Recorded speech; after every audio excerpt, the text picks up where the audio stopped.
Chapter 1. Issei, screamed Rias. Huh? Bucho, thought Issei as he fell to the ground, battered and bruised. He barely made out her figure and saw that she was on the ground, screaming for him. What happened? I thought I attacked him, thought Issei. Issei slowly turned his head and saw Riser laughing, mocking Rias for him being so weak. That's all your pawn has to offer, Rias? Riser is very disappointed in you. Riser didn't even have to use any Riser's power to defeat your useless pawn. Riser slowly started to walk towards the beaten form of Issei, ready to finish him off. Riser thinks it's time he finishes this joke. Stop. I forfeit. It's over, Riser. Rias ran towards Issei and hugged him. Thank you for trying your hardest, my cute pawn, but now you must rest, said Rias softly. The rating game is over. Riser wins, said Graffia over the loudspeakers. 10 minutes before the wedding between Rias and Riser in her bedroom. It's okay, Rias, we will get through this, said Akino. Akino Himejima is a beautiful young woman with long black hair and bright violet eyes, currently wearing a velvet dress that hugged her curves nicely and showed over her creamy thighs. Currently, she is consoling Rias before the wedding starts. Sniff star. No, it won't, Akino, sniff. My life is going to be ruined, and so will everyone in the peerage too, cried Rias. Rias is a beautiful red-headed woman, with green eyes that were currently bloodshot red from all the crying she had done. She is wearing an elegant, white wedding dress that defined her voluptuous body. Sniff go now, Akino, I'll be fine, sniff. That's an order, whispered Rias. Akino, knowing that Rias needed a few moments to be alone, granted her king her wish and left the room. Please, somebody save my king, said Akino as she left to go to the grand ballroom, tears coming down her face as she walked. Back to Rias in the bedroom. Rias slowly got up her chair and moved towards her nightstand by her bed. She opened the drawers, frantically searching for an item. Where in Lucifer is it? Said Rias as she kept on looking through her nightstand. She kept on searching and finally got what she was looking for. Thank Mao, it's still here. Maybe this is my last chance to break out of this engagement, she cried. What she found was a letter. In the letter were details about help. Need help? Scream out my name and I shall come. One wish and it shall be done. With that, Rias left her bedroom, relying on that one letter to change the rest of her life. Grand ballroom. The ballroom was filled with nobles that were waiting for the wedding to begin between Riser and Rias.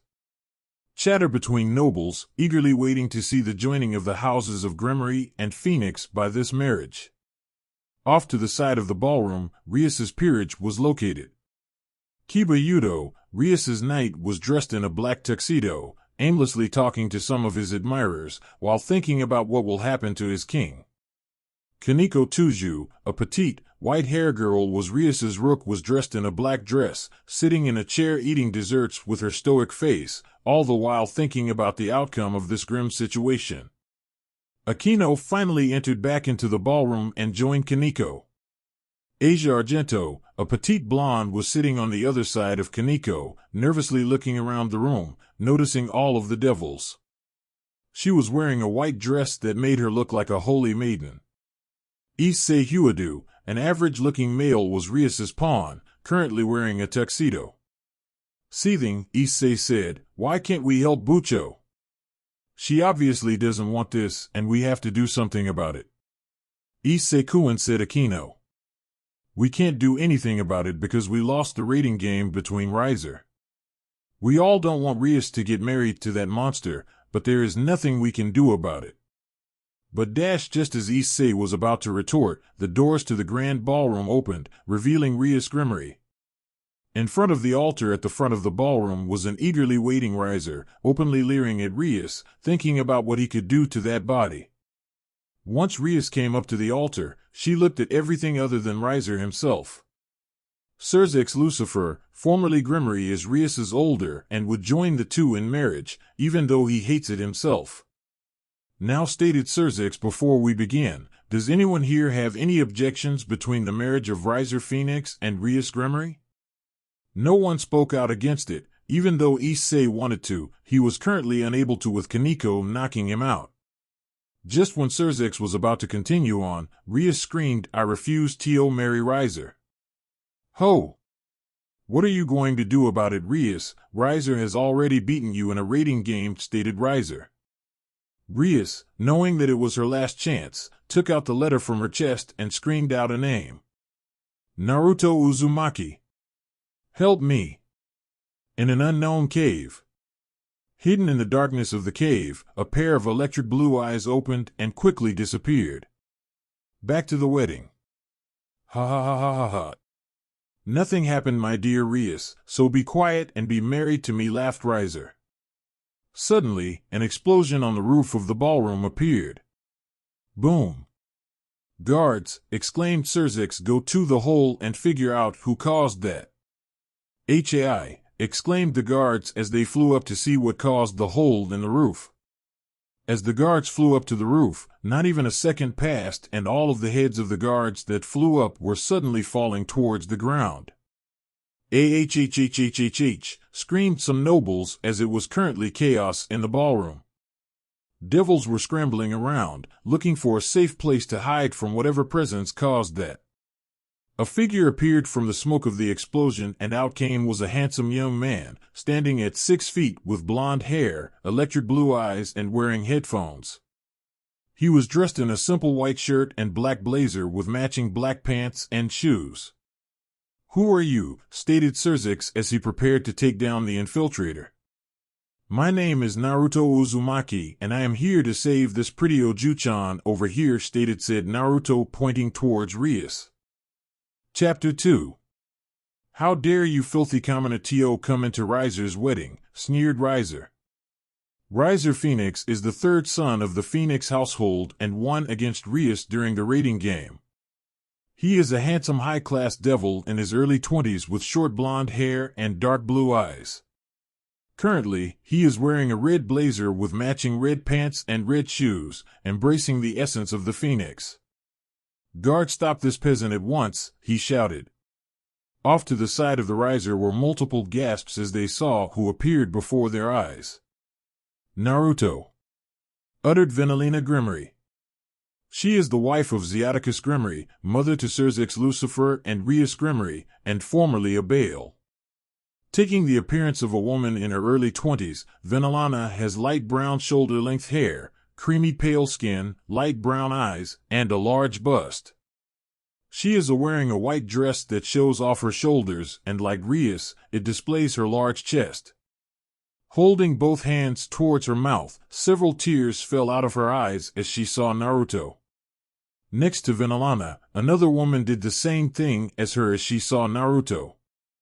Dressed in a bright red dress was a woman in her early 20s with bright blonde hair, blue eyes, and a large bust like Venalina. Her name is Raven Phoenix, wife of Raviel Phoenix and mother of Riser. He really came back. She muttered softly as tears came down her face. Back to Naruto and Riser. Do you really think guards can stop me after what I just did to some of them a few minutes ago, said Naruto as he crossed his arms with a bored look on his face. I'll just kill them as well, so stop sending fodder towards me, okay? Gaurds, don't listen to what this fool says and kill him, screamed Riser. He was going to marry Rias and nothing was going to stop him from marrying her. Riser will make Rias his own and take that black-haired bitch and white-haired bitch Riser's own as well, he thought. The guards just looked between Riser, who was seething in rage, and said named Naruto, who was looking at them with a bored look. You rush towards me and you all die calmly, said Naruto. They didn't know what to do in this situation. Anger allured from the Phoenix family or died like their brethrens. We were never told about this type of situation at guard school, they internally screamed. Don't listen to that fool and dash, said Riser. Just as Riser was about to force the guards to kill this commoner, he was interrupted. Now, let's all be calm about this and sort this out, said Xerxes as he interrupted Riser. As he stopped Riser, he turned towards a calm Naruto. Now who might you be, sir? This is a private event between the Gremory and Phoenix families, said Xerxes, feigning ignorance towards Naruto. Shut up and follow along with this act. You better have a good explanation after you disappeared for 10 years, said Xerxes through a mental link between him and Naruto. Naruto, knowing that now was not the time to fuck around, decided to put on a cheerful act. My name is Naruto Uzumaki, and I am here to end this marriage between Rias Gremory and this douchebag over here's Databeo, he exclaimed. I will not acce just as Riser was about to tell this commoner to know his place, he was once again interrupted. Ma. Riser-kun, why don't we have a rating between you and Naruto-kun over here, said Xerxes as turned his head towards him. After all, if you can beat this said commoner, then I'm sure no one else will dare to challenge you, he said. If Xerxes-sama insists, then Riser shall destroy this filthy commoner to the ground and show him that Riser is the best, arrogantly said Riser. Hell, what an easy challenge. Riser shall destroy this fool, he thought. As he agreed, Xerxes turned his head back to Naruto. Do you agree to this, Naruto-kun? Sure. Wait, on second thought. Naruto said as he rubbed his chin, and suddenly, a light bulb appeared over his head. How about Yakitori-san over here fights with his peerage against me, he proposed as he nodded his head as approval. Ha ha ha ha. You think you can beat Riser and Riser's peerage by yourself? I accept, Riser arrogantly said. Awesome, Databeo. Let's fight now, said Naruto, smirking inwardly. Head. What a dumbass. Get ready to get destroyed, he thought. Now that both opponents agreed to a rating game, we will proceed to the fight. Everyone, get ready for a match between Riser Phoenix and Naruto Uzumaki, announced Xerxes to the entire ballroom. Both of you get ready and go to your respective spots in 10 minutes, said Xerxes as he showed both Riser and Naruto the spots to stand for the game. Hai alrighty, said Riser and Naruto respectively. As Riser was about to leave to gather his peerage, he walked by Naruto and said, Get ready to lose, you filthy commoner, sneered Riser. Right back at you, said Naruto cheerfully. After Riser left. As Naruto was about to walk out, he suddenly felt a presence behind him getting closer and closer towards him. Suddenly he was hugged by someone. Turning his head to see who it was, he smiled slightly. Thank you so much for doing this, Naruto-san, said Rias as she hugged Naruto from behind. Without you, I don't know what I would have done. Don't worry about it, Oju-chan, after all you summoned me and woke me up as well, so I should be thanking you, softly said Naruto. I'll beat this Yakitori for you, he smiled down at her. Rias was too caught up in the moment of her soon-to-be savior that she suddenly remembered what just happened a few moments ago with his proposal against Riser. Shin then let go of Naruto and began to slap his back. You baka! Why would you suddenly ask to fight Riser with his peerage? Are you crazy? Rias said as she kept on slapping Naruto's back. What was this guy thinking? Was he even strong enough to fight Riser, let alone his entire peerage? This guy is crazy, she thought. Itai. That hurts, Oju-chan, said Naruto, pretending to be hurt by her slaps. Don't worry about it.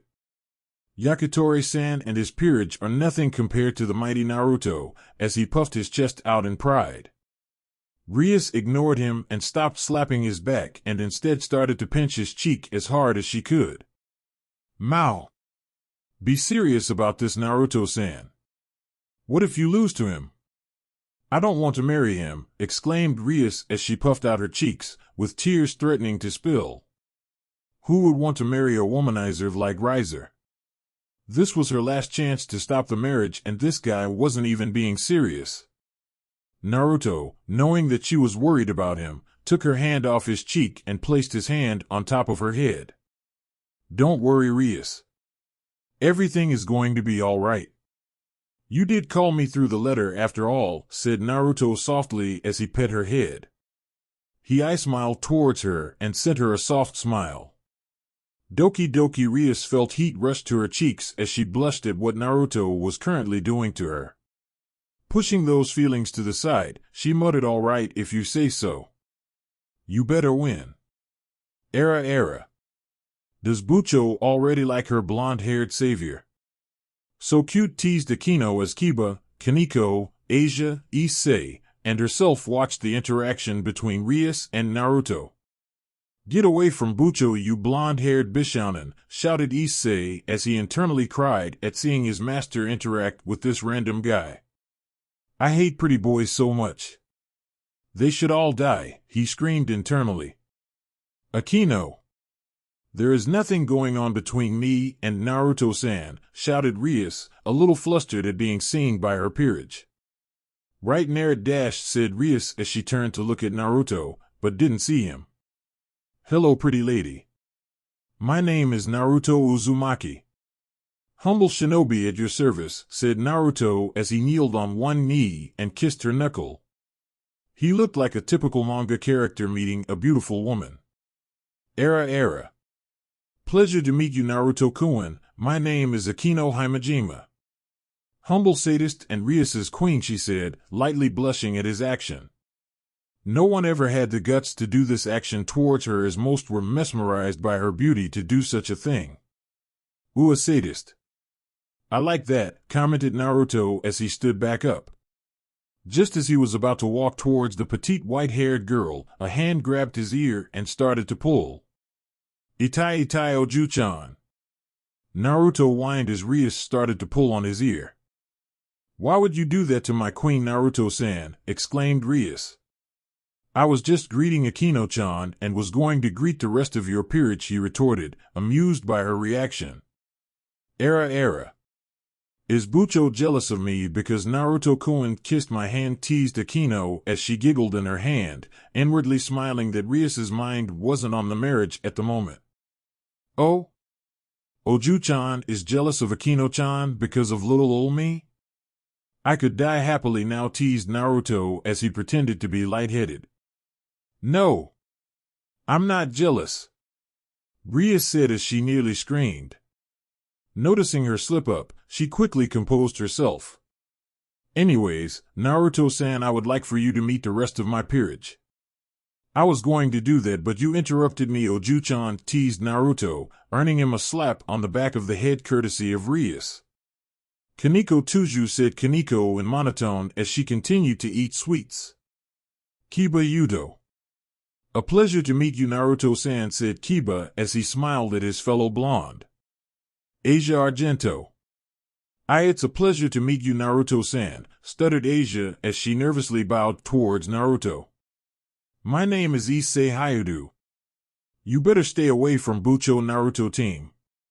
Her breasts are mine, said Issei as he pointed his finger at Naruto, demanding him to stay away from his master. A pleasure to meet you all. As I said before, my name is Naruto Uzumaki, said Naruto as he smiled, completely ignoring what Issei said. Hey, shouted Issei, but was still ignored. Now I must get ready for the rating game, so why don't you all sit down and watch the game? I will guarantee that it will be interesting, said Naruto as he started to leave to go to his position.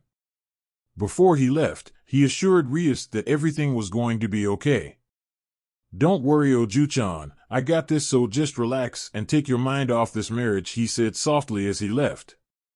Rias smiled softly as she watched Naruto leave. Calling her peerage to go to their booth, Rias thought to herself, good luck, Naruto. Please win. With Naruto. As Naruto started to walk down the hallway towards the entrance to the rating game stadium, he was suddenly met by Surzex, Graffia, Venilana, and Raven, who looked like they were waiting for him to come. Yo, said Naruto as he casually waved his hand towards them. Nothing was said for a solid minute, until he was suddenly slapped by two people. Venalana Grimmery and Raven Phoenix slapped Naruto in the face, with slight tears in their eyes. "Where were you all this time?" shouted Venalana and Raven as they wanted to know where he was for the past 10 years. How dare he just show up, casually waving towards them when he disappeared without saying anything to them. This bastard needs to be taught a lesson, they both thought. Just as they were about to slap him again for being such a fool, Naruto grabbed both their hands and hugged them. "Sorry for being away, but I have a good reason for it. I swear. I promise I'll tell all of you about after the rating game," said Naruto as soothed both of them, knowing that physical contact was the only way to calm these women down. Damn women, he thought, smiling inwardly. You better, they both muffled on his shoulders as he kept on hugging them. Noticing Surzix and Graffia, he slightly smiled and said, "Yo Surzix, yo Graffia-chan." Surzix slightly smiled at him while Graffia glared at Naruto. Seeing her glare, Naruto said, "I'll make it up to you ladies, okay? I am back for good this time." Softening her glare, Graffia nodded and muttered, "You better Naru." While not showing it, Graffia was worried sick about Naruto for the past 10 years and wanted to know where he was, just like Venalana and Raven. "Alright ladies, we can hug more later, but now I have a rating game to attend to," said Naruto as he let go of Venalana and Raven. "I won't hurt him too much, okay Raven," he said towards Raven. "Promise," she said. "Don't worry, I won't kill the kid," he chuckled. "Itai," he said as she slapped him on the back of his head. "You better not," she muttered. "Let's go now, Naruto-kun." "The game is about to start," said Surzix. "Alrighty then. I'll see you ladies later." "Relax and enjoy the Uzumaki show," exclaimed Naruto as he and Surzix left. Venalana, Raven, and Graffia giggled at what he said and proceeded to go back to their booth to see the spectacle. Hopefully Naruto won't cause too much harm to Riser, right? With Naruto and Surzix. Naruto felt the anger roll off of Surzix as they walked towards the rating game room. He turned his head to look at Surzix to see that he was looking straight ahead with a smile on his face, but it didn't match with the aura he was giving off. Surzix's aura would have crushed Naruto if he was as strong as a low-class devil, but that was not the case. Naruto shrugged off the aura Surzix was giving him and said, "Look, I know you are mad about me for disappearing for 10 years, but like I said to the ladies, I will explain it to all of you as soon as the rating game is over." "I understand that," said Surzix, still giving off the aura. "Eh? Then why are you still mad?" questioned Naruto as he was confused now. "What did he do now? What I want to know is, how does Rias know who you are? From what I remember, you two have never met before." Surzix calmly stated. "Ah. You want to know about that," said Naruto sheepishly as he scratched the back of his head. "I'll tell you about that later too," he said as they reached the entrance of the doors where the game will begin and will soon part ways with Surzix. "But what I'll tell you now is that I met Rias for the first time when she got kidnapped." At what Naruto said, Surzix's eyes widened. Why dash just as Surzix was about to stop Naruto, the doors opened. "Alright Surzix, I'll see you later." Ja, said Naruto as he stepped past the doors and looked back, grinning all the way. "That idiot," said Surzix, but smiled nonetheless and made his way towards the booth to start the game. Rating Game Stadium with Naruto. "Wow, this stadium is huge," said Naruto as he looked around the entire stadium. All around were trees, an endless amount of trees. "Looks like it's a forest," said Naruto as he looked around. "Stealthy or destructive? Stealthy or destructive?" muttered Naruto as he thought about which choice to do. Destructive sounds like more fun," grinned Naruto as he stood at his spot, waiting for the announcement to begin. Now that both parties are ready, we will be starting the rating game between Riser Phoenix and Naruto Uzumaki. 3, 2, 1. Begin. Chapter 3. Boom. Riser Phoenix's 4 pawns have retired. What? What did that mongrel do to them? No matter, they were the weakest after all. Mira, Sharia, Burant, Marian, and Llewellyn. Don't make the same mistake as the other four and defeat this fool, said Riser after he composed himself. He is currently in a small house in the other side of the forest with his peerage, resting believing that this would be an easy game. Riser can't wait to finish this mongrel and get married to Arias, thought Riser as his mind went towards more perverted thoughts. Hi! After the command from their master, they will make sure not to fail him and defeat this mongrel. Right when the game just started with Riser and his peerage, flashback sorta. Begin. I'll, Nell, and I, and Lee. Go destroy that fool. If you manage to defeat him, then I'll give you all a special reward, said Riser as he went up to all four of them and kissed them. Don't let me down, he whispered to the four of them as they nodded. Hi. We won't let you down, Riser-sama, said Al, Nell, and I, and Lee as they eagerly nodded their heads. Al and Nell are twin sisters and pawns of Riser Phoenix. Both of them are young girls with turquoise hair and blue eyes dressed in gym uniforms, consisting of a white shirt and black leggings. Their weapon of choice are blue chainsaws, ready to cut down opponents without a second thought. Ni and Lee are also twin sisters like Al and Nell and pawns of Riser Phoenix. They are both young girls in their teens, with Ni having red eyes and blue hair, while Lee having blue eyes and red hair. Both are sporting skimpy sailor outfits, showing their stomach and lower breasts.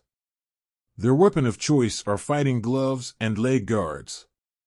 With the enemy in mind, the four pans darted into the forest, ready to find the blonde-hair commoner and end the game, thus getting a reward from their master.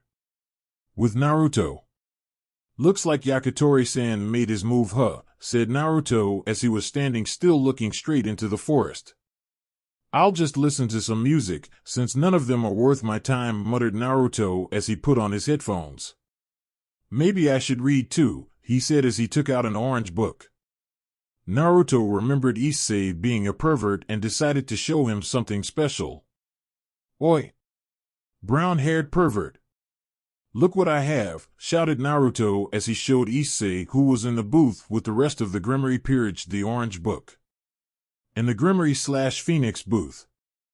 WHWH what? Shouted Issei as he saw the book that Naruto was holding. How did he manage to get that book? He was looking for that ever since the series came out. What is it, Issei? What's so special about that book? Questioned Rias as she was annoyed that Naruto wasn't even trying to finish off the match and was playing around, not noticing what type of book it was. That book is the limited edition volume 1 of the Ika Ika series by the great Jiraiya-sama, cried Issei as he always wanted to get the limited edition copy. It was rumored that the limited edition copy contained even more greatness than the regular copies distributed to the public. How did that teen get a hold of that book? Stupid Bishounens, shouted Issei from the top of his lungs. Blaming Bishounens for everything was always the way to go when something went wrong. Rias just sweat dropped at the reaction of Issei. Sure, she heard of the book, every devil has heard of the series, and it was widely popular throughout the entire underworld, but what could be so different about the limited edition? She will never understand perverts. Era.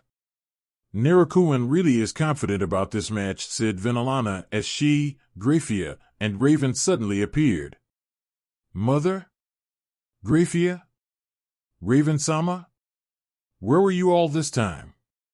The game just started, said Rias as she was wondering where the three ladies were. They were usually together with everyone else. We were just taking care of some things, Rias. Don't worry about it, okay? Let's just enjoy the game now, said Venelana as she and Raven sat down with their respective husbands, with Graffia standing behind them. Rias was a little suspicious at what her mother said, but dismissed it as the game mattered more at the moment. How was it with him? Where was he the entire time? Asked Xiaticus and Raviel with their respective wives. He's fine, dear. He is going to explain everything to us after this game is over, said Venelana as Raven nodded her head with what she said. Ah, okay then. All I'm worried about right now is what he is going to think about what we did with Rias, shivered Zeaticus as he remembered Naruto's tendencies whenever something unjust was done in the devil community. All Raphael could do was nod his head as he slightly feared Naruto's wrath as well. Eh? Mother, you know Naruto-san? Do you know him as well, father? Said Rias as she just realized what she said. For another time, Rias. For another time dismissed Venelana as the conversation about the history between her and Naruto came to an end. Zeaticus nodded his head at what his wife said. We will explain everything later, he said. Back with Naruto. Naruto continued to read Ika while listening to music when he suddenly felt the presence of the four pawns. They should be here in 5 minutes, muttered Naruto as he took his eyes off of the book and started to look up towards the booth again. Oi! Oju-chan. Let me show you some ways on how to use the power of destruction instead of just a ball of energy like you usually do, said Naruto as he activated his Rinne Sharingan on and started to gather energy. What he created was shaped as a small animal. What? Shouted Rias as the rest of her peerage were wide-eyed, astonished by what just happened. How can Naruto-san use the power of destruction? He isn't even a Bail, said Rias as she witnessed Naruto create what looked like a small rabbit, but made out of the power of destruction. Seeing that her mother knew about Naruto, Rias turned to Venelana and asked her the same question. Mother, father, how does Naruto-san know how to use the power of destruction? Am I missing something here? She questioned as she felt out of the loop. You can ask your brother. He is the one who allowed Naruto to be able to use the power of destruction, said Venelana. Rias was about to go straight to her brother to ask when her mother stopped her. Don't ask now, dear. Sirzex is busy monitoring the game, so sit back down, but I'll tell you one thing about Naruto, she said as Rias sat back down. His eyes are the source to his ability to use the power of destruction. His eyes, muttered Rias as she then noticed how Naruto's eyes took on a different color than his usual electric blue. What took place instead of his blue eyes were now blood red with circular lines and black dots in the eyes. What types of eyes are they? They look weird, stated Rias. Dear, said Venelana as Rias looked towards her mother. You're asking too many questions right now. Please be quiet and watch the game, she said as Rias pouted at her mother for basically telling her to shut up and at her father seeing him chuckling at her. Fufu, said Akino as she slightly laughed at her master being told to be quiet. Be quiet, Akino, said Rias as she then turned to slightly glare at Akino before looking back at the match. Naruto may actually win this then if he can use the power of destruction. And what did he mean about knowing how to use my power, thought Rias as she narrowed her eyes at the creation Naruto made. Oju-chan. Watch and learn. Naruto shouted as he created the small rabbit. Go into the forest and wait on my command, he said as the rabbit of destruction went into the forest where the four pawns were coming from. Naruto then closed his eyes, waiting for the right moment to strike. This will be the easiest 4 outs of my life, thought Naruto as he continued to listen to his music. He was still by the starting point, feeling no obligation to move any further.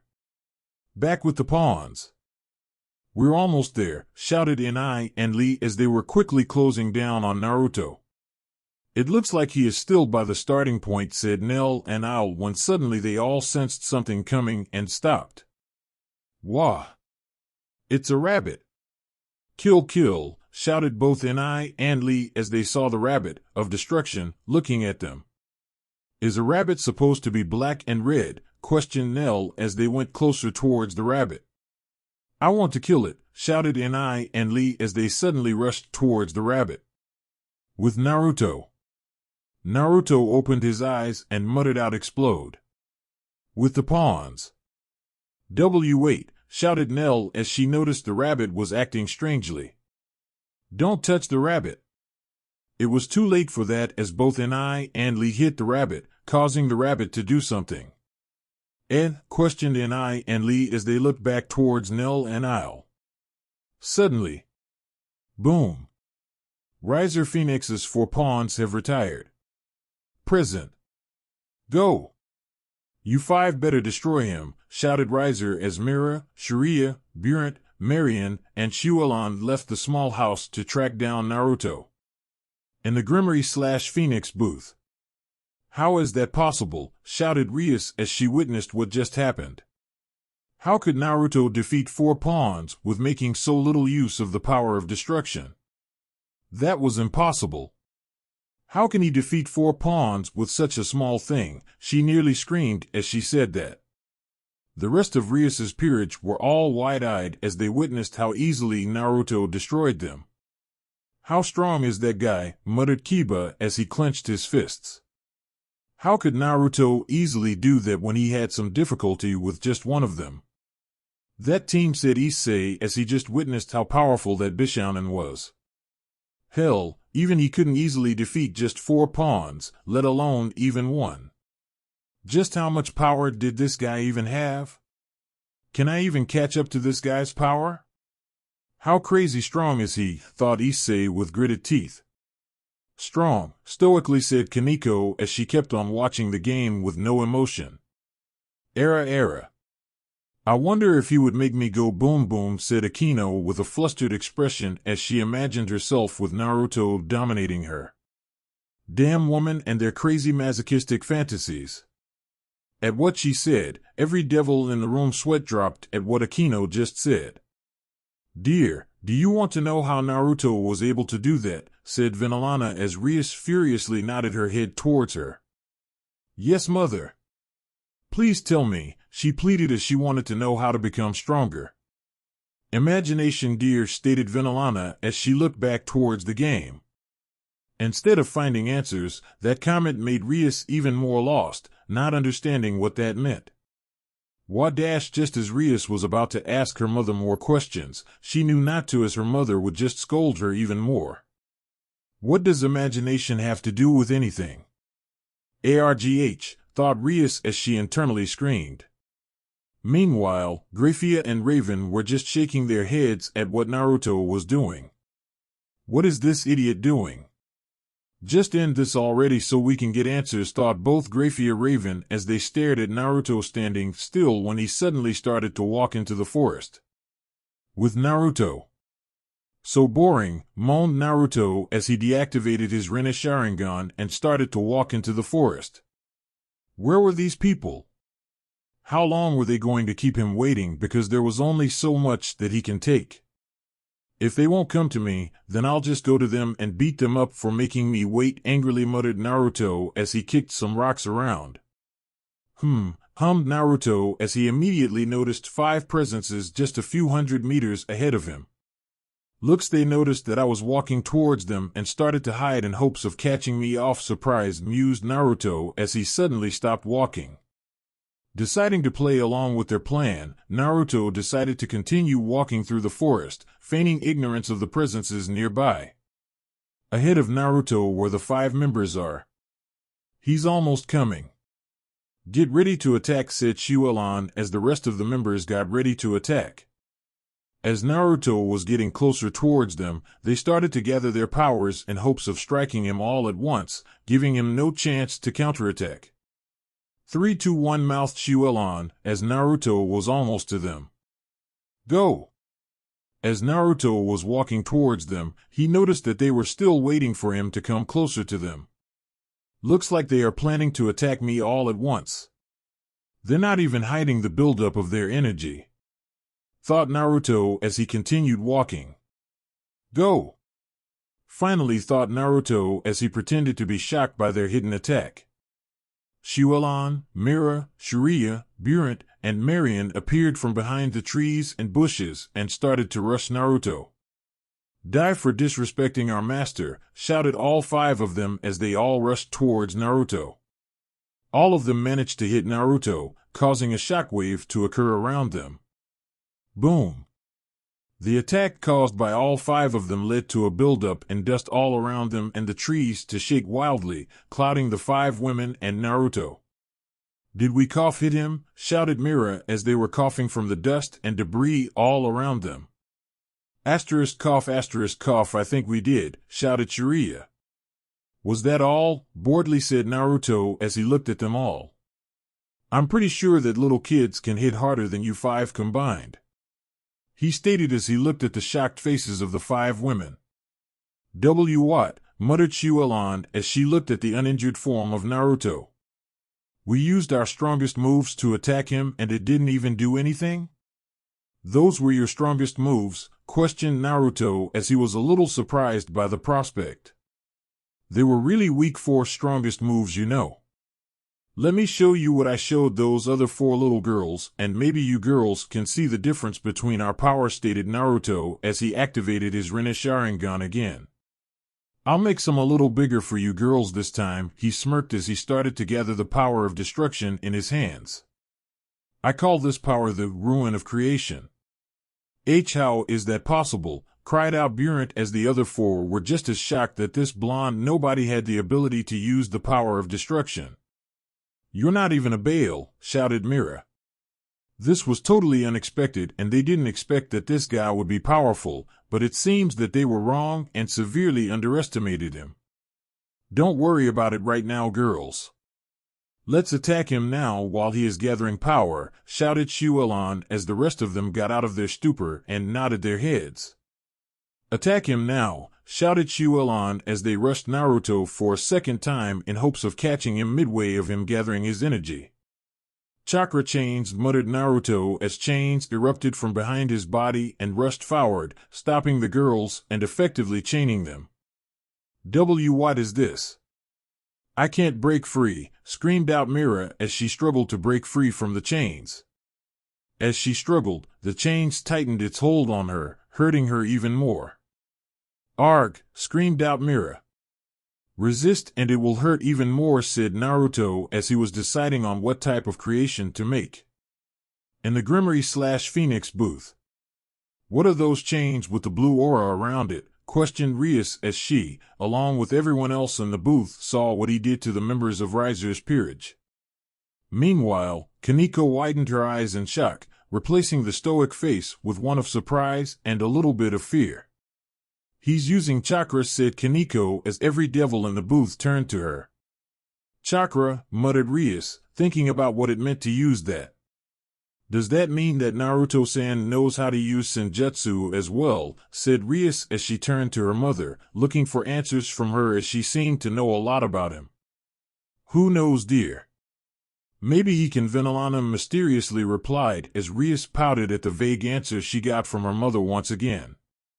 Rias then turned her head towards Kaneko to see that she was looking at Naruto in slight fear because of his ability to use chakra. Don't worry, Kaneko.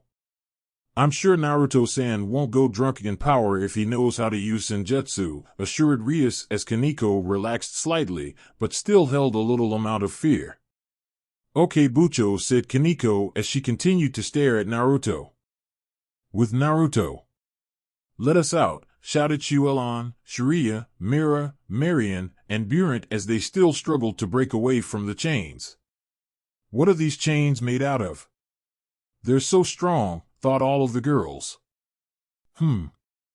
What to make, muttered Naruto as he ignored what the girls said and continued to think about what type of creature to make out of the power of destruction.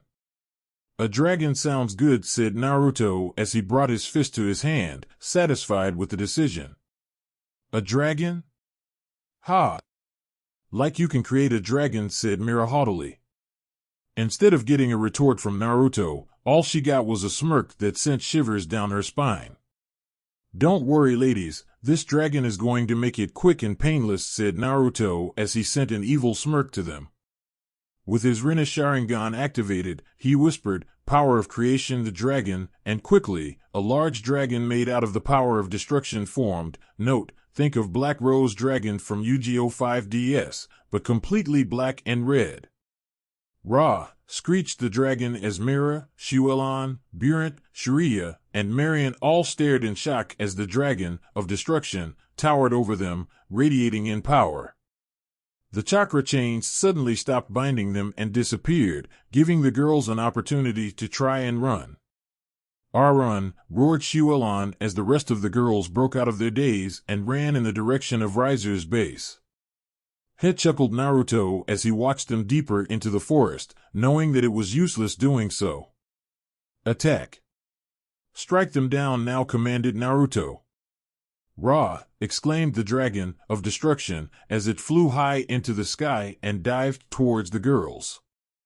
Burent noticed that the dragon was coming towards them at fast speeds and knew that it was useless running, as they would eventually fail their master. We failed, Riser-sama, thought Burent as the dragon got closer and closer, and eventually.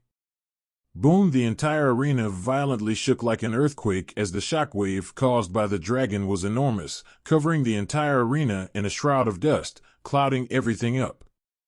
One of Riser's rooks and 4 pawns have retired. In the Grimmery/Phoenix booth, Rias and her peerage all watched in shock as they saw the huge dragon made out of the power of destruction fly into the sky and dive towards the members of Riser's peerage, instantly destroying them like it was nothing. Rias looked towards the direction where Naruto was located and saw that he was just grinning with no signs of fatigue. Who exactly is this guy? Wondered Rias as she couldn't fathom his strength anymore, but inwardly happy that it looked like the game would end in Naruto's favor. Ha ha ha. He still loves to show off, laughed Zeoticus as he saw that Naruto was still the same guy he remembered before he disappeared. Raviel just sighed and hoped that his son would at least be okay after this game. That guy always wanting to show off, even though he doesn't want the attention. What a dumbass, muttered Raven as she and Graffia both sighed at what he was doing. Then Alana just giggled at what she said because it was so true. On the other side of the underworld. Man, he really loves to show off, doesn't he, Valley? Said a handsome man with black hair and yellow bangs. He was dressed in a black blazer that was unbuttoned at the top, showing off his toned pecs. He currently watching the rating game between Naruto Uzumaki and Riser Phoenix, amused by the show. It doesn't matter if he shows off or not. All I want to see just how strong Naruto-san is so I can fight him, Azazel, said Valley. Valley is a tall, handsome male with silver hair. He is also wearing an unbuttoned black blazer with a black V-neck shirt, defining his pecs. The now-mentioned Azazel laughed at Valley's remark about fighting Naruto. Ha ha ha ha, laughed Azazel. You're not even close to his power at the moment. Heaven. Naruto-san really is strong, isn't he, Gabriel, said a tall, handsome woman with long blonde hair, blue eyes, and a halo over his head. Yes. As expected of Naruto-sama Oniai-sama. With Riser. One of Riser's rooks and 4 pawns have retired. How dare that piece of shit. Isabella, Cirrus, Carlamine, Mahi, Ravel, Ubaluna. Go kill that motherfucker, shouted Riser as he was shaking in rage at what just happened. He didn't care that some of his peerage members have retired, but the fact the blonde bastard basically embarrassed him in front of the entire devil population. Yes, Riser-sama, and with that, the remaining peerage members left in a hurry to go find Naruto in hopes of avenging their fallen comrades. With Naruto. I should finish this up as quickly as possible, muttered Naruto as he rubbed his stomach. I'm so hungry. I want ramen. Ramen. Huh, questioned Naruto as he sensed something coming towards him. A huge fireball was coming his way, making him run to the side to dodge it. A bomb-like explosion happened right next to him. Wow, whistled Naruto as he saw the explosion caused by the fire. You ladies came pretty fast and almost got me with that fire. TCH, muttered Ubaluna as she saw that fire missed him. Looks like he is more competent than I thought he would be. Isabella, you will charge straight towards him while Carlamine and Cirrus flank him will support you guys from the sides while me and Ravel-sama will attack him from the sides as well. Hi, said the ladies, while Ravel just looked at Naruto. Can we even defeat him? Okasama said he is super strong and I don't want to fight him, thought Ravel as she moved to the sides with Ubaluna and Mahi. Go, commanded Yubaluna as they started their attack on Naruto. Naruto noticed after the explosion caused by the fire spell that a person was charging straight towards him, while 2 were flanking him on the sides and 3 of them were off to the side. Several fireballs were also headed his way, momentarily distracting him from the presence of Isabella, Sirius, and Carlomine. Perfect, thought Yubaluna, he is distracted by our spells, giving Isabella, Sirius, and Carlomine the best opportunity to defeat him. Thinking that the game was already over because of him being distracted, Yubaluna lowered her guard, happy that their plan was going to work. You thought your plan would work, whispered a voice behind her. Eyes widened, Yubaluna turned her head to see a smirking Naruto behind her, and she suddenly felt a sharp object against her neck. Turning her head back towards where he originally was, she noticed that Isabella, Sirius, and Carlomine were indeed attacking Naruto, so how was he behind her as well? Revel and Maihi were too engrossed in the fight to even see that Yubaluna was in the hands of the enemy. I have tactics too, you know. I wouldn't just carelessly distract myself by such weak magic and not notice the 3 women attacking me, you know.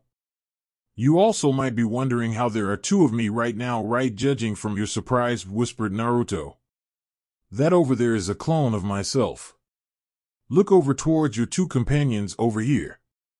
Yubaluna's eyes widened even more to see that both Maihi and Revel were unconscious by 2 more Naruto clones. How, muttered Yubaluna as she didn't even see the 2 clones appear. The moment you let your guard down was the time I was able to strike you 3, whispered Naruto. Don't worry. You ladies are just going to be out of this match, and I'm going to have a nice chat with your master. Our Riser-sama will never lose to the likes of you, weakly said Yubaluna as the sharp object pressed deeper against her neck. Ha! If you ladies are at this current power, then your master must also be a joke. Say, do you ladies even train? All he got was silence from Yubaluna. I thought so. I wonder how Oju-chan even lost to you if you're this weak. It's kind of pathetic. Now, you have 2 options. Retire right now with the other 2 unconscious ladies, or fight and try to land a hit on me, stated Naruto. Yubaluna looked towards the 3 members fighting the clone of Naruto and saw how futile it was to kill him and looked back towards the 2 unconscious ladies beside her. I'm sorry, Riser-sama, but this is end for us, thought Yubaluna before I retire. Naruto let go of her as she went towards the unconscious forms of Maihi and Revel and picked them both up. The 3 of them disappeared and an announcement was made. Riser's queen and 2 bishops have retired. Isabella, Sirius, and Carlomine turned their heads back towards where the original Naruto was to find that the announcement was actually true. How is that bastard over there when he is over here, they thought. Boss is too strong for you ladies to defeat, so you might as well retire now, said clone Naruto as he stopped attacking the 3 of them for them to decide on what to do. Isabella, Sirius, and Carlomine were too shocked to even comprehend what the clone Naruto just said. Their strongest member was already out of the game and they were the last 3 remaining Peerage members for Riser. Getting out of her stupor, Isabella whispered to Sirius and Carlomine, what should we do? Yubaluna and Revel-sama already retired. Should we just retire? If this guy can take in both of them out, what chance do we have? We have to fight for Riser-sama, so I am not going to retire, whispered Sirius with Carlomine nodding with her. With their mind made up already, Sirius just sighed and nodded her head. Okay, I will distract him while you 2 attack him at the same time, said Sirius as the other 2 nodded. Okay. You ladies ready to retire yet? Said Naruto as the clone poofed out of existence. Yes, I will retire, said Isabella as she walked towards him, making Naruto smile. Great. Now just get the other 2 dash. Just as Naruto was about to continue talking, he felt the 2 knights coming at him from both sides. Activating his Rinne Sharingan, Naruto said sleep, and before Sirius and Carlomine could slash at him, they both fell down towards the ground. So, what will you do now? Will you continue to play games with me, or will you retire? Questioned Naruto as his Rinne Sharingan was still active, scaring Isabella at the prospect of falling to the ground like Cirrus and Carloman. I will retire, screeched Isabella as Naruto picked up Cirrus and Carloman and threw them over the Isabella. Riser's 2 knights and 1 rook has retired. With Riser's 2 knights and 1 rook has retired. The chair that Riser was sitting on burned to a crisp as he started to walk out of the door. Slowly, the entire house burned to flames as he walked out. Anger was displayed on Riser's face as his body was covered in flames. That commoner piece of shit, muttered Riser as he glared at the forest ahead of him. Looks like I have to take care of that mongrel myself, he said as he darted into the forest, trees burning up as he passed by. Wow. He must be angry, whistled Naruto as he noticed a large presence coming his way, heat intensifying as it came towards him. At least he is stronger than the rest of his peerage, or else that would have been an embarrassment. You commoner filth, shouted Riser as he appeared and slammed into Naruto. Fire erupted all around them as Riser continuously punched Naruto. Fucking die. Die, die, die, he continuously shouted. Stepping back from Naruto, Riser released his wings and flew into the sky. Die, you pest, shouted Riser from the sky as he launched a huge fireball towards Naruto, causing a loud explosion within the area. Boom, the trees within the area disappeared and all that was left was a crater, with smoke surrounding the area. There were no signs of Naruto anywhere as the smoke caused by Riser's fireball clouded the area, preventing anything from being seen. Ha panted Riser as the continuous assault and fireball drained him of his energy. That trash should be down right now, as he slowly landed back on the ground in front of the crater. Clap, clap, clap, clap, clap. Clapping was heard from within the smoke, and as soon as the smoke slowly dissipated, all that showed was Naruto standing in the center of the crater, uninjured and clapping. Wow, oh wow. That was pretty good, Yakitori-san, but not good enough, said Naruto as he slowly walked out of the crater to Riser. Suddenly, Naruto appeared in front of Riser and punched him, sending him flying towards the trees. Ack, screamed Riser as the punch sent him straight towards a tree. Blood spilled out of his mouth as he was in a daze about what just happened. You fucking cheating bastard. There is no way you can be stronger than Riser, shouted Riser as he tried to get back up on his feet. I am immortal, you cannot defeat me. Looks like his energy is depleted. Was that all the energy he had? He is either weak or has more power in him, thought Naruto as he looked at Riser and saw his weakened state. What would happen if I made him angry, thought Naruto as he smirked at Riser. Oh, Yakitori-san, look at this, said Naruto as he activated his Rinne Sharingan. As Riser looked at Naruto, he was immediately trapped in an illusion, and what he saw was his mother and sister being tortured by Naruto. Riser Nisama, sobbed Raven and Revel as their eyes dulled from the torture Naruto was giving to them. They were currently stripped, getting sliced piece by piece, then reforming thanks to their phoenix powers. Stop this, screamed Riser as he continued to see his mother and sister being tortured by Naruto. You fucking monster, he screamed at Naruto as said person continued to smirk at Riser. Outside the illusion. What is Riser doing? Questioned Rias as she noticed, as with the rest of the devils in the booth, that Riser was on the floor, screaming at Naruto to stop. But nothing was happening that the other devils took, as all that was happening was Riser on the floor screaming while Naruto was watching. Raven and Revel were not being tortured either. Naruto casted an illusion, said Raven as the younger devils turned their heads toward her. How did he cast an illusion that quickly? I didn't even see him cast anything to put Riser in an illusion, said Rias as she was confused by how Naruto did it. Like I said before, Rias, that power comes from his eyes, stated Venolana as Rias looked to her mother, finding her to be completely serious about it. Sighing, Rias turned her head back to the game to see that Naruto's eyes changed from his usual blue to blood red with circular lines and black dots. If I can't even beat Riser in a rating game and Naruto is making it look like nothing, then what can I achieve, thought Rias.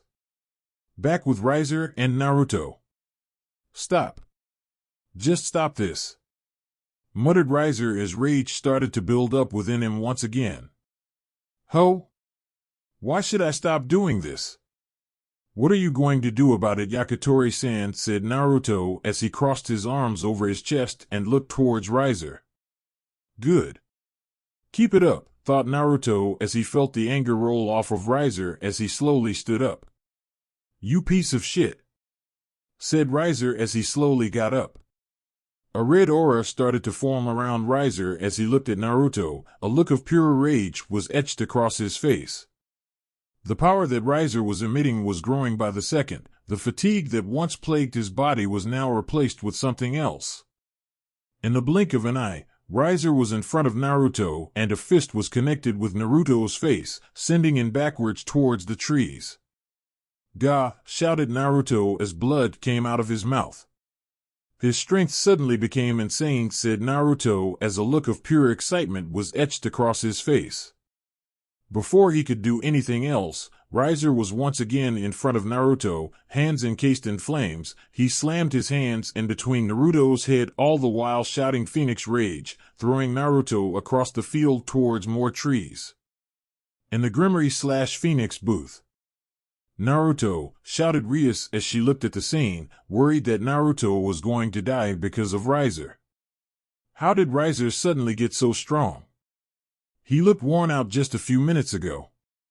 There is no way he could be cheating, so what happened to him? Shouted Rias as she looked in the direction of Venilana, Raven, and Graffia. That's Phoenix Rage, said Raven as she looked at what was going on. Riser was continuously punching Naruto with his flames, giving him no opportunity to fight back. That form is only used when a phoenix's anger reaches its maximum, said Raven worriedly as she looked at her son. The problem with this form is that it takes a huge toll on the user after it ends, meaning that once Riser is out of the form, it could take a long time for him to recover. How strong is this, Phoenix Rage? Asked Akino as she looked at the fight. Worry was etched across her face as it looked at the moment that Naruto was losing and Riser had the upper hand. It depends on the base power of each individual, but since Riser is a little more powerful than your average high-class devil, with Phoenix Rage activated, he currently could be at the level of a low ultimate class devil, said Raviel, shocking Rias and her peerage. Naruto-san is going to die at this rate then.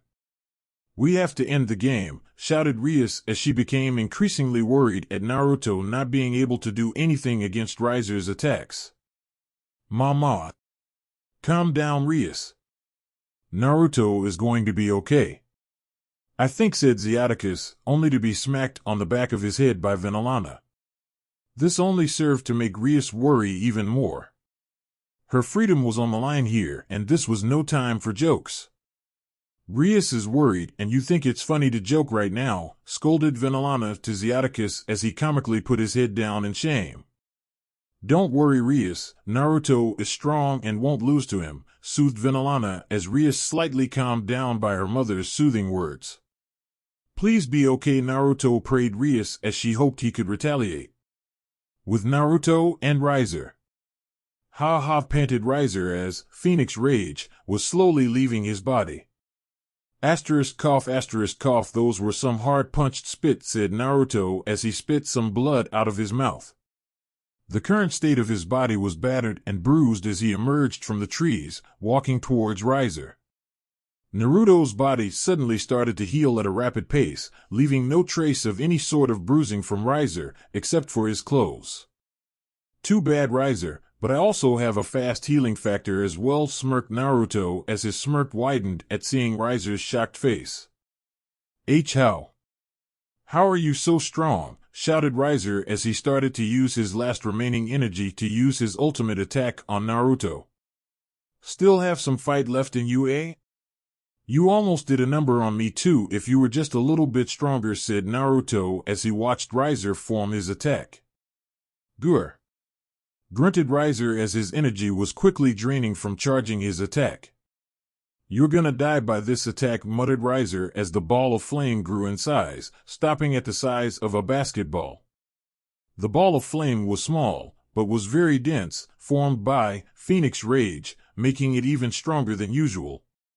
Using his last bit of strength, Riser quickly rushed towards Naruto. Catching him off guard by the fact that he still could run, Riser slammed the ball of fire into Naruto. Ha! Phoenix Flame, shouted Riser as the ball of flame slammed into Naruto, causing a huge explosion. Sorry, Riser, said a voice within the flames. It's over, as Naruto still had his Rinne Sharingan activated and snapped his fingers. All of the fire around the two quickly got sucked in by Naruto, and all that was left was the occasional burning of trees around them. All Riser could do was kneel down on the ground, horrified by what just happened. That was my strongest attack too, thought Riser as he looked at the uninjured form of Naruto. Naruto suddenly appeared before Riser and whispered in his ear, saying, "Get stronger and stop ruining other people's lives, or else I will end you." Then channeled chakra to his fist and punched Riser on the face, effectively knocking him out, both from the power and from exhaustion. Riser has retired. Naruto Uzumaki wins. Naruto looked up towards the Grimmery/Phoenix booth and found his eyes looking at Rias's teary-eyed one. Smiling softly, Naruto said, "I won, Oju-chan. You're free now and your wish has been granted." With that, Naruto got teleported out of the arena and effectively ended the marriage between Rias Grimmery and Riser Phoenix. Chapter 4. Previously. Riser has retired. Naruto Uzumaki wins. Naruto looked up towards the Grimmery/Phoenix booth and found his eyes looking at Rias's teary-eyed one. Smiling softly, Naruto said, "I won, Oju-chan. You're free now and your wish has been granted." With that, Naruto got teleported out of the arena and effectively ended the marriage between Rias Grimmery and Riser Phoenix. Present. Ha, breathed out Naruto as he stepped out of the teleportation spell and started to open the door to exit the raiding game area. Aimlessly walking down the hall looking towards the floor, Naruto was in deep of thought. This marriage is something I would expect from the old Satan faction, not from the new one. Zeaticus, Vinalana, and Cerzix are going to have to explain this and how Raviel and Raven agreed to such an outrageous proposal. I guess I can't blame them too much since Rias did wake me up after all, thought Naruto as he continuously walked down the hallway until he bumped into someone. "Oh, sorry," said Naruto as he snapped out of his thoughts to look up at who he bumped into. Suddenly, before Naruto could see who the person was, the person suddenly hugged him in a tight embrace. "Ah," said Naruto as he realized who it was. "You okay, Oju-chan?" said Naruto as said person nodded her head against his chest. "Thank you so much for ending this marriage for me, Naruto," muffled Rias as Naruto raised his eyebrow at the non-usage of an honorific. "It was no problem at all. I did after all give you that one wish and you used it, waking me up from my long slumber as well, so I should thank you once again. But, I must ask you one thing. Why would you use the wish on someone so weak? He shouldn't really give someone from the Grimmery family much of a problem. His peerage doesn't even practice as well," said Naruto as he looked down towards Rias questioningly as she further turned her down, unable to look at Naruto. "Do you and your peerage practice?" asked Naruto as Rias tentatively shook her head for a no. Naruto gently pushed Rias away from him and said, "This is a problem because there are millions of other people who are stronger than Riser, and if you can't even defeat him, then I don't know if you can even protect yourself and your peerage if you are ever in trouble," bluntly said Naruto as Rias looked down in shame. "Yeah," whispered Rias as tears started to come up in her eyes, ashamed at how weak she was at the moment. "Rias," said Naruto as she looked up him, tears still in her eyes, threatening to fall down. "Don't worry about how strong you were during your match because you are still young. You have plenty of time to get stronger, but I advise you to start training as soon as possible," said Naruto softly as Rias nodded her head at the option. Looking into Naruto's eyes, Rias felt a series of emotions bubble up within her as she questioned how she felt about the blonde. Do I like him just as a friend or as something else? What is this strange feeling I get from him? I should just focus on getting stronger than worrying about this feeling right now, thought Rias as those thoughts were quickly pushed to the side. I can't thank you enough for this, whispered Rias.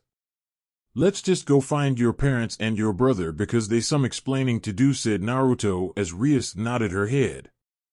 With that said, Naruto and Rias walked down the hall in silence, currently walking to meet up with her parents, brother, and Peerage. Naruto was going to get some answers out of them one way or another. They are in the living room right now. Follow me, said Rias as Naruto led her around the mansion aimlessly, searching for them until she told him where they were. Ah, is that so? My sensory is really bad, right? Muttered Naruto as he was depressed at his inability to find devils with large energy signatures.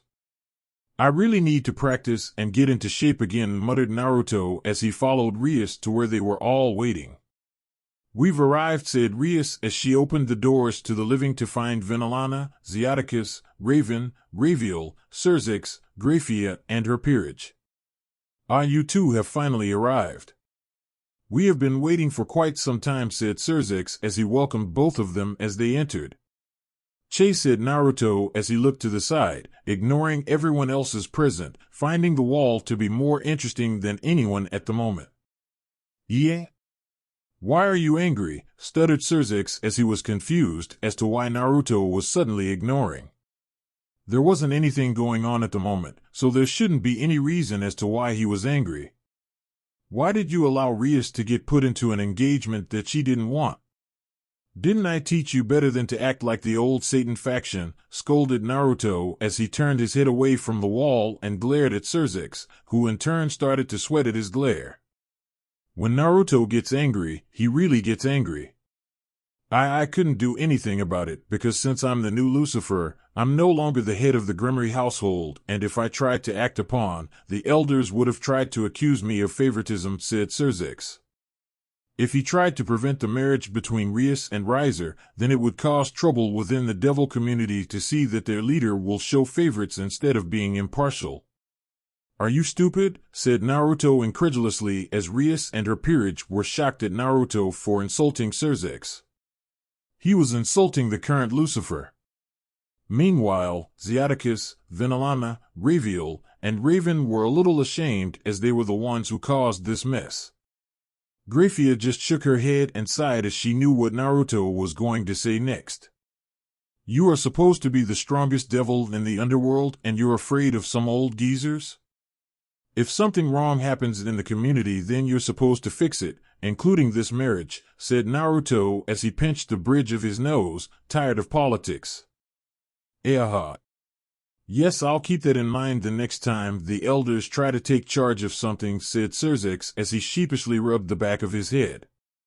Now that is out of the way, said Naruto as he turned his head away from Cerzix towards Xiaticus, Raviel, Venelana, and Raven. What were you thinking when you created the marriage between Riser and Rias? Questioned Naruto as he folded his arms and tapped his finger against his arm, annoyed that it was even created in the first place. His glare further made the four devils nervous under it. We were acting selfishly upon the prospect of joining the two families together, so we didn't think of the feelings toward our daughter Naruto-kun, said Xiaticus as Venelana nodded her head. There was a lot to be gained out of this. We thought everyone would gain something off of this, said Venelana. We are at fault too, said Raviel as Raven nodded. We should have noticed how Riser was acting at the time of the proposal and throughout the years as his arrogance increased tremendously. I, along with Raven, didn't know that young Rias was so adamant about not being married to Riser, so I'm sorry for that, said Raviel. I'm sorry about that too, Rias, said Raven as Rias accepted their apologies. I accept your apologies, Lord Phoenix and Lady Phoenix, said Rias as she turned her head towards Naruto, but I don't understand what is going on here. Why is Naruto scolding you for? Aren't you four older than him, as well as Oni-sama? Questioned Rias as she looked towards said mentioned devils. Ha ha ha ha. Do you hear that? I'm younger than you four. Understand you G-chans and Ba-chans, laughed Naruto as he pointed his finger at the four of them. Xiaticus and Raviel just laughed at what Naruto said, not taking him seriously. However, Venelana and Raven took it more seriously and started to get irritated the moment age was brought up. Naruto. Eerily muttered both Venelana and Raven as they slowly got up, eyes shadowed as they slowly walked towards Naruto, who in turn walked backwards, suddenly afraid of the women. Edo, I'm not way younger than you fine ladies. I was just joking around. Yeah, I was joking around, said Naruto as he chuckled nervously. Venelana and Raven didn't stop their strides as they continued walking towards him. Two hands suddenly gripped Naruto's head as Naruto tried, and failed, to take the hands off of his head. Oh wow, shouted Naruto as the two hands lifted him into the air. The strength of an angry woman was incredible. Kami-sama, I pray to get out of this in one piece, thought Naruto as he failed to get rid of the two women's hands. Naruto. Please stop misleading people and don't lie or else you will face the consequences, said Venelana as she didn't stop holding his head. Are you younger than us or older, stated Raven as her smile was curved upward, expecting Naruto to make the right answer or else. I am older. I am older than you two beautiful ladies. You are both super young. Forgive me for being so wrong, shouted Naruto as the two ladies finally let go of his head. Meanwhile, the younger devils were just dumbfounded by what just played out between Naruto and the two mothers. What just happened and what was this interaction? Naruto is older than Venelana and Raven? Naruto, you're older than Okasama? Aren't you the same age as us? Questioned Rias as she was shocked that Naruto was older than Venelana. This means that Naruto is older than 400 years old. I'm older than everyone here, so yeah, I'm the Aji-san, said Naruto as he chuckled sheepishly. I'm immortal, so I manipulate how I look, just like the rest of the devils here. If you're immortal, then when did you meet Okasama, Otusama, Raviel, and Raven-sama? I'm missing something because they all seem to know you and I don't, said Rias as she started to question Naruto. I guess it's time to talk about how I met everyone here, huh? I'm guessing you have a lot of questions about me, my powers, and how I met your family, chuckled Naruto as Rias nodded her head vigorously, eager of finding out since the rating game. Without Naruto, I don't even think we would have been here right now. The underworld would have been a completely different place without him, added Insurzex as Naruto bashfully rubbed the back of his head. I didn't really do much. It was you guys who did most of the work. I just came in the end to help you guys out, stated Naruto. Moo. What are you guys even talking about? Stop being so vague and tell me what happened that would have changed the underworld without Naruto and how he met you four, shouted Rias at Surzex as he chuckled at her. Mama Riatan. No need to be so angry. After all, I'm sure Naruto was just about to tell you everything anyways. After all, he is the best person to tell the story since he can show it instead of just talking, said Surzex as Rias quickly turned to Naruto, who flinched under her gleaming eye. Well, Naruto? Hurry up and tell me, shouted Rias. Hi. Well, before I show everyone the memories of the past, I'll tell you that I met your parents, Surzex and the Phoenixes, during the middle of the Devil Civil War, even Graffia as well, said Naruto as Rias gaped at what he just said. This meant that without Naruto, the outcome of the war would have been completely different. Would I even be alive without Naruto? Would the anti-Satan faction even win without him, thought Rias as she quickly jumped to conclusions that Naruto was always on the side of the devils. Hummed Naruto as he moved closer to Rias, who was still in thought about Naruto's affiliation during the war. Before you jump to any conclusions, I was not affiliated with the old Satan faction devils when I met them, nor was I throughout the entire war. I was on the side of the anti-Satan faction, said Naruto as Rias was shocked at how he knew what she was thinking. Eh? How did you know that? said Rias, shocked at how Naruto knew what she was thinking. Don't worry about that right now. I'll just let you know that I helped throughout the entirety of the war and helped you guys, stated Naruto. He puffed his chest out in pride, feeling prideful at being so important during the war and doing so much, even though he didn't say anything about being so awesome. Venalana and Raven, who were still standing by Naruto's side, pinched his cheeks on both sides, knowing that Naruto wanted to show off.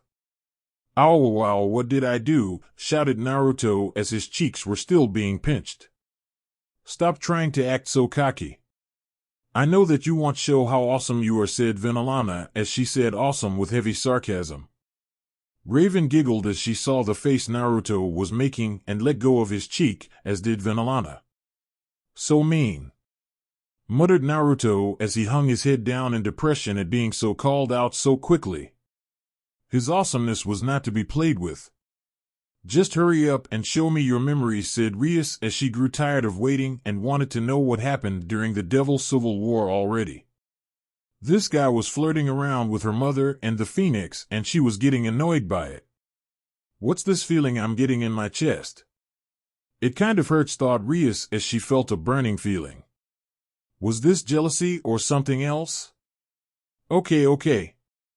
"It's time to show the memories of my awesomeness," shouted Naruto, already out of his depressed states, standing tall and proud of his accomplishments in the past. Venalana and Raven just sighed at how he always focused on his awesomeness, while Xiaticus, Raviel, and Cerzex laughed at Naruto's actions. "Everyone gather in the center so I can show all of you the memories," stated Naruto as he quickly started to focus. Everyone in the room got to the middle of the room and waited for Naruto to finish and tell them what to do next.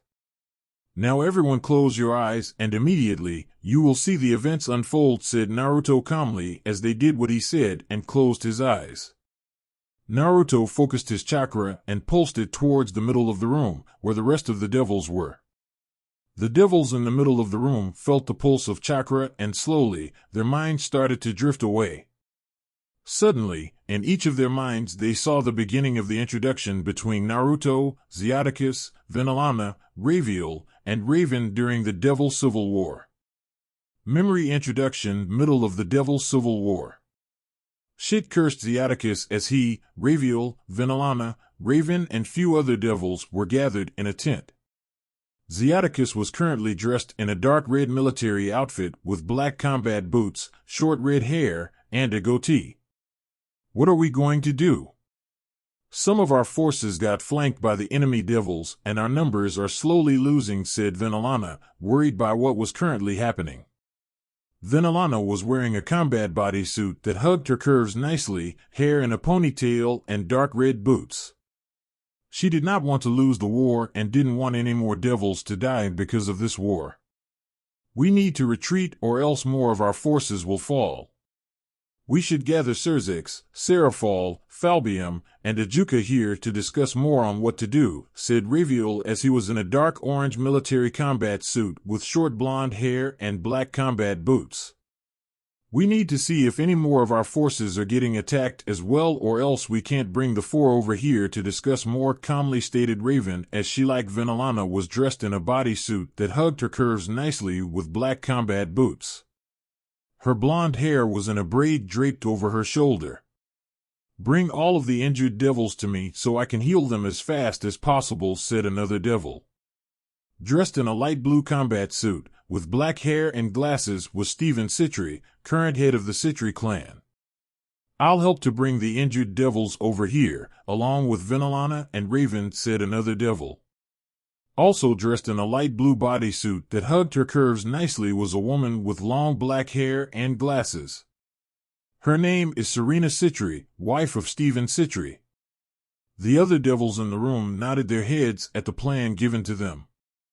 The priority at the moment was to retreat and save any injured devils on the battlefield to regain some of their force. "Good. I'll tell Cerzex right now so he and the other three can come here to discuss more." "Let's go," stated Xiaticus as the rest of the devils nodded and left. With Cerzex "Everyone retreat," shouted Serzix as he was currently fighting some of the devils from the old Satan faction. They were currently fighting in a forest where a cave was located within a mountain. "Begone," shouted Serzix as he blasted a few devils with the power of destruction, clearing the area for the devils of the anti-Satan to retreat. "Go, go, go," shouted Serzix as the devils quickly left to go back to base.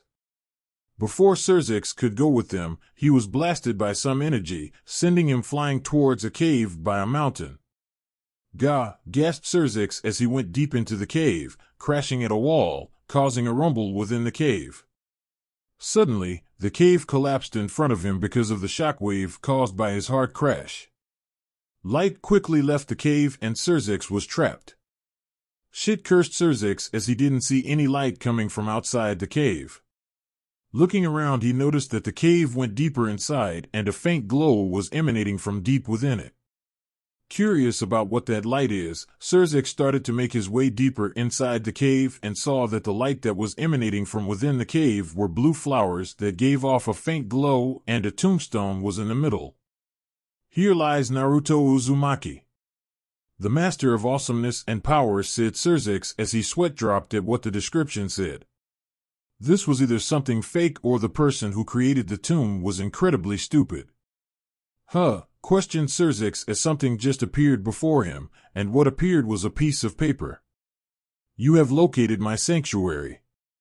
Never reveal the location of my sanctuary, and you will be rewarded with a wish.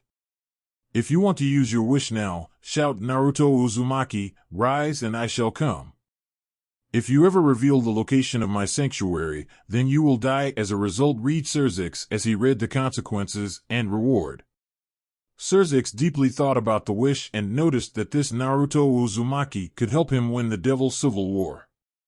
"All I have to do is not reveal the location of this sanctuary and I should be good. But wouldn't other devils have gone inside already? This seems too good to be true," thought Serzix as he was skeptical about it. Trying it out for the sake of winning the war, Serzix shouted out Naruto's name. "Naruto Uzumaki, rise," shouted Serzix as he read the chant from the paper. At first nothing happened, making Serzix sigh at the supposed wish that this Naruto Uzumaki was going to grant him, but after a few moments, a bright light emanated, blinding Serzix, forcing him to close his eyes. After a few moments after the bright light, Serzix opened his eyes and saw that a man, roughly the same height as him with bright blonde hair and electric blue eyes, was facing him. Serzix noticed the man had a forehead protector on him and was dressed in a long red garb with sandals. "Are you Naruto Uzumaki?" questioned Serzix as the newly introduced person nodded his head, staring intently at Serzix, making the latter sweat slightly at the intense gaze. "Yes, I am. I see that you have found my sanctuary.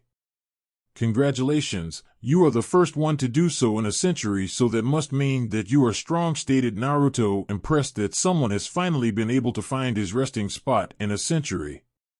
Time really does become insignificant when you become immortal, so 1 century wasn't at all spectacular for him. "Eh? How am I the first one to find this place in a century?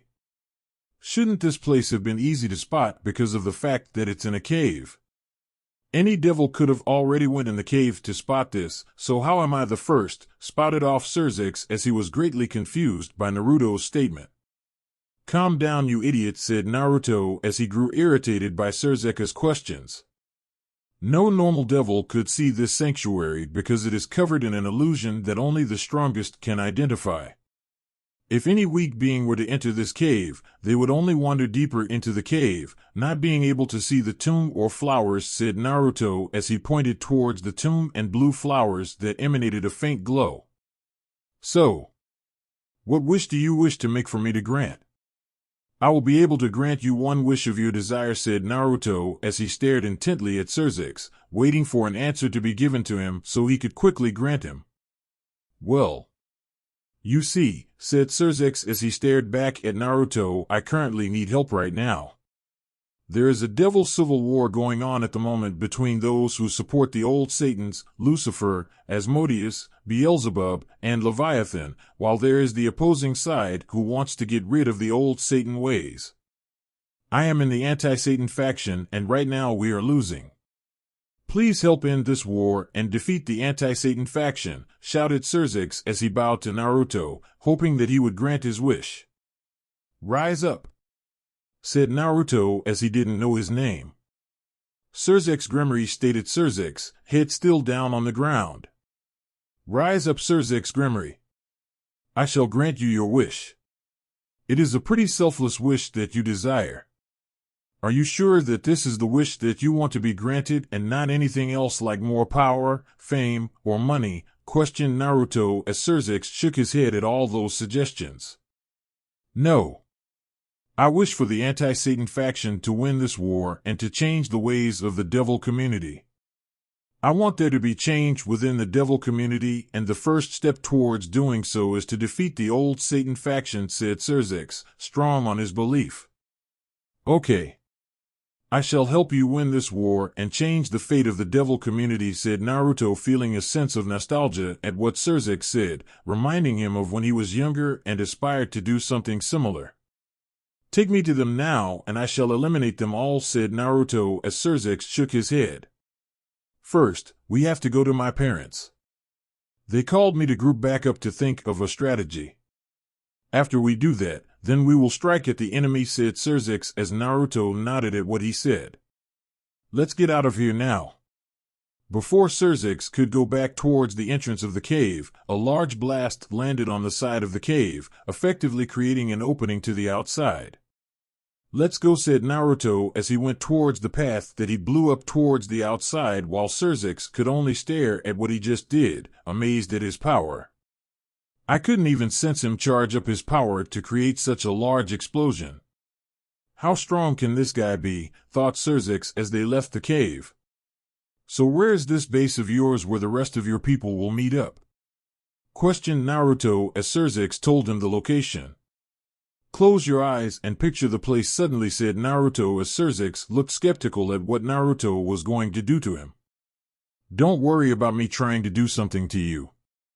I'll just get to the location a little faster, said Naruto, giving Xerxes the first smile since the time he met him. Xerxes nodded his head, slightly reassured that nothing was going to happen to him, but still a little skeptical. With a signal of approval, Naruto put his hand on Xerxes and together, they instantly disappeared, out of sight from where they previously were. "W.O.," said Xerxes as he felt lightheaded at what just happened and fell on the ground, confused at what happened to them. Suddenly, Xerxes noticed that he was in a tent, surrounded by Zeaticus, Venelana, Raviel, Raven, Serena, Stephen, Seraphal, Falbium, Abuja, and several other devils. Next to him was Naruto, who stood tall. As the devils were shocked that Xerxes quickly appeared before their eyes, they instantly went on guard the moment they saw Naruto next to Xerxes. "Who are you and what are you doing with Xerxes?" questioned Zeaticus as he prepared to fight back if Naruto would attack. "I am simply but a human helping on behalf of Xerxes. I will help end this war between your side and the opposing side," said Naruto as Xerxes got up and nodded. "That's right. Naruto is going to help us to win the war. He is incredibly strong and can do us a great help," said Xerxes as the devils slowly looked around towards each other and nodded, trusting Xerxes' word. "All right, if you say so. We will trust you," said Venelana. Naruto looked towards Venelana, staring intently at her for a moment before doing the same towards Raven and Serena. "You have some beautiful sisters there, Xerxes. Are most female devils this good-looking or something?" said Naruto towards Xerxes as he pointed towards the three women. Xerxes laughed at Naruto as Naruto was confused at why he was laughing at him. The three women blushed at being called beautiful as no devil ever openly said that they were and were too afraid to do so. "Those are not my sisters. The brunette is my mother. The blonde is Lady Phoenix and the black-haired woman is Lady Citri," wheezed Xerxes as he tried to regain his breath. "Ah. Forgive my rudeness and ignorance," said Naruto as he appeared in front of three of them and kneeled down in front of each of them. He kissed the back of their hand as a form of apology. Vanillana, Raven, and Serena once again blushed at the action that Naruto has done because no one ever had the guts to do it to them. It's okay, stuttered Raven as she inwardly cursed for stuttering in front of a person she just met. Oi! Stop flirting with my mom, said Sirzex with Seraphol adding a yeah in the back. Naruto, hearing Seraphol's voice, turned towards her, ignoring Sirzex's remark, and went towards her. I'm sorry for ignoring you, miss. Your name? Questioned Naruto as he held Seraphol's hand within his and also kissed hers, causing her to blush brightly at his gesture. Yeah? It's okay. I don't really mind, stuttered Seraphol as she quickly let go of her hand from Naruto's and looked down, embarrassed at blushing because of a stranger, but also because of how handsome he was. Ha ha ha ha. You ladies are funny, laughed Naruto as he saw all of the ladies' reactions. I couldn't contain myself, he laughed as he moved away back towards Sirzex, who sighed at what just happened. Vanillana, Raven, and Serena all seethed in rage at Naruto teasing them. They thought he was a gentleman, but it looks like he is an idiot. Naruto-san, muttered the three ladies as a dangerous aura shrouded the three of them. Hair flying wildly, Naruto saw flashbacks of a certain red-headed mom doing that as well. Please come here, they slowly said as all Naruto could do was nod. One beating later. You are not to play with a woman's heart like that, you hear me, young man, said Vanillana as all Naruto could do was nod as his eyes and mouth were bruised up from the beating he received. Hi, said Naruto as everyone else in the room sweat dropped at what just happened. I think he is older than everyone here, interjected Sirzex as every devil looked at him in surprise at his declaration. Nonsense, that boy looks just the same age as you, if not younger, said Raviel as they nodded with his claim. I'm actually around 500 years old? I forgot, as time doesn't really matter to me since I'm immortal, said Naruto sheepishly, quickly recovered as if the bruises never appeared in the first place. Said everyone else as they were shocked by his age. This guy was really old, even for devil standards, and he only looked about 18 in front of them. Nothing happened for a solid minute as everyone was thinking about Naruto's age. All right. Let's get down to business. We can have more fun later, said Naruto as he winked at Vanillana, Raven, Serena, and Seraphol at the innuendo, causing the four of them to blush at the implication. Cough star. Yes, of course, said Zeoticus as they all quickly moved towards the round table in the center of the tent.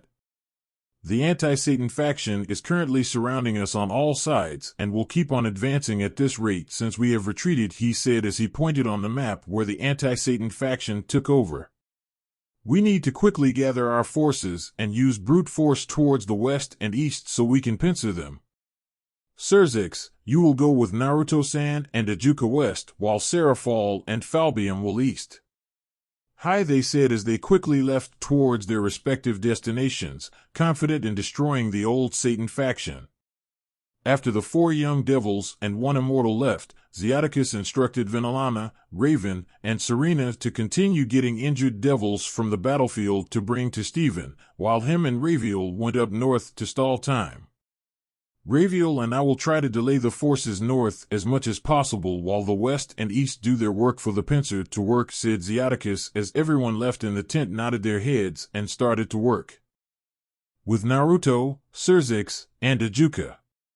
Naruto, can you quickly take us over towards west? Just teleport us straight in the defense as their devil signatures are easy to detect, asked Sirzex as Naruto nodded and told both of them to stand still. All right. Stand still because you will both feel a little bit lightheaded, commanded Naruto as Sirzex and Ajuka nodded their heads. Naruto put both his hands on their shoulders and concentrated towards the west where a large concentration of energy was located. Naruto found the large concentration of energy and teleported them towards the center of it. West where the large concentration of energy is. We will be by the anti-Satan trash in a few more minutes. Get ready to destroy them, yelled an old Satan faction general as in front of him, approximately 15,000 devils shouted in agreement. Before the general could say something else towards his men, in the center of the army was a sudden explosion, sending all the men around the explosion flying and getting obliterated in the process. What in Lucifer's name is happening? Men! Attack! We have intruders in our area, yelled the general as the remaining army that didn't get hurt by the explosion rushed towards it to stop any more damage from happening. Those that rushed towards the explosion were suddenly destroyed by a large beam of dark concentrated energy. The energy from the general's men were being directed towards their own comrades. Power of destruction, shouted the general as he realized there were a few prominent annoyances in the anti-Satan trash. Sirs Ex Grimory. Ajuka Astaroth, shouted the general as the smoke dissipated, showing Sirs and Ajuka attacking with Naruto watching. How did these trash get here so fast? We should have sensed them coming towards us, but how did they attack the center of my army, thought the general as he noticed more and more of his men getting destroyed by them. The general had no other option available other than to call in for more reinforcement. Rise of Imsama, I need more reinforcement towards the west. Our army is getting destroyed by anti-Satan trash Sirs Ex Grimory and Ajuka Astaroth. There seems to be another devil working with them. High Rise of Imsama, she should be capable of defeating them with me here. I will stall for time, said the general as the mental call between the general and Rise of Him abruptly ended.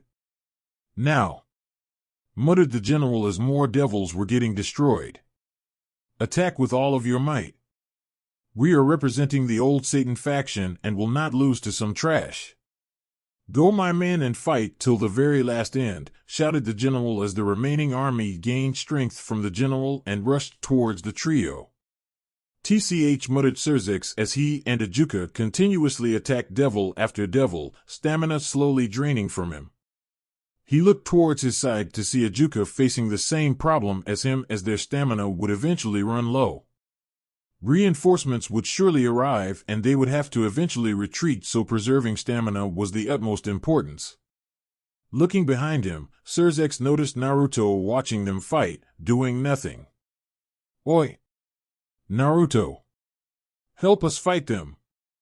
Why are you standing around doing nothing? Shouted Sirs as Naruto looked at him in a confused manner. Why should I help?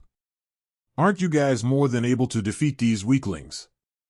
I mean, their general is very weak as well, so this should be pretty easy for you 2-inch, said Naruto as Sirs and Ajuka gained tick marks from his remark.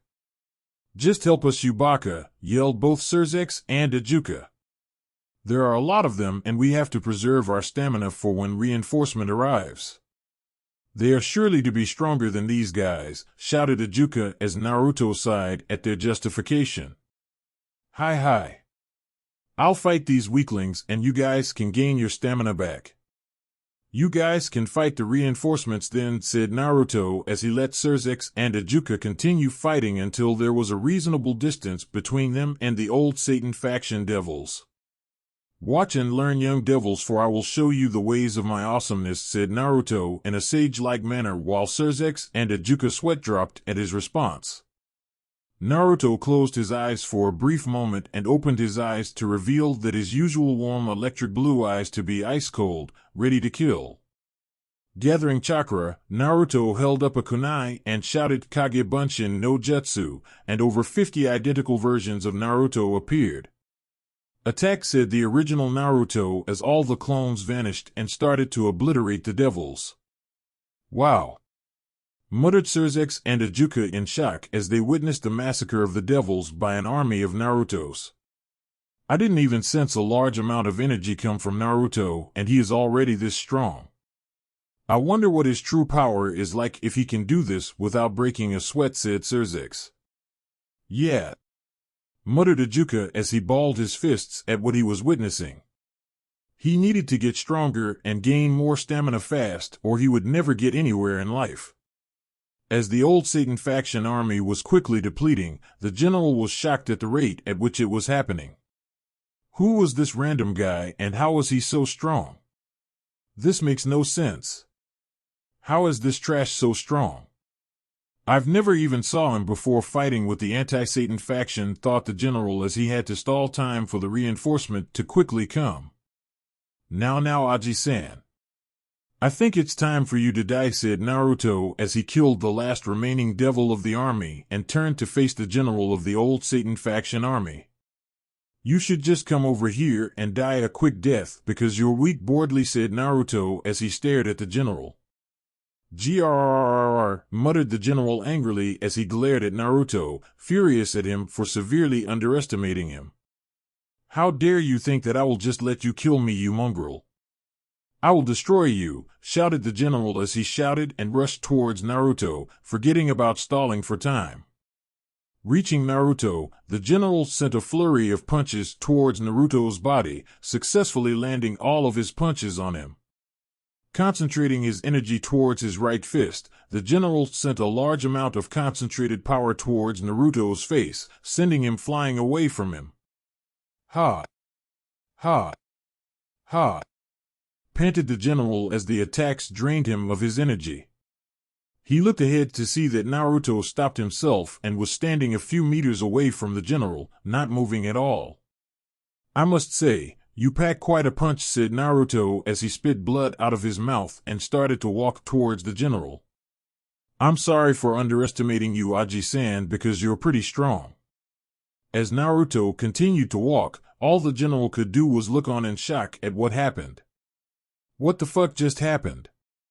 This guy is a monster. I charged most of my power towards my hand and punched him with it, and he's not even fazed. Before he could continue his thoughts, Naruto appeared directly in front of him and sent a chakra-enhanced fist his way. Gah! Shouted the general as he flew backwards and onto the ground. Shit, that fucking hurt, said the general as he struggled to get back up, but only to come crashing back down. Ha ha ha. You think you can get back up? I won't let you, Aji-san, shouted Naruto as he repeatedly stomped on the general's chest, further pushing him deeper into the ground, cracks forming around them. What a sadist, said Ijuka, noticing that Naruto was greatly taking pleasure towards the pain he was inflicting towards the general. He isn't even going to stop anytime soon, is he, said Ijuka as he looked towards Surzex. Why yeah, he said as he shouted towards Naruto.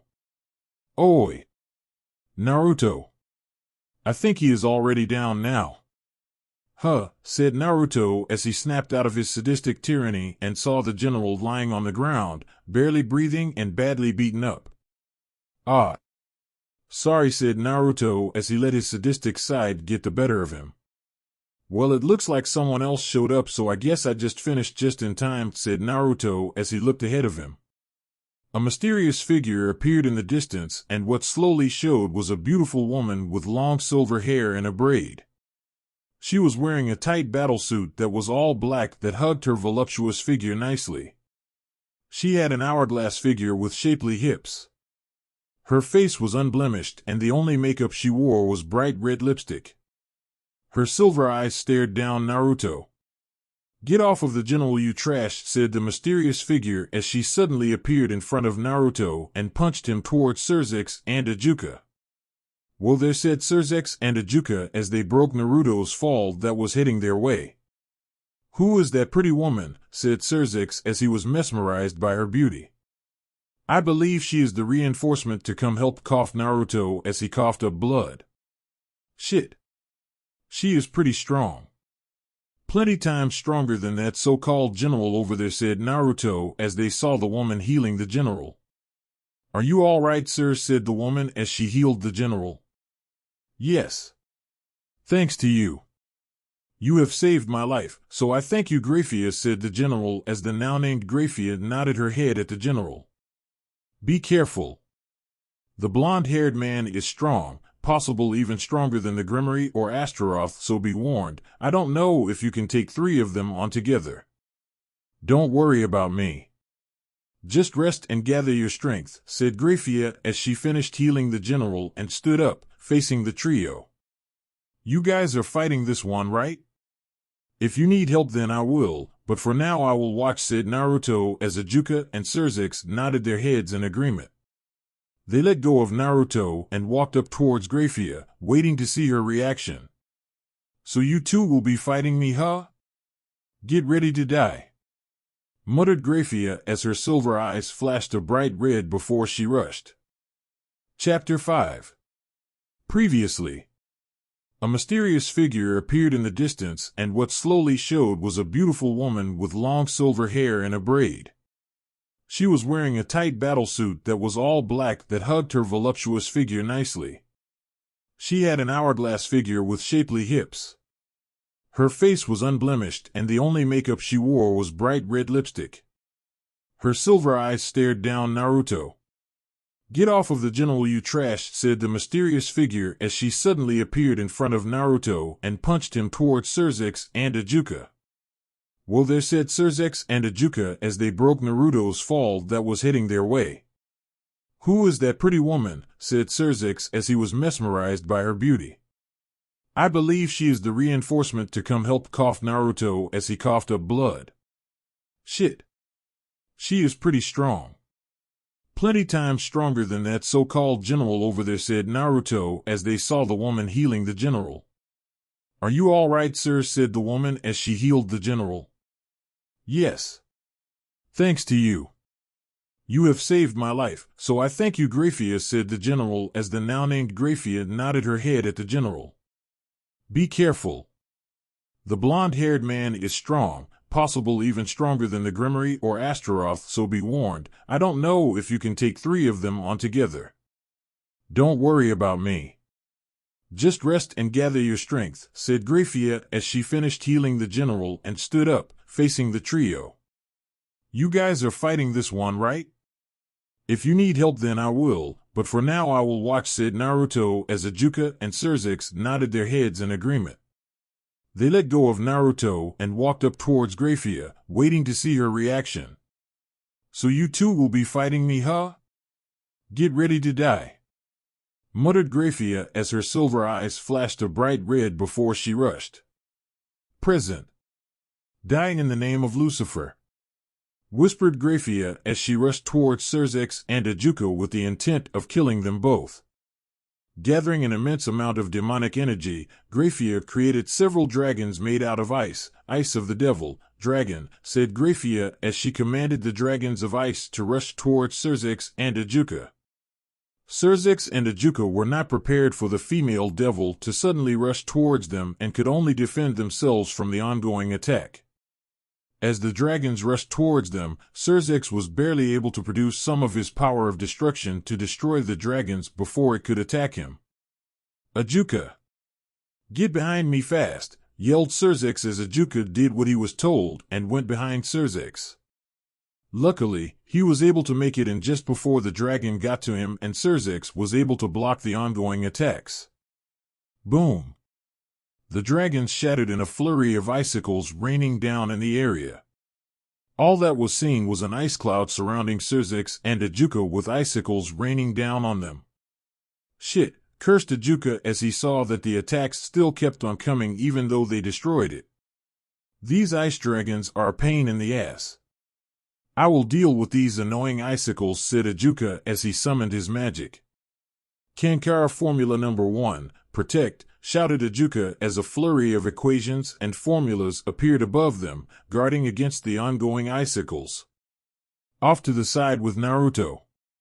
"These guys should always be prepared for anything, yet they look like complete amateurs," muttered Naruto as he watched Surzex and Ajuka protect themselves from the attacks made by Graffia. Several stray pieces of ice were making their way towards Naruto, but before it could attack him, they exploded. "She is a pretty strong fighter, I'll give her that, and it looks like those ice dragons were just a decoy for the main attack," said Naruto as he watched Graffia continue her rush towards the 2 male devils as they were defending themselves in the cloud of ice. Back with Graffia.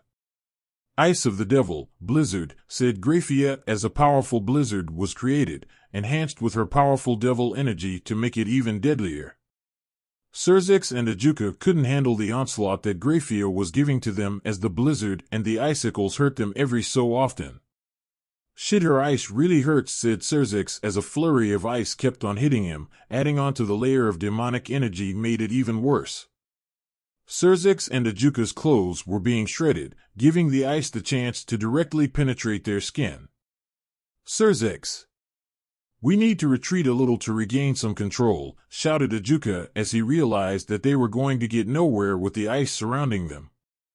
Let's get out of here. Before Ajuka could finish his sentence, Graffia suddenly made her appearance in front of Ajuka and calmly whispered, "Ice of the devil, devil's rage," as a magic circle appeared in front of her mouth and a large torrent of ice charged with demonic energy was shot at Ajuka. "Gah!" shouted Ajuka as blood escaped his mouth and sent him flying backwards towards Naruto's direction. "Whoa!"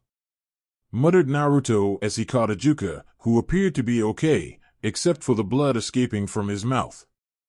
"You didn't get damaged from her attack, which should have shot a hole through your stomach," said Naruto as Ajuka shakily got back up.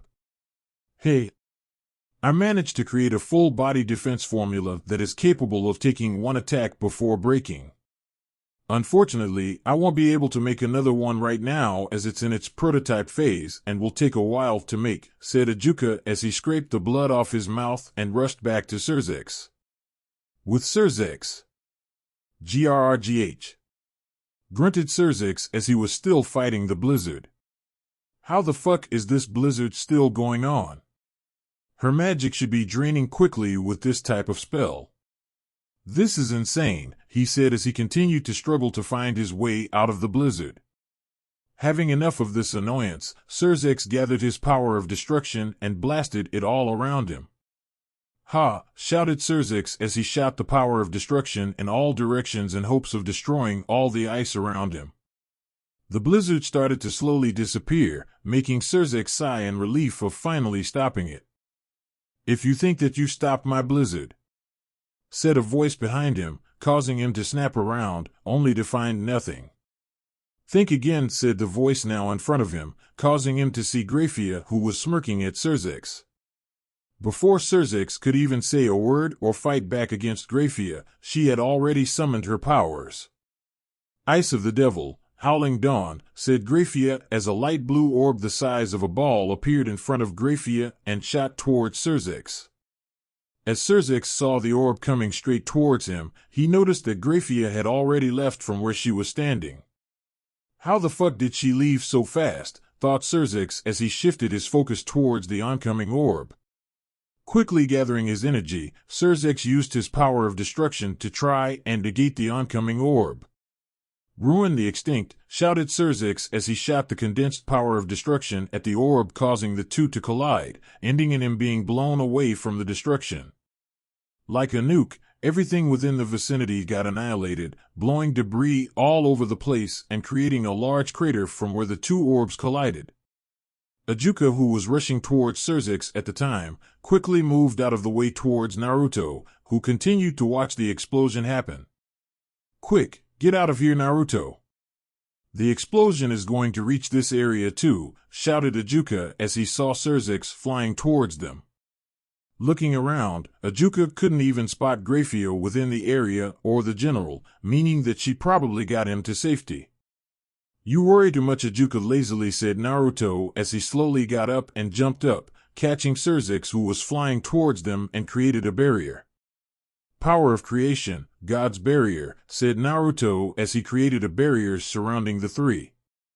The explosion quickly made its way towards the three, and as Serzex and Ajuka braced for impact, nothing happened. The explosion made its way around the barrier, keeping the three men safe from the explosion. All that was left around them was the small piece of land that they were standing on. Everything else within a mile radius was gone at least a foot deep. "Oh my Lucifer," muttered Serzex as he noticed the destruction that happened around them because of the two orbs colliding.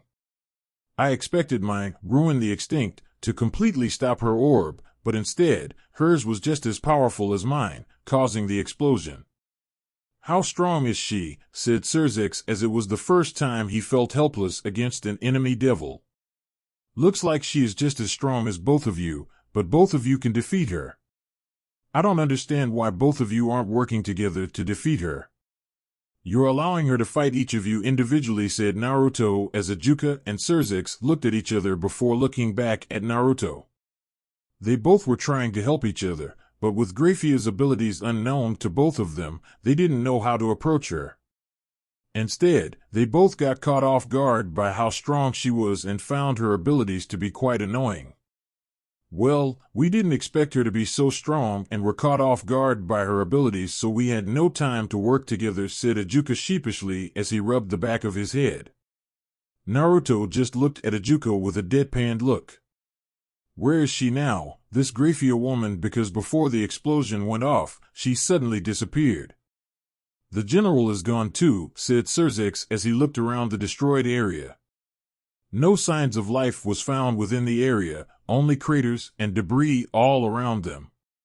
She left to pick up the general and proceeded to take him away from the area, knowing that her attack would cause a large explosion, said Naruto as he scanned the area, activating his Rinnegan to find her and the general. "Man, you guys suck at fighting," said Naruto as Surzix and Ajuka gained tick marks from his blatant jab at their skills. However, they decided to keep their mouths closed because they knew the difference in their skills. As Naruto continued to scan the area for Graffia and the general, he noticed two signatures that were a few miles away from them, consisting of one strong aura and one weak aura. "Found them," muttered Naruto as he proceeded to turn towards Surzix and Ajuka. "Both of you hold my shoulders. I found the two already, and this time, I will fight her." "I was getting bored anyways," said Naruto as the two nodded and proceeded to hold his shoulder.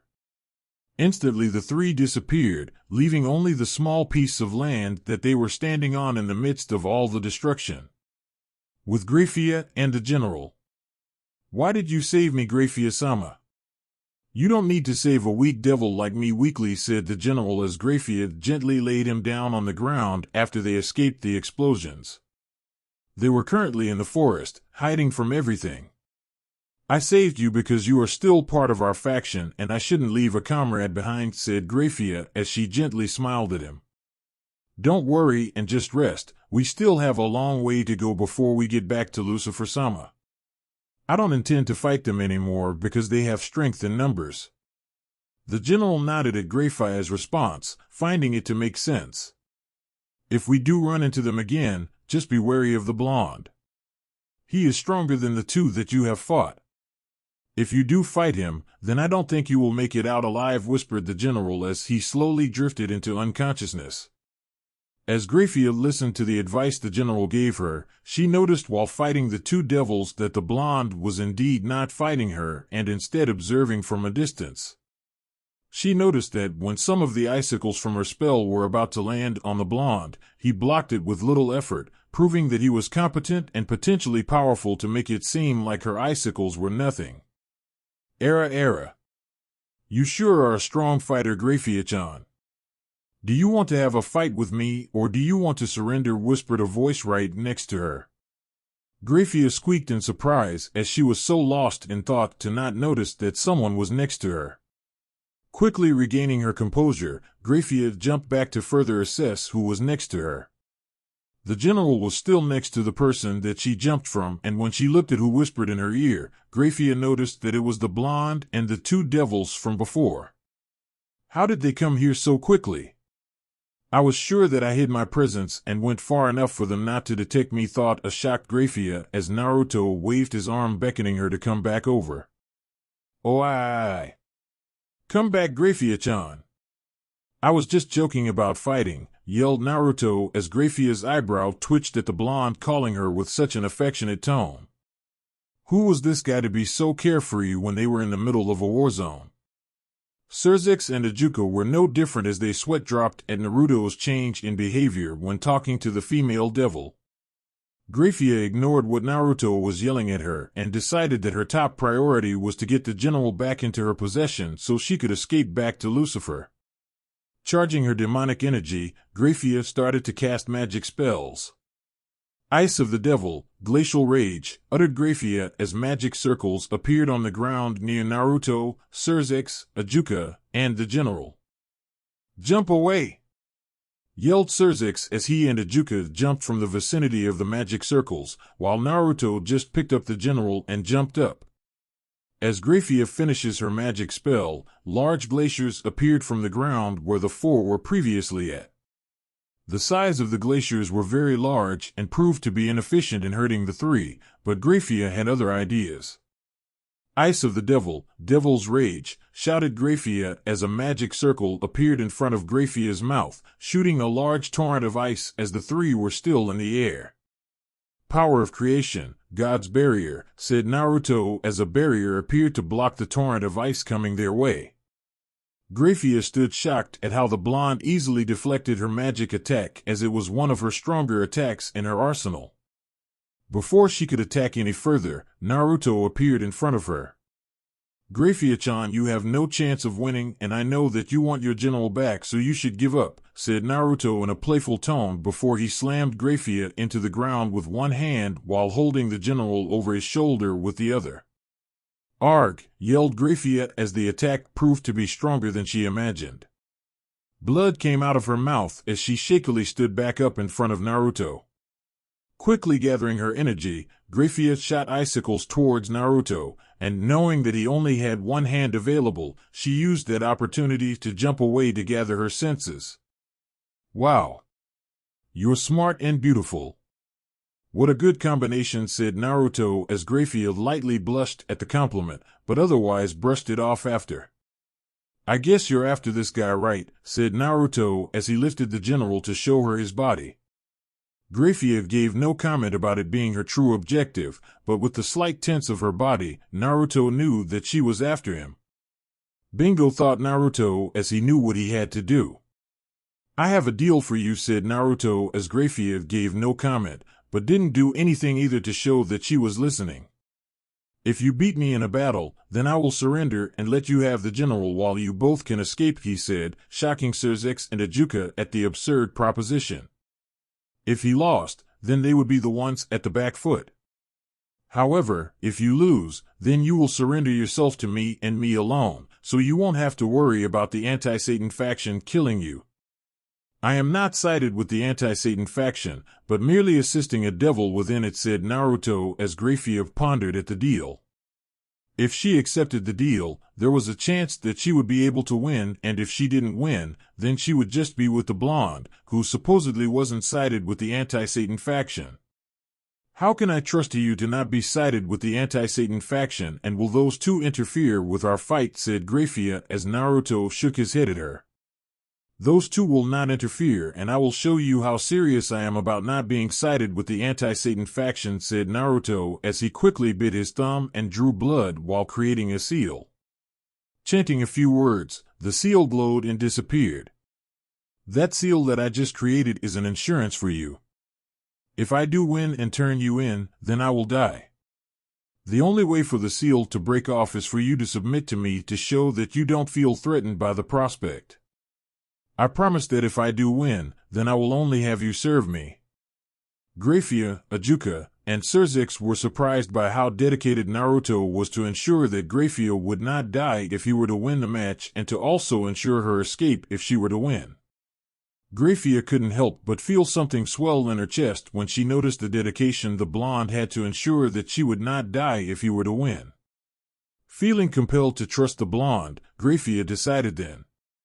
"What is your name?" said Graffia as Naruto grinned at her. "Naruto Uzumaki." "I'm sure you will remember it, beautiful," smiled Naruto as he winked at her. "I see. Then Naruto-san, I agree to your terms and will fight you," said Graffia, unfazed by his blatant flattery, as Naruto nodded at her and set the general down to face her. As the two stood across from each other, neither made a move. A long, silent 5 minutes have passed and all Naruto and Graffia have done was stand still. Neither of them have done anything of significance to each other, seemingly frozen in time. With Xerxes and Ajuka. "What are they even doing?" questioned Xerxes as he stood on the sidelines with Ajuka, waiting to see them both fight, but all he saw was them standing still.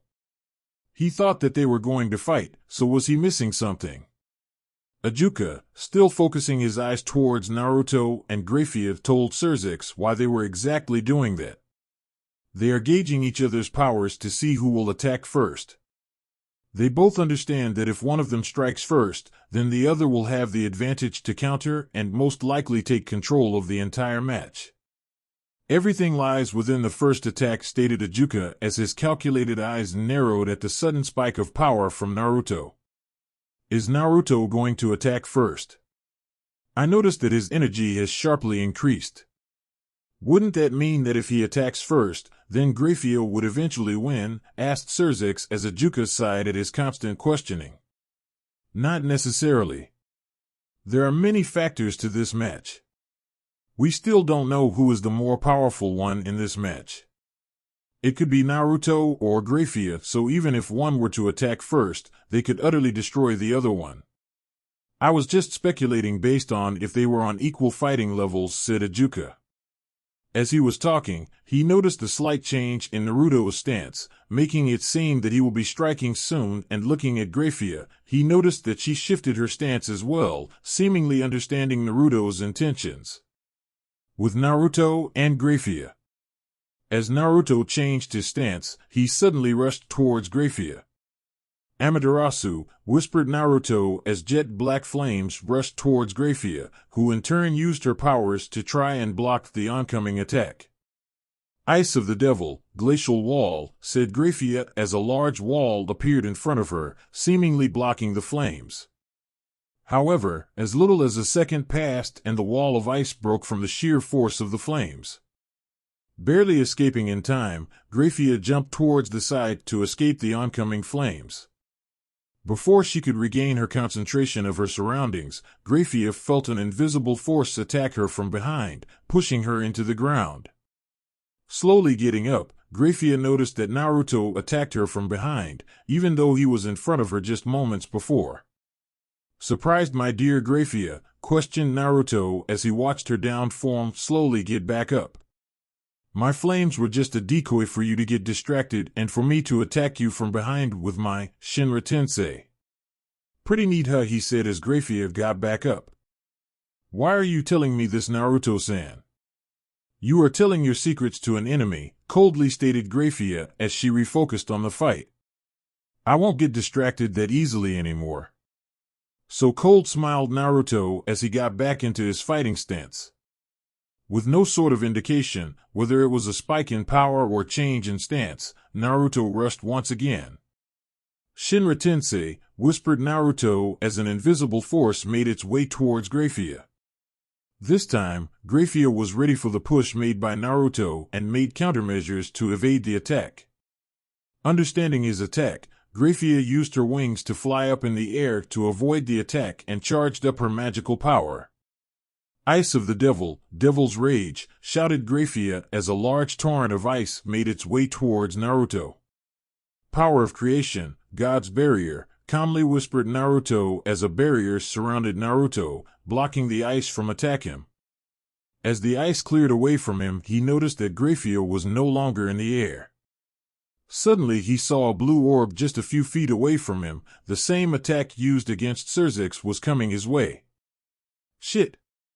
I can't create a barrier in time, cursed Naruto as he braced for the explosion that would come his way. A long period of silence lasted around the battlefield, only for a large explosion to be heard from all around. Surzix and Ajuka had to fly away from the explosion while Graffia was already away. As the explosion occurred, no one could see what became of Naruto or even if he had even survived the attack.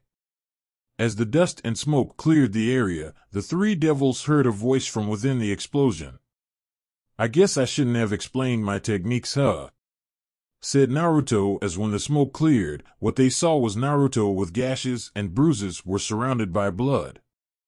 However, if one would look closely, they would see that the gashes and bruises were already healing at an abnormal rate. Surzix and Ajuka let out a sigh of relief that the fight wasn't over and they still had a chance for a powerful enemy to be on their side. Graffia, in the meantime, didn't show it, but she was shocked by how fast Naruto's healing factor was and that he wasn't at all fazed by one of her powerful techniques. This guy is very dangerous. I need to watch out for his attacks and constantly damage him to slow the healing factor of his thought Graffia. As she was thinking of her strategy, Graffia failed to notice that Naruto had already left the spot from where the explosion was and already was behind her. "You're distracted right now, my dear," Graffia whispered Naruto from behind, snapping Graffia out of her thoughts. Before she could even do anything, Naruto slammed her down towards the ground.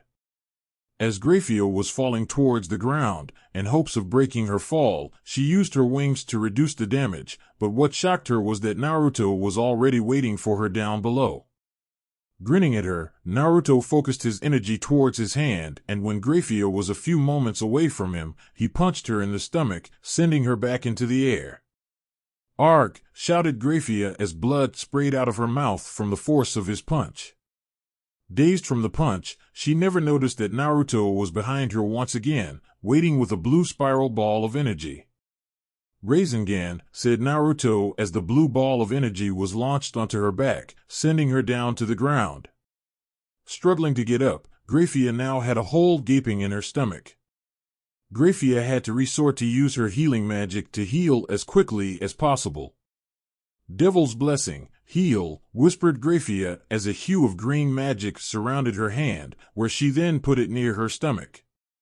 Any sort of hold that was once there was now gone, and all that was left as a result was her beautiful pale-toned stomach. "Wow," whistled Naruto as he witnessed Graffia using her healing magic. "Your healing magic is pretty good."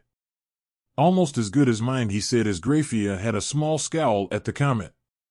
He was basically saying that he was better than her and was almost as good as him. "The nerve of this guy to underestimate me," thought Graffia as she calmed down and started to focus. "Off to the side with Surzex and Ajuka." "Looks like she is getting serious now," said Ajuka as he noticed how Graffia was focusing more and more, gathering her energy.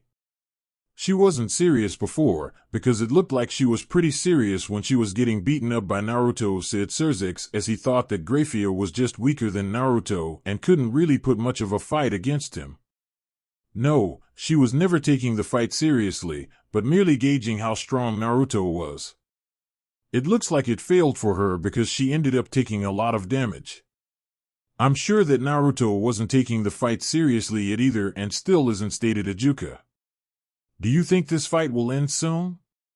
"It looks like it will take a while before a victor emerges," questioned Surzex as Ajuka thought about it for a moment before giving his answer. "This fight will either end really soon or will drag on for a while. I don't think that there is a middle ground for how long this fight will last based on their power. Either someone gets the upper hand and completely destroys the other, or none do and will cause a game of endurance," he said as Surzex nodded at his logic. Back to the fight. As Graffia focused, Naruto noticed a sharp increase in her power and the aura she was emitting because of the power.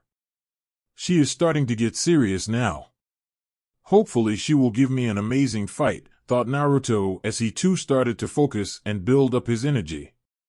As both of them gathered up their energy, the ground around them started to shake because of the sheer power they were emitting. Surzex and Ajuka even had to wipe off the sweat that was building because of how strong they both were. Suddenly, Graffia made the first move. "Ice of the Devil, Howling Dawn," whispered Graffia as the blue orb of energy made its way in front of her and was launched towards Naruto. "Hey, you think that will work on me twice?" "Shame on you," said Naruto as he dodged the oncoming attack, but what surprised was that Graffia was not deterred by his response, but merely smirked. "Ice of the Devil, Dragon," shouted Graffia as a large dragon made of ice flew past Naruto towards her blue ball of energy. The dragon used its mouth to latch onto her previous spell and made its way towards Naruto. "Fuck," cursed Naruto as he had to brace himself for the attack as he did not expect a combined attack from her two spells. Finally muttered Graffia as she was getting drained from using such powerful attacks at the same time. Just when she thought she could regain some of her energy back, clapping was suddenly heard from her right. Naruto was on her right, unscathed by the attack and looking well. I must say that was very well in execution, said Naruto as he applauded her effort. However, I'm sorry to say this, but I substituted myself with a clone to avoid your attack. Remember when I sent you flying to the ground and hitting you back up? The me on the ground was my clone, grinned Naruto as Graffia's eyes grew wide at such a powerful technique. You are indeed a powerful foe, but I'm sorry to say that this match will end very soon in my favor, said Naruto as he rushed towards her.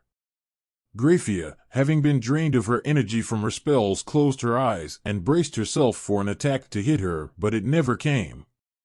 Slowly opening her eyes, she noticed that Naruto's eyes have changed and instead of his usual blue were replaced with blood-red eyes with circular lines with black dots.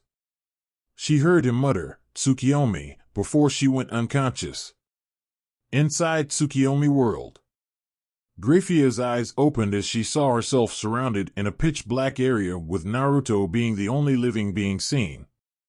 She saw Naruto coming towards her and braced herself for another attack, but like before, it never came, leaving her confused. Right now you are trapped in an illusion that will last for 72 hours, but will only last a few seconds in the real world. If you wish to give up, now would be the time to do so, or I will use measures to make sure that you are certain to lose, stated Naruto as Graffia took note of her surroundings. What will happen if I choose not to give up? What will you do then? Questioned Graffia as Naruto chuckled at her question. I don't have to tell you that, but since I'm feeling nice, I'll tell you. If you choose not to give up, I will make you fight me for 72 hours to show the difference between our powers and just how strong I am compared to you, he said as Graffia thought about her options and ultimately came to a decision. I'm sorry, Naruto-san, but I will not give up that easily. If I gave up, then I would be a disgrace to the Lucifich household and to Lord Lucifer himself. It would also not be wise to look down upon me, as I am quite capable of defending myself, said Graffia as Naruto smiled at her. Very well. You shall fight me and witness the power of someone that is on a different class than you, he said as he readied himself to fight, as did Graffia. Outside the Tsukiyomi world. Just 3 seconds have passed before Graffia, who was standing, fell down to her knees, a look of defeat etched across her face as she fought Naruto for 72 hours to see who was stronger.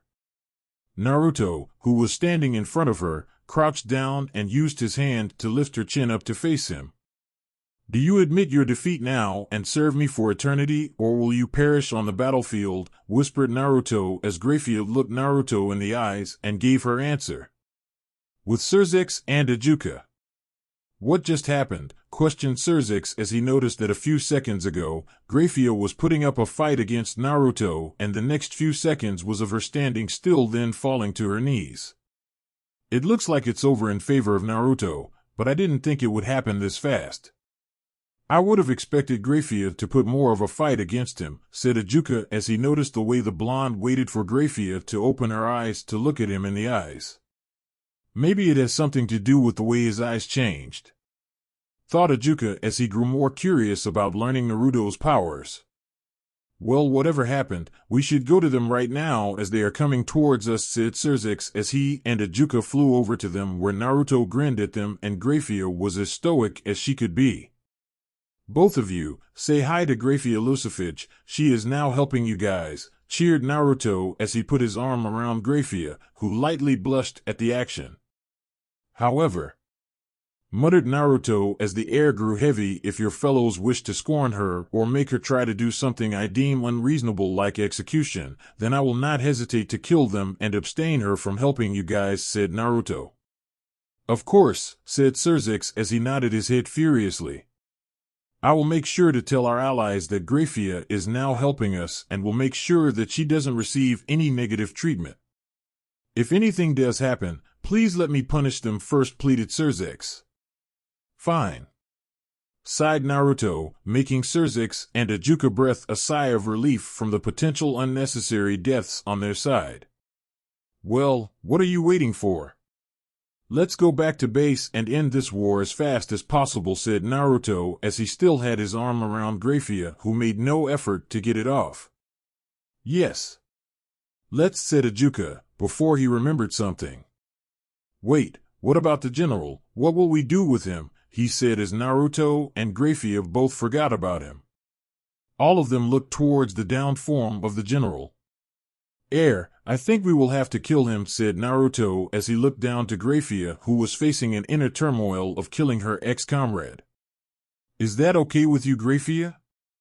If we let him live, then more damage might come our way with him leading an army, he said as Graffia nodded at his comment. Hi. Naruto-sama, you can kill him. It's for the better of ending this war earlier anyways, she whispered as he nodded his head and teleported to the general.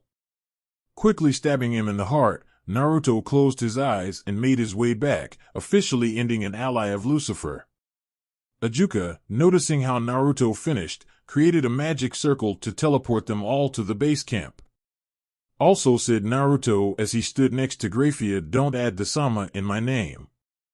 Just call me Naruto or Naruto-kun, okay, said Naruto as he smiled at her, causing her to slightly smile at his kindness. Okay. Naruto-kun, whispered Graffia as she didn't want Surzex and Ajuka to hear her act so unprofessional. She did have a reputation to uphold after all, and the only one allowed to see a difference was now Naruto. All right. Let's end this war and bring peace to the underworld, shouted Surzex as they all disappeared back to base camp. Chapter 6. Previously. Hi. Naruto-sama, you can kill him. It's for the better of ending this war earlier anyways, she whispered as he nodded his head and teleported to the general. Quickly stabbing him in the heart, Naruto closed his eyes and made his way back, officially ending an ally of Lucifer. Ajuka, noticing how Naruto finished, created a magic circle to teleport them all to the base camp. Also, said Naruto as he stood next to Graffia, don't add the sama in my name. Just call me Naruto or Naruto-kun, okay, said Naruto as he smiled at her, causing her to slightly smile at his kindness. Okay. Naruto-kun, whispered Graffia as she didn't want Surzex and Ajuka to hear her act so unprofessional. She did have a reputation to uphold after all, and the only one allowed to see a difference was now Naruto. All right. Let's end this war and bring peace to the underworld, shouted Surzex as they all disappeared back to base camp. Present. Base camp. As the 3 devils and 1 immortal came back to the base camp, they noticed that the older devils were all grouped up, discussing strategies on how to stop the advancement of the Satan faction. Raviel was currently talking, while Zeoticus, Venelana, Raven, Steven, Serena and some other devils listened to his tactics. As Raviel continued talking, he was interrupted by Surzex, who decided to announce his presence. We're back, everyone, and we got a new ally, yelled Surzex as he smiled broadly towards the older devils. As the older devils raised an eyebrow at who the new ally was, Surzex's grin only widened as he pointed his hand towards Graffia, who looked towards them with a stoic face and introduced herself to them. Hello everyone, my name is Graffia Lucifuge, and I will help fight to end this war, she said as she bowed her head down. The older devils were shocked that they were able to gain such a powerful ally on their side, but were a little skeptical because of her known status of serving the Lucifer household for generations. Venelana, who was skeptical about the ordeal, decided to speak her mind about her skepticism. Hello Graffia-san. You are a prominent figure for the Satan faction and a powerful one at that, so why would you suddenly defect to our side? Are you planning on betraying us because you have been serving Lucifer for generations? Said Venelana as she wanted to make sure that nothing bad would happen and cost them the war. Issei-Surzex was about to assure his mother that nothing wrong would happen with Graffia about defecting back to the Satan faction, but said person in question beat him to it. I will not be defecting back to the Satan faction because I now owe my life to Naruto-sama. I wouldn't be alive right now if it wasn't for him giving me a choice, said Graffia as she lightly smiled when remembering his generosity towards her, whereas any other devil would have killed her on the spot. Venelana nodded her head from the words said by Graffia. It sounded like her life was now in the hands of another, and one that seemed to be trustworthy as well. With that in her mind, Venelana turned her head to Naruto, who had his eyes closed throughout the entire ordeal, looking as calm and as handsome as ever. What was that thought just now? He's handsome, yes, but I have a husband right now, thought Venelana as she shook her head from such thoughts and focused on the current topic. Is this true, Naruto-san? Is her life now in your hands, and are you sure she will not betray us? Questioned Venelana as she waited for him to answer her question. What she got was him opening his eyes and looking around the room and focusing his eyes onto Venelana, who waited patiently for his answer. For a few moments, Naruto was just staring at Venelana with a blank look, while said devil started to grow impatient from his lack of response. Well? Is it true? Said Venelana as she put her hands on her hip and started to tap her foot impatiently, unfit for a high-class devil such as herself. What was the question again? I dozed out for a second there, said Naruto as he picked his right ear and looked around the room. Everyone in the room, save for Venelana, sweat dropped at his unprofessionalism and lack of respect, while Venelana grew irritated from his answer.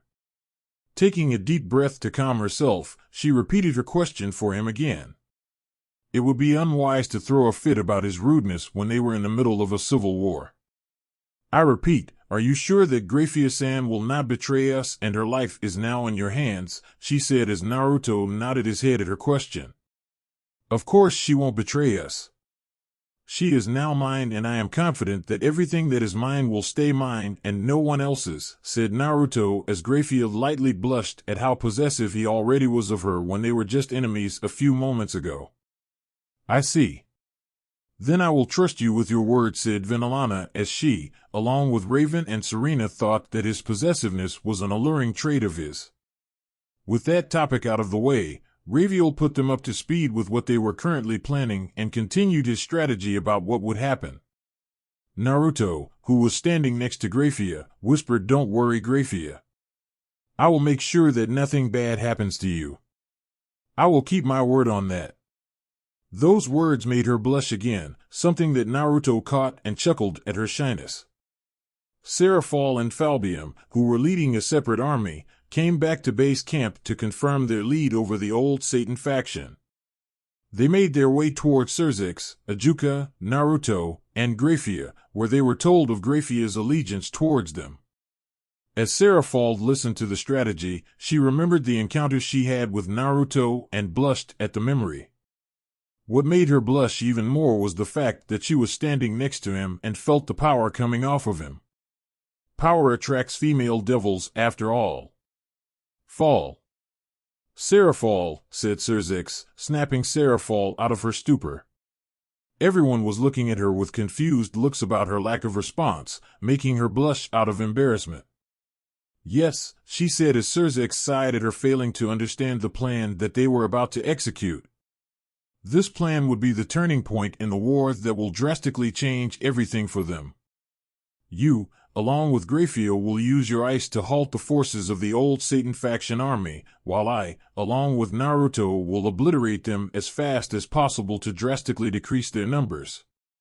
Ajuka and Falbium will make sure that no harm will come our way and also advance our army. Understand? It's essential that you work together with Graffia, said Surzex as Seraphol nodded her head and looked towards Graffia, who nodded her head towards her. Okay. I understand, said Seraphol as she turned towards Graffia and nodded her head towards her. I hope we get along and work together, she said as Graffia nodded her head once again in approval. Great. Now we can put this plan in motion and finally end this war, said Zeaticus, but before he could tell them to put the plan in motion, Naruto raised his hand. Yes, Naruto-san, he questioned. Before we fight, who is leading the old Satan faction so I can understand who we are going up against, he said as Zeaticus nodded at the question. The ones currently leading are the descendants of the Satans, Rizavim Levan Lucifer, Shalba Beelzebub, Cruzeri Asmodeus, and Kateria Leviathan. Rizavim, however, is nowhere to be seen during the entirety of the war, so we believe that he is in hiding. So, we would be fighting against 3 out of the 4 descendants of the original Satans, said Zeaticus. Not having rise of him greatly increases their chances of winning the war because he is just as strong as Surzex and Ajuka, who both are considered to be super devils.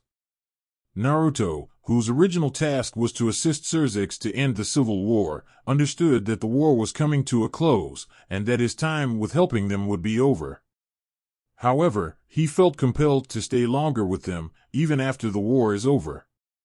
Staying with 5 beautiful ladies is also a plus as well, thought Naruto as he looked over at Venelana, Serena, Raven, Seraphol, and Graffia and nodded his head in approval. I see. This war should be coming to an end now, with us being the victors, said Naruto as Graffia, who was by his side, nodded her head, but was worried about meeting her ex-comrades again and facing the backlash of her defection. All right, finally. Enough talking. Let's end this war now and go, shouted Surzex as everyone in the room yelled in agreement.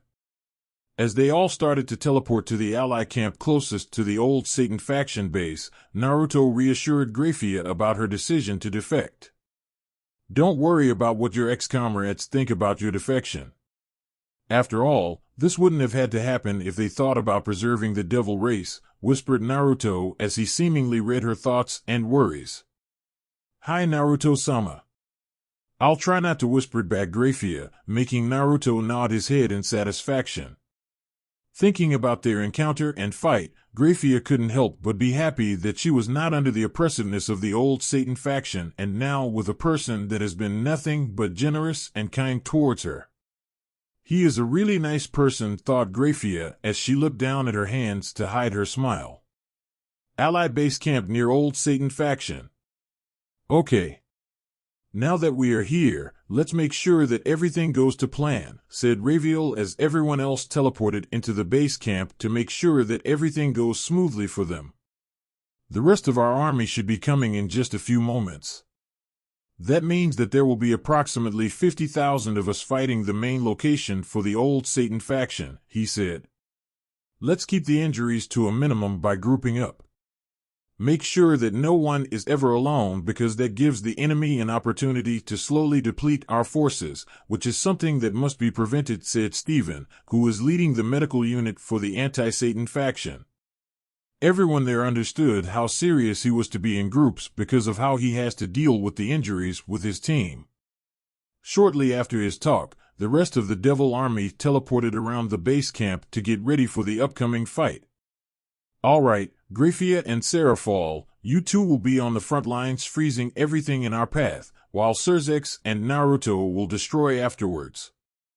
Me and Falbium will continue leading the army to make sure that no ambushes come our way, said Ajuka. He is leading the group, while the older devils stayed back to make sure nothing came through, making them the final defense. Okay, said everyone. With that, the devils plus immortals started to head out and prepared to head straight towards the old Satan faction base. Old Satan faction base. Kateria-sama. We have a problem right now. Our forces are depleting rapidly because of the attacks from the anti-Satan faction, and Graffia hasn't returned from her operation yet. Nor has the general either, shouted a devil as he rushed in the area Kateria Leviathan was resting.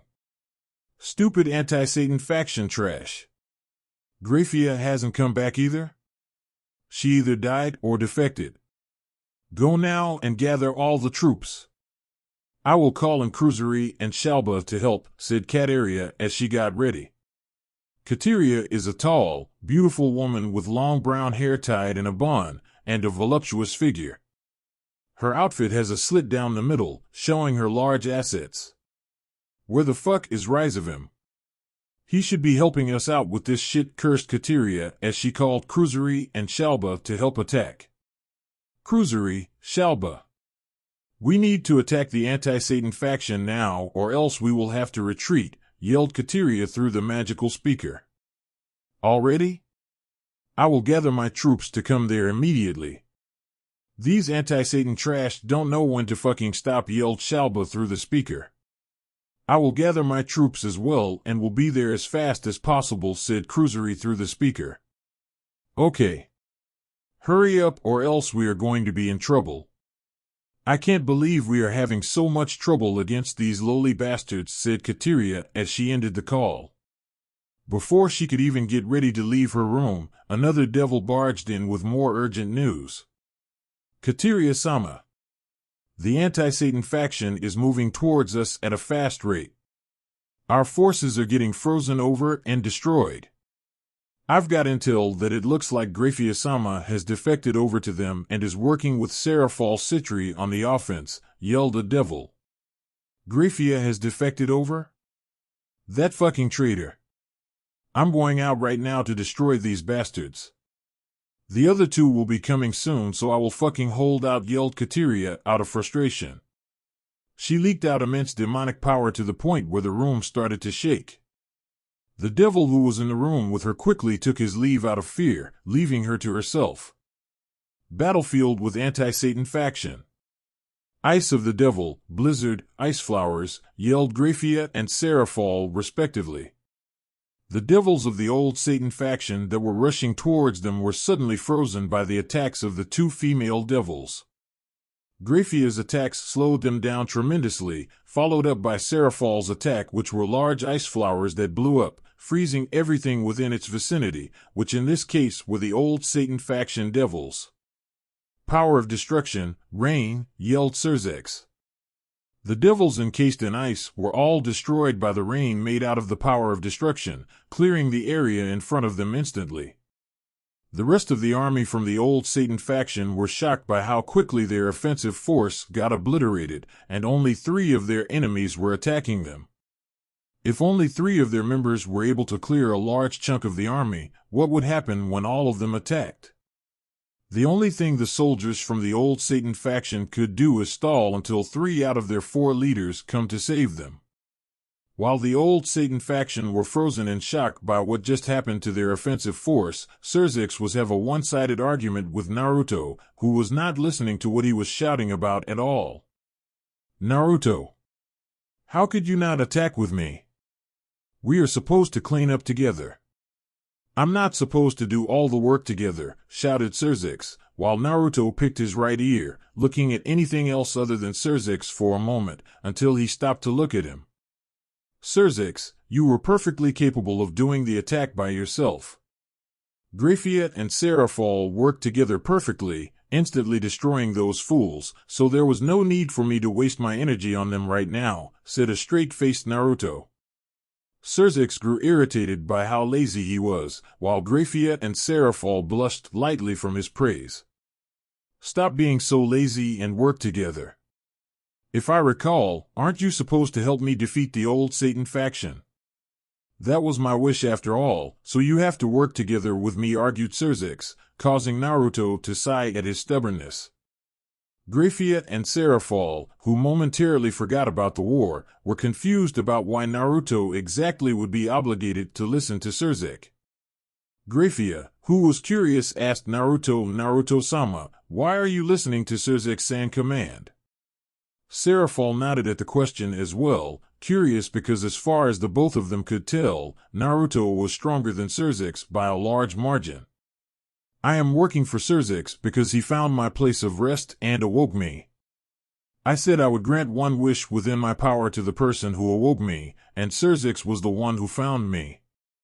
He wished for me to help end the war, explained Naruto, who noticed that the old Satan faction started to push. What happens after you grant his wish? Where will you go then? Asked Seraphal, as she was unsure if she wanted the blonde to leave just yet. His presence was comforting and his actions made her feel strange. Graffia was also worried that she wouldn't be with her master anymore if he completes the wish. Don't worry about that right now. I'm still deciding about that. I will give my answer after the war, okay? Right now let's focus on winning this war because they're moving towards us right now, said Naruto as he pointed ahead of them, where the old Satan faction army was moving. Right, let's move, said an embarrassed Serzex, while Graffia and Seraphal could only nod in embarrassment about forgetting that they were currently fighting in a war. As the 4 started to refocus, Ajuka shouted at them, causing them to halt. Hold on, yelled Ajuka, causing the four to look behind to see him moving his hand, telling them to come to him. They listened to his command, as he was the current leader, and rushed back towards him. I sensed another presence that arrived on their side. It is vastly stronger than any of the other signatures there, so I assumed that it is either Kateria, Shalba, or Cruisery, explained Ajuka. Naruto, who nodded his head at the observation, raised his head and explained who he thought was there. I think that it is Kateria. I can sense the aura around a person. He decided to leave Senjutsu out of his explanation and see that it resembles a woman. Man, you female devils have some insane genetics. Your bodies are very sexy, said Naruto, while giving a thumbs up to Graffia and Seraphol. Graffia and Seraphol, in turn, slapped Naruto in the back of the head, calling him a pervert, both blushing at his shamelessness. Well, let's just have Graffia and Seraphol do the same thing as before. Naruto, please work together with Surzix this time. The faster we end their army, the better. We need to end Kateria before Shalba and Cruisery come to help her. The three of them fighting together could prove to be very troublesome and potentially increase the duration of the war. Falbium and I will continue to lead the army, said Ajuka, ignoring Norot's previous statement about female devil genetics. Okay, shouted the four as they went and prepared to defeat the old Satan faction. With the old Satan faction. Kateria-sama. Thank Lucifer you are here now. We don't know how long we would last without your help. The enemies are currently distracted by something, so we should attack now, shouted a devil general. No, we must wait for Shalba and Cruisery to arrive. For now, just push to assert our dominance. We can't let these anti-Satan factions come advance and defeat us. Losing is not an option, especially with Graffia defecting to their side, spat Kateria. As much as she wanted to destroy the anti-Satan faction army, she was not strong enough to defeat two devils on par with Rizavim, Graffia, and an entire army. Seraphol, she could beat, but the person with the blonde hair was an unknown entity to her. Looks like they are pushing right now, muttered Kateria. Shalba and Cruisery are almost here, so we might as well fight now. I can stall for time with my defensive abilities, thought Kateria. She might as well fight now and stall for the other two to come to help her. Devils! For the sake of our race and for the preservation of our fallen leaders, we must give everything and fight. Let's destroy these scum, yelled Kateria, getting a cheer from her army. They in turn started to rush towards the anti-Satan faction in hopes of crushing them. With Graffia, Seraphol, Naruto, and Surzix. Looks like Kateria riled them up, said Seraphol, hearing the female devil shout to her army. The fast pace coming from the enemy army was also another indication that she did something to fuel them up. Get ready to use some of your strongest attacks. We need to get rid of them as fast as possible and focus on Kateria, said Surzix. He was confident that the two female devils could defeat the entire army, but if they couldn't, then there was always Ajuka, Falbium, and their army coming in. Ice of the Devil, Blizzard, Ice Flowers, yelled Graffia and Seraphol a second time. They were thinking that their attacks would penetrate the old Satan faction defenses, but their attacks had no effect, other than getting absorbed by magical energy.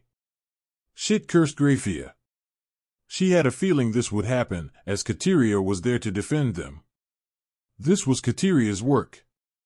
She is known for her defensive capabilities and must have known that we were going to attack first. Let's attack all at once. I'm sure that Kateria can't absorb all the attacks at once, said Surzix. Their army was still on standby. If Kateria is able to absorb all of their attacks, then he would be forced to signal Ajuka to attack with them. Let's attack now, muttered Surzix. He didn't want the enemy to hear him and instinctively defend. They needed to shock them. Ice of the Devil, Blizzard, Ice Flowers, Power of Destruction, Rain, said Graffia, Seraphol, and Surzix. Naruto waited a bit for the attacks to shoot, before muttering his. Raijin, muttered Naruto. Kateria, who saw their attacks, prepared a larger absorption hole to defend her army. It didn't matter how strong her enemy was. This defense is her strongest and is able to absorb multiple super devil attacks. Graffia, Xerxes, and Seraphol hoped their attacks would penetrate Kateria's defenses, but sadly, their attacks got absorbed into her hole. But what shocked them afterwards was the massive amount of concentrated electricity that broke through Kateria's barrier and destroyed the front line of her army. They turned their heads towards Naruto, who looked unfazed by his attack, and looked at them. "Well," said Naruto, "let's push. Xerxes, tell Ajuka and Falbium to attack with us. Let's just end this, I'm getting tired." His response caused the three of them to just nod their heads. If this guy was so overpowered to destroy a barrier that the three of them combined couldn't, then why didn't he just end it already? Why don't you just end this war? You're clearly on another level than us, so why don't you quickly end it? Questioned Xerxes. All he got was an eyebrow raise from Naruto. Why would I fight your wars? I only said that I would help you win the war, not do it for you. This is your own war to fight, and all I will do is assist. If I was to end this war now, then you would clearly learn nothing and gain nothing from this, other than unwarranted arrogance. Learn to fight for yourself and don't rely on others for help, berated Naruto. He also didn't want to do so much work either, but they didn't need to know that. That makes sense, muttered Seraphol, as she understood how important it is to not overly rely on others for help. She was spoiled by her parents when growing up and saw how some other devils weren't as fortunate as her. Relying on her parents would just make her a selfish brat. All right then. With renewed vigor, Xerxes signaled Ajuka and Falbium to push with them. Working together as an army will be the most efficient way to fight the thousands of devils. We must go fast. It seems like Shalba and Cruisery arrived as well, and with an army. I just sensed thousands of new signatures and 2 stronger signatures arrive, said Falbium. He wanted to make sure that their side would sustain minimal casualties, but it seems like their chances of minimal casualties is gone. Let's go then. I'm tired of waiting around. This is our chance to win. Rise of him is absent and the rest of them are here. Let's end this, shouted Xerxes. He wanted to hype up everyone, and it indeed worked. He was also tired of hearing the same thing repeatedly as well. Their army shouted in support, and Graffia, Seraphol, Falbium, and Naruto smiled. Old Satan faction during Naruto's attack. "Oh, how did that attack destroy my ultimate defense?" whispered Kateria in shock. This blonde proved to be more troublesome and dangerous than she thought. Just as she thought it would get any more worse for her, Kateria felt the presence of her 2 allies, causing her to smile slightly at the silver lining. Shalba Beelzebub is a relatively handsome man with brown hair that reaches all the way down to his hip. His long brown hair covers his right eye. His outfit consists of black armor that covers his entire body, except for his head, and a black cape. Cruisery Asmodeus is another good-looking man with pale skin, pointy ears, and his hair tied up in a ponytail. His outfit consists of a black and red garb, similar to that of a shinobi, a black cape, and red/black boots. Kateria. You can't even protect your army from an attack. How pathetic, said Shalba, immediately causing Kateria to scowl at his ignorance and arrogance. Just for your information, I was able to block Xerxes, Seraphol, and Graffia's attacks combined, but the blonde over there was somehow able to penetrate my defense and destroy the front of my army with his lightning attack.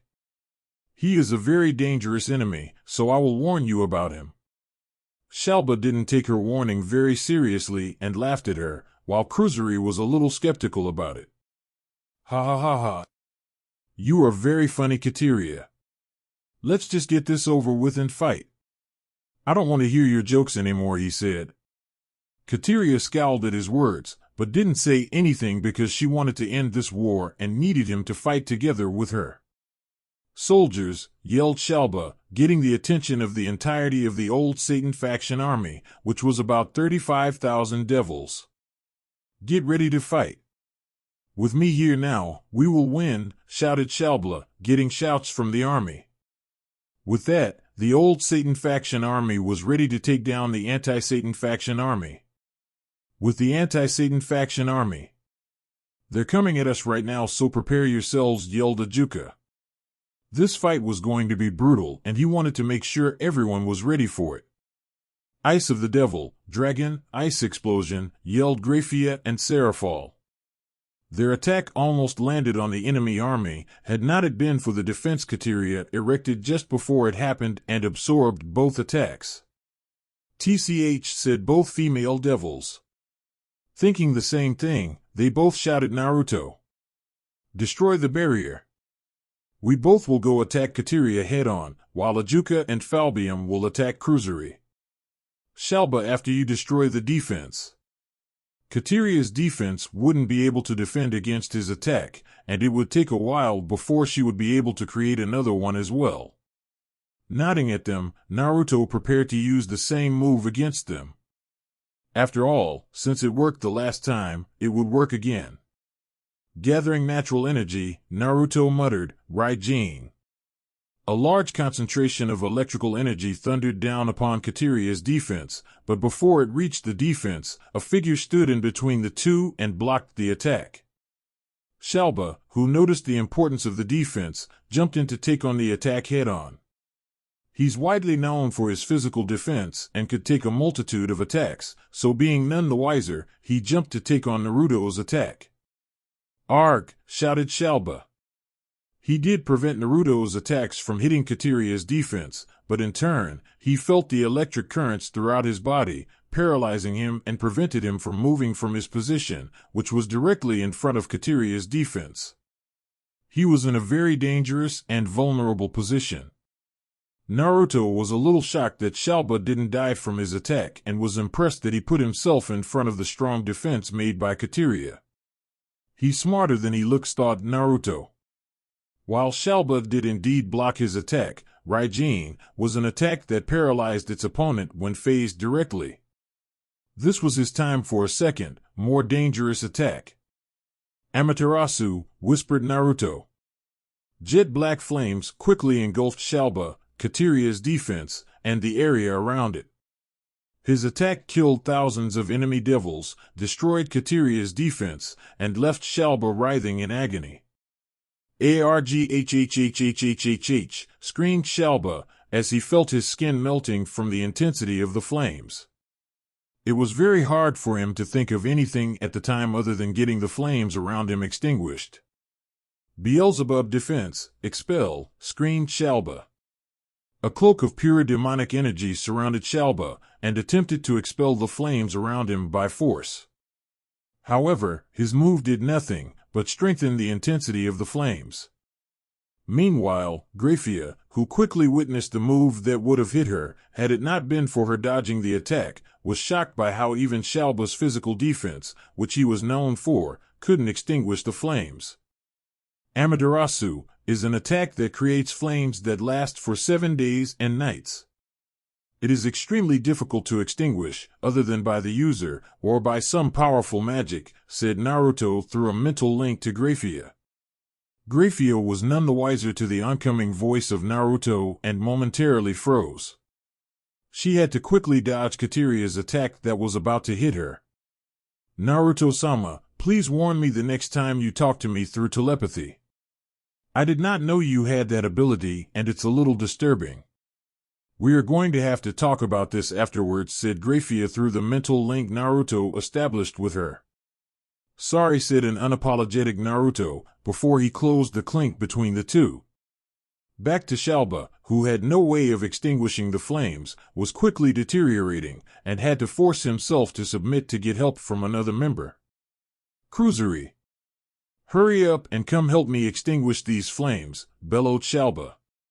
Cruisery, who was currently fighting both Ajuka and Falbium, inwardly cursed at the problem. If he were to go help Shalba, that would mean he would be vulnerable from their attacks. However, if he left Shalba to die, then they would be severely wounded and have a high chance of losing the war. Seeing that Cruisery was distracted, Falbium let loose his attack. "Offensive mode, release," shouted Falbium. All of the storative demonic energy he received from his attacks was let loose into a single beam of charged demonic energy. Aiming it towards Cruisery, it resulted in a large explosion around the area, sending devils from both sides flying. As the smoke cleared, all that was left was floating particles in the air. Shit. That was a fucking clone. He probably created one before the attack hit him, cursed Ajuka. He noticed that Cruisery was doing nothing to block the attack, and as soon as the beam hit and the explosion occurred, his energy signature disappeared instantly. However, even Ajuka thought that he died from the attack. Off to the center of the battlefield where Shalba resided, Cruisery was also there, healing Shalba and extinguishing the flames. "Asmodeus recovery, dispel," said a labored Cruisery as he concentrated a large amount of energy to wrap Shalba in a shroud, stopping the flames from burning him and effectively burning it out. The shroud was healing up Shalba at a fast rate, only lasting a few seconds before disappearing, relieving Shalba of his burns. The toll it took from Cruisery was tremendous because he had to time his escape perfectly, creating a clone out of pure demonic energy to escape before the beam hit him. This spell took a large amount from his reserves, and he also had to heal Shalba as well. Both of the spells effectively rendered him useless for a short period of time, making him unable to fight Ajuka and Falbium. Shalba wheezed Cruisery as he finished healing him. "I can't fight for a few minutes right now. My reserves are very low because of their attacks and my healing spell." "You have to fight them as well," he said before he disappeared, finding a place to heal without anyone fighting him. TCH. Fucking useless. I have to do this all by myself. Fine. I'll show them not to mess with Shalba. Beelzebub sneered Shalba as he focused and gathered a large amount of demonic energy. "With Ajuka and Falbium. Shit, I can't sense Cruisery anywhere. He must have left to fill up his reserves," said Ajuka, as he tried to sense his energy signature, but failed to find it. "We should help the others right now. You go fight Kateria with Graffia-san and Seraphal, while I'll help Naruto and Surzix," commanded Ajuka. Nodding at his command, Falbium set off to help the two female devils. Noticing a spike in demonic energy, Ajuka quickly turned his head to see Shalba looking like he's never been scratched. He was currently surrounded in a dense cloak of demonic energy, showing that he was not playing around anymore. "Shit. This just cannot get any worse, can it?" said Ajuka as he quickly flew over to Surzix and Naruto, who were about to unleash attacks on him. "Power of destruction, explode, great fire annihilation," said Surzix and Naruto respectively. Surzix's attack was a condensed ball of the power of destruction. When landed, created a massive explosion. Naruto's attack was a giant fireball and the impact was as strong as an earthquake. Expecting Shalba to be injured from both attacks, both of them were a little shocked to see Shalba still concentrating and not even fazed by both attacks. "His defense is almost legendary in itself, and that cloak of demonic energy that's surrounding him right now is protecting him from almost any attack," said Ajuka as he landed next to Surzix and Naruto. "He is pretty much invincible when he focuses like that, so we must attack when he starts to attack us," said Ajuka. Just as he finished explaining Shalba's defense, the man in question opened his eyes, looking as calm as ever and confident as ever. With his newfound energy, he charged towards the three men. With Graffia, Seraphal, Falbium, and Kateria.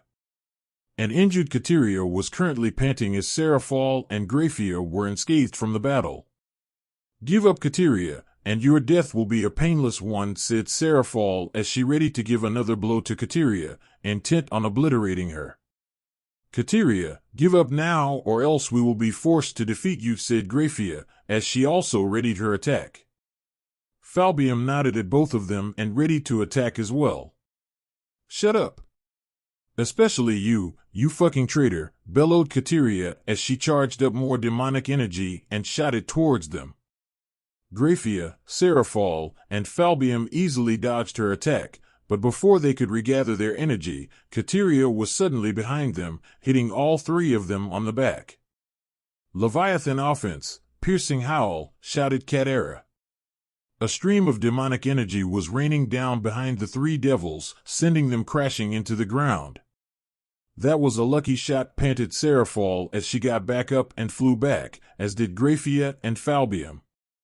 They gathered together and stayed a distance away from Kateria, not giving her a chance to attack them alone.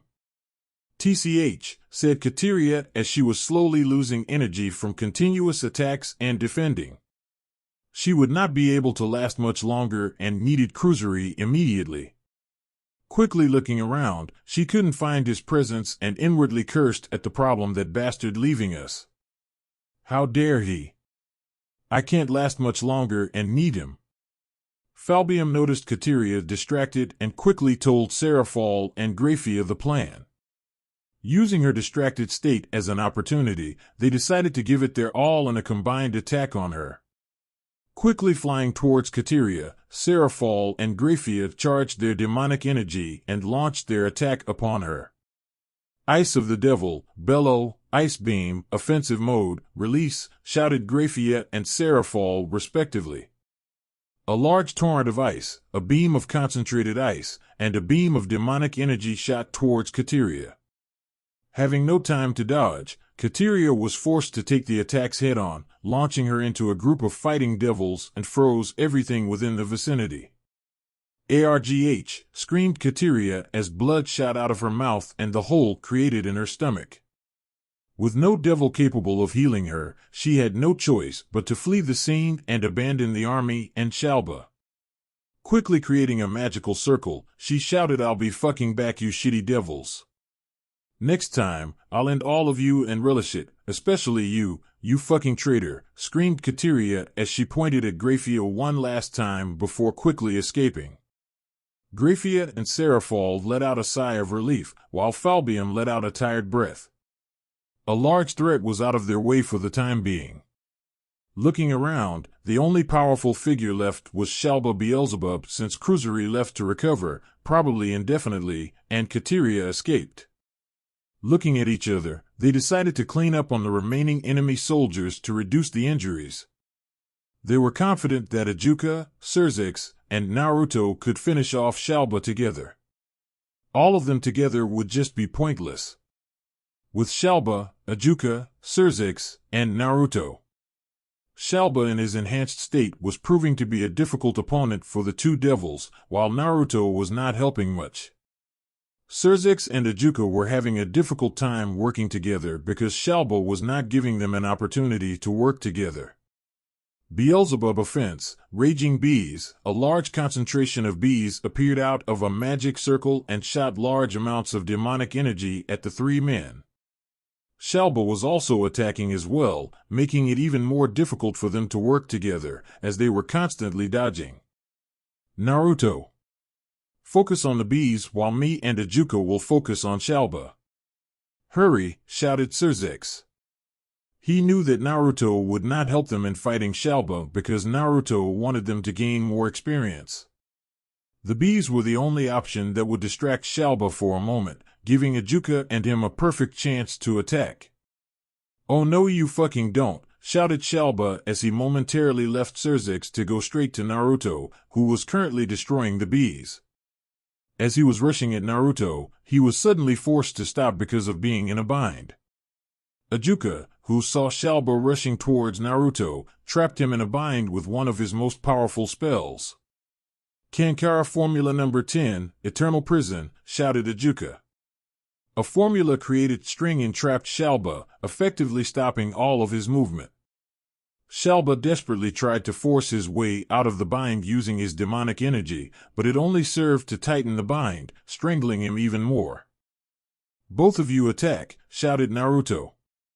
Ajuka and Surzex were already ahead of him and focused all of their energy into a combined attack. Ruin the Extinct, Kankara Formula Number 99, Death, said Cerzex and Ajuka respectively.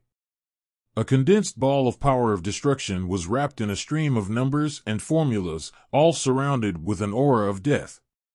All was silent when the attack landed, but a wave of energy quickly pulsated that was felt all throughout the battlefield. As the attack finished, the left portion of Shalba's body was obliterated. All Shalba could do was gasp from the power, not having the ability to even scream from the intensity of the attack.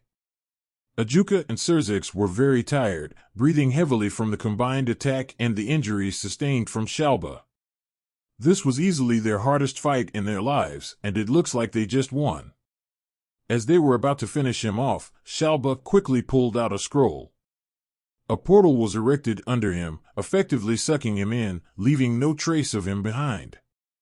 "We beat him," whispered Cerzex as all traces of Shalba was gone. Looking around the battlefield, he noticed that all of the enemy devils were gone, with Seraphal finishing off the last one. Tears of happiness started to come out of Cerzex's eyes as all of them gathered together, with the army surrounding them. "We did it! We won the war," shouted Cerzex as everyone around him shouted in agreement, even Naruto. As they were all celebrating the victory, Naruto observed the reaction of everyone around him. Cerzex, Ajuka, Falbium, and Seraphal were all hugging each other in happiness about finally being the victors, and even Graffia let out a large smile from finally being free from the old Satan faction. He had to choose about leaving them after accomplishing his task, or staying a little more, and he finally had an answer to give them. Chapter 7. Previously.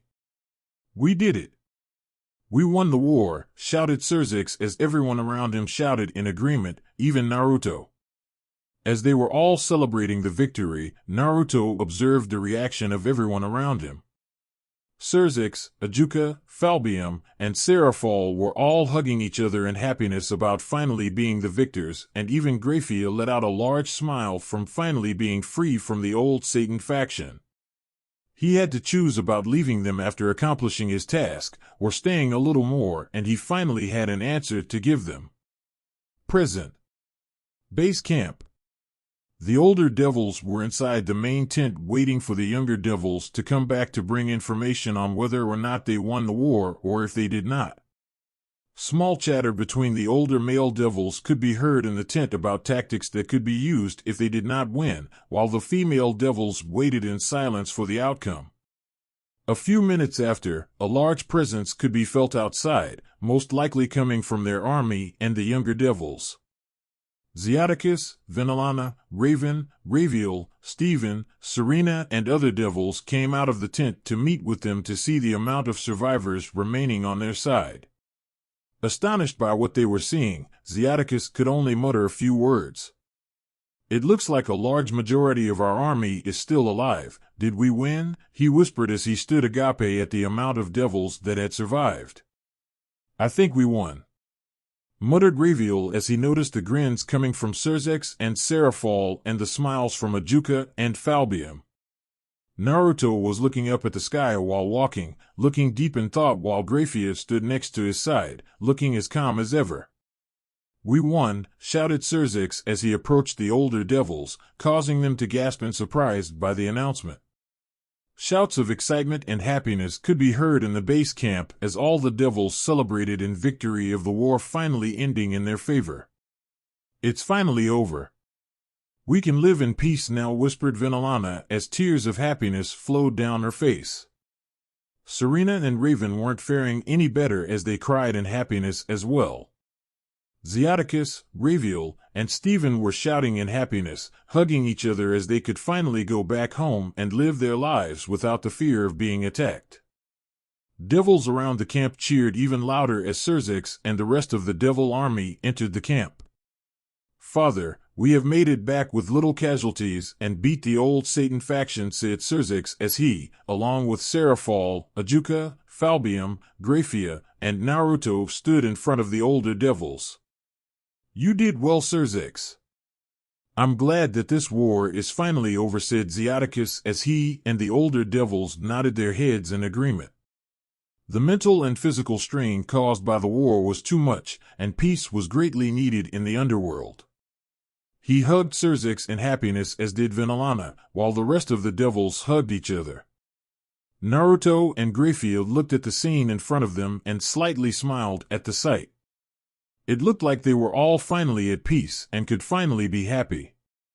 As the family session ended, Xiaticus called for all the devils to quiet down for him to make an announcement.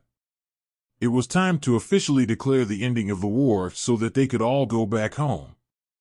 Everyone, I am most pleased to say that the war against the old Satan faction is officially over. We can all go back home now, shouted Xiaticus as the army of devils shouted in cheer at the declaration and could finally head back to their families. Let us not waste any more time to waste and head on home now, he shouted as they all started to gather their belongings to head back. Xiaticus, contact some of the other pillar heads who are in Lilith to announce to the citizens of the underworld to gather at the front gates. We need to announce the ending of the war and the heroes who made it possible, said Raviel to another devil as the devil nodded and activated a teleportation circle to Lilith.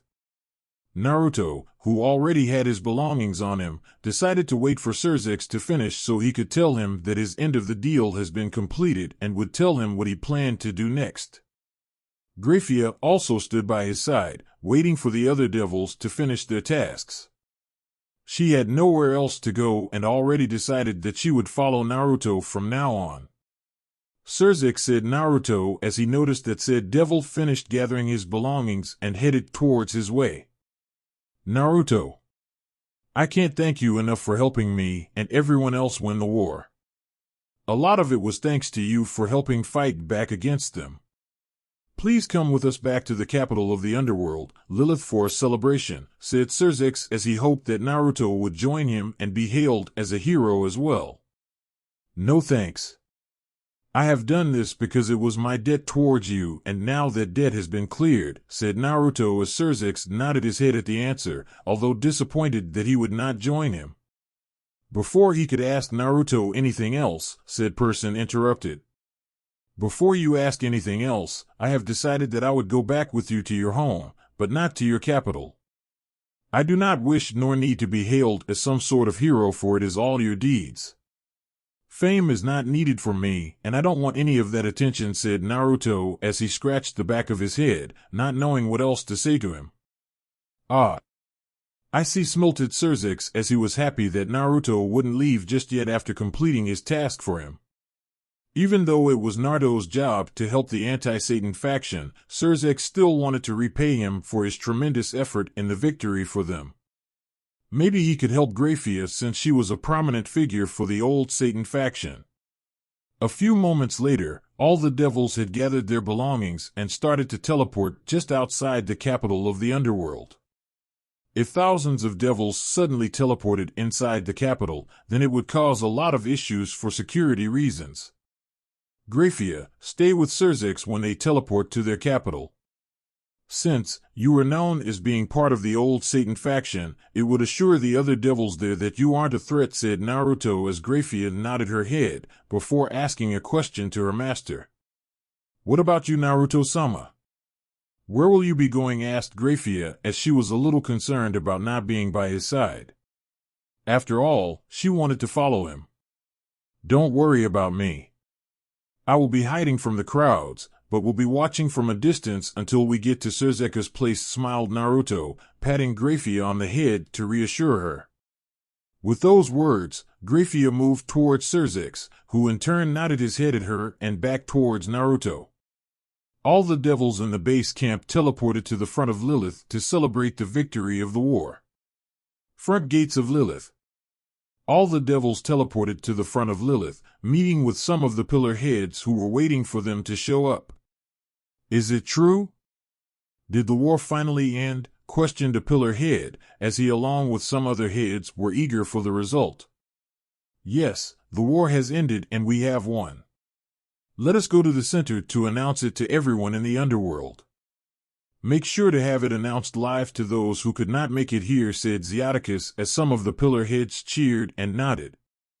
The gates opened to Lilith, and Xiaticus, along with the other prominent devils, stood in the front, while the army was in the back. It was time to stop living in fear and start living in peace. Devils from all sides of Lilith welcomed and cheered for the return of the devils as they all screamed in excitement and joy of the army. Xiaticus and the rest of the devils continued to march towards the center of the capital, all the while smiling and waving their hands at the devils who welcomed them. Graffia stood by Cerzex, who was waving at the citizens. She did not want this much attention towards her, and she could feel the gaze of some of the citizens who questioned why she was even there. "Isn't that silver-haired woman part of the old Satan faction?" whispered a devil as another nodded at the question.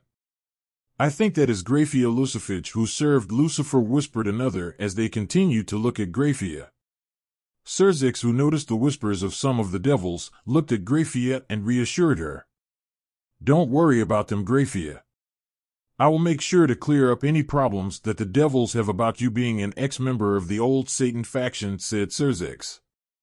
Graffia nodded her head at his answer, a little satisfied by his response to the whispers, but still on guard. There are always some devils who would disagree, and she couldn't afford to get hurt by them. After all, she had to get back to Naruto and be strong for him. Meanwhile, while the devils were celebrating the return of the army, Naruto was watching above from the rooftop of houses to make sure that he wasn't seen, but could see what was happening down below. Xiaticus and the rest of the devil army were making their way towards the center to officially announce the victory, so Naruto made his way over rooftops to see the center of the capital. Stepping onto the stage, Xiaticus, Venelana, Raviel, Raven, Serena, Stephen, Seraphal, Falbium, Ajuka, Cerzex, Graffia, and some military general leaders stood on stage to announce their victory. "Everyone," shouted Raviel as he stood in front of the stage. "We have come to announce that the war has ended and we came out as the victors," shouted Raviel as every citizen in the capital screamed in happiness and joy. Devil Society could now go back to normalcy and peace has been ensured. As the devils were cheering, Xiaticus moved up while Raviel stood back. Cerzex quickly whispered something in his father's ear and stood back. He motioned for the devils to quiet down, and after a few moments, they did so. "Now, I will announce that, without these heroes, we would have not been able to win this war. They tore through the battleground to be able to get to the enemy base camp and destroyed the old Satan faction leaders," said Xiaticus as he motioned towards Cerzex, Seraphal, Ajuka, and Falbium. "These 4 devils have been at the forefront of the battlefield, and without them, we would have lost. I announced them to be the 4 heroes of the Civil War," shouted Xiaticus as the 4 devils bowed their heads down in respect, while the citizens of Lilith roared in applause. As Xiaticus continued his speech, Venelin moved closer to Cerzex and asked him a question about why only 4 of them were announced. "Cerzex, why weren't Naruto and Graffia announced to help us?" she whispered as Cerzex sheepishly smiled at her. "Well, Naruto said that he did not want any sort of fame from this war, and I wish to respect that. After all, he said that it was his task to help win the war and nothing else is needed. However, he said that he will wait so he can visit our house. I'm sure Graffia shares the same sentiment, and I also need to announce that she is not a threat to us," said Cerzex, as Venelana nodded her head at his explanation. She was also a little happy that Naruto would be visiting their home after this. Finishing his speech, Xiaticus motioned for Cerzex to step in front, while he moved back. "Thank you to everyone who has supported us during this war, and I know that it is not easy, but please accept this woman here," shouted Cerzex as he motioned his arm to Graffia, who moved up a little and bowed her head down. "She has also been an important factor for us to win the war because she defected from the old Satan faction to our side. Her strength greatly helped us win the war, so please accept her with welcome arms," shouted Cerzex, as the devils shouted in applause for Graffia. Up on the rooftops, Naruto smiled at Cerzex for being able to integrate Graffia into their devil society by basically declaring her a hero as well. He would make sure to thank him for doing that for her. All he would do now was watch the celebration in Lilith and then go to Surzex's home. Grimmery Estate. Teleporting, Surzex, Graffia, Zeaticus, Venelana, Raven, Raviel, Serena, Stephen, and Seraphol teleported back to the Grimmery Estate after the celebration ended and parted ways with Ajuka, Falbium, and some pillar heads. "Where is Naruto?" questioned Venelana as she, along with the rest of the devils, looked around for the human, but found him to not be anywhere in sight. "I'm right here," said Naruto, as he stood behind Graffia, shocking her in the process of not being able to feel the presence of her master. "I must say, this is quite the home you have here." "You devils must love huge homes," said Naruto as he looked at the vast land that surrounded the huge mansion. Graffia looked at her master in slight shock that he was able to sneak up on her, while Naruto, who noticed her gaze, smiled at her. "Yes, it's quite the place, isn't it?" chuckled Zeaticus as he motioned for everyone to go inside the mansion to further discuss the future.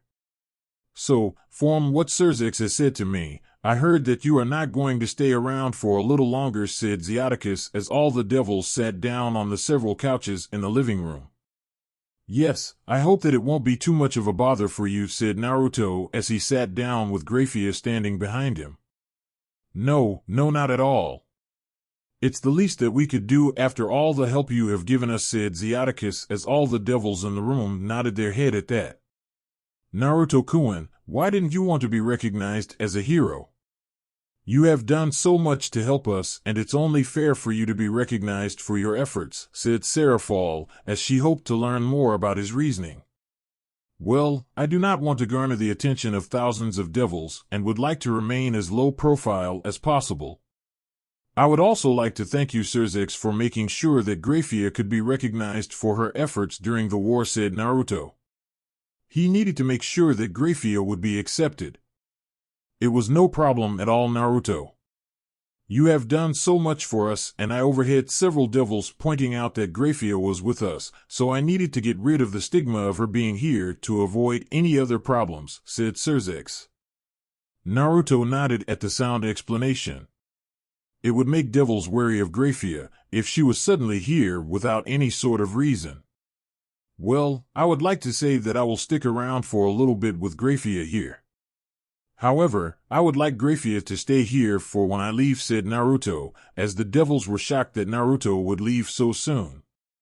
Graffia was even more shocked that she would not be able to go with her master. Sensing her distress, Naruto turned his head to Graffia, who was looking at him with wide eyes.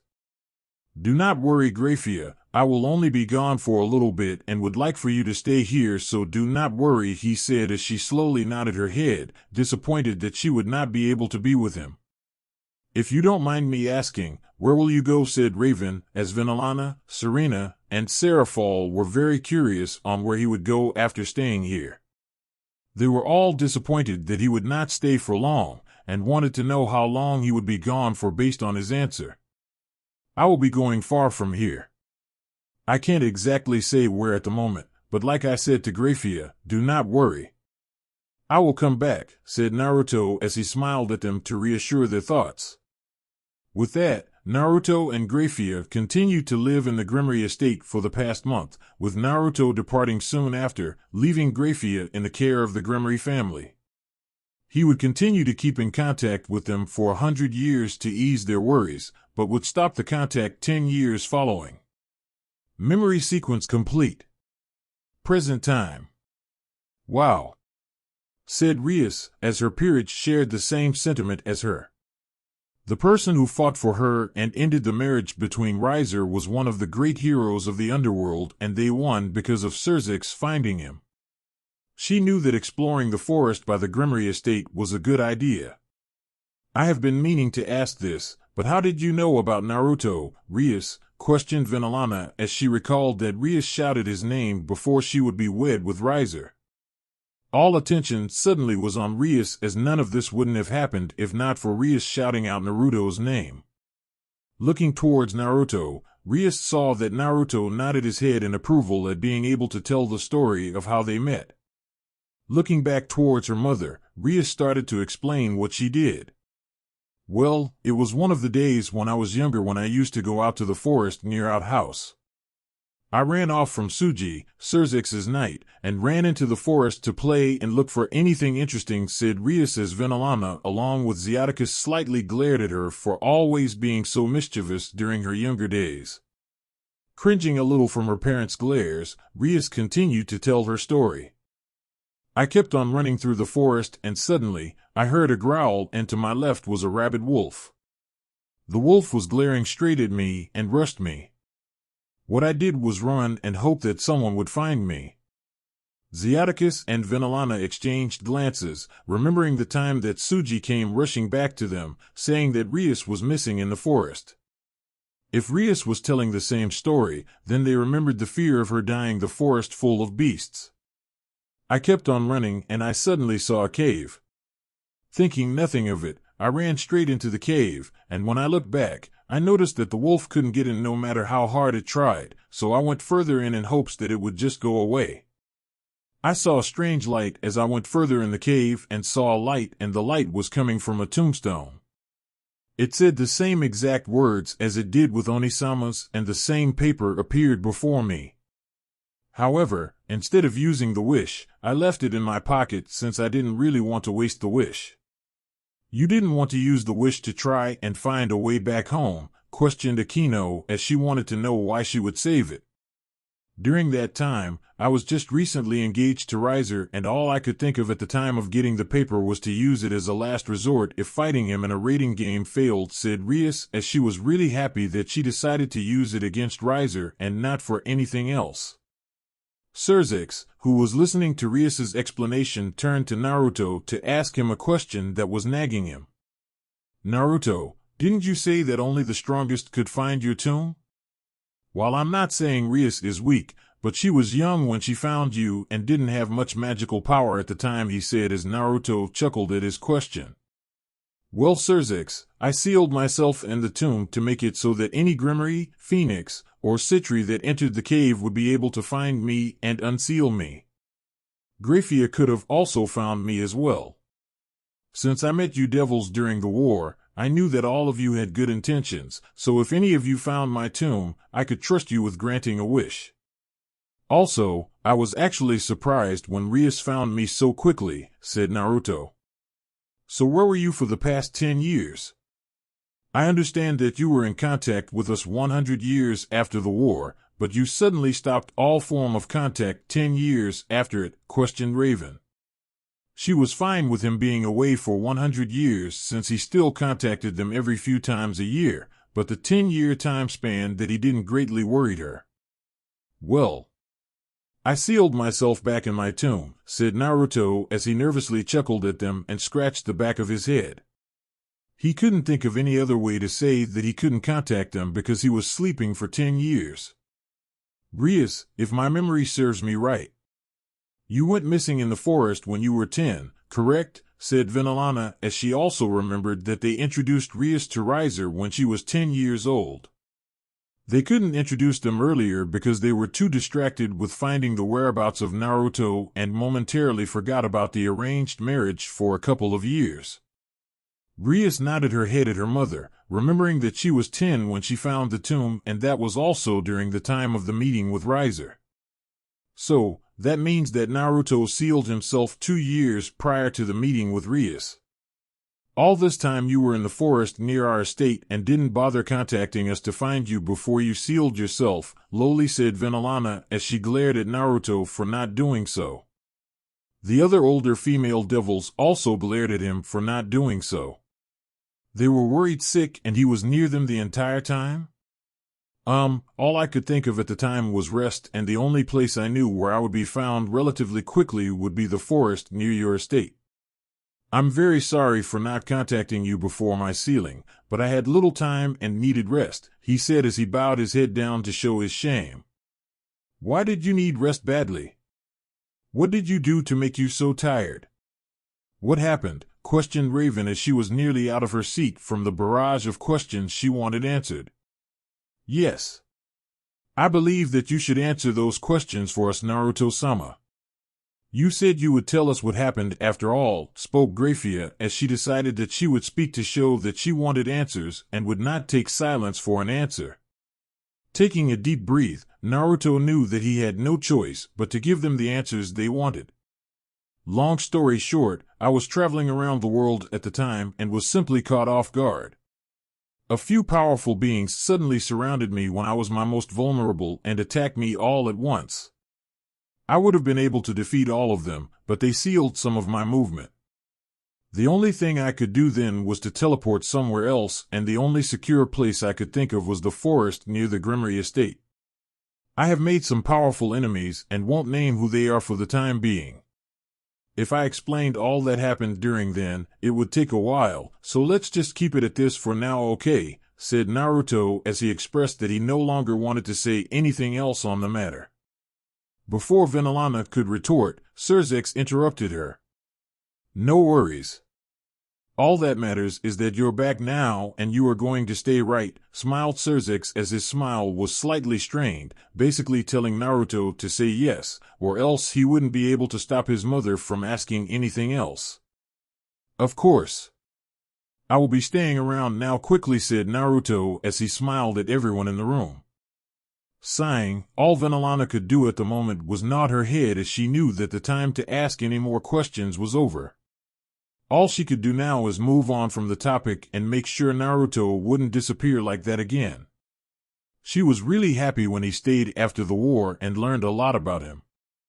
His disappearance caused a large sense of loss for her and didn't want to feel like that again. Great. Now that this is all settled, why don't we all just go and eat some dinner? Naruto, your room is still with Graffia, so you can get settled and meet us in the dining room in 10 minutes. We should all settle too after all that happened today, said Cerzex as everyone nodded their heads. They all needed a little break after all that happened today.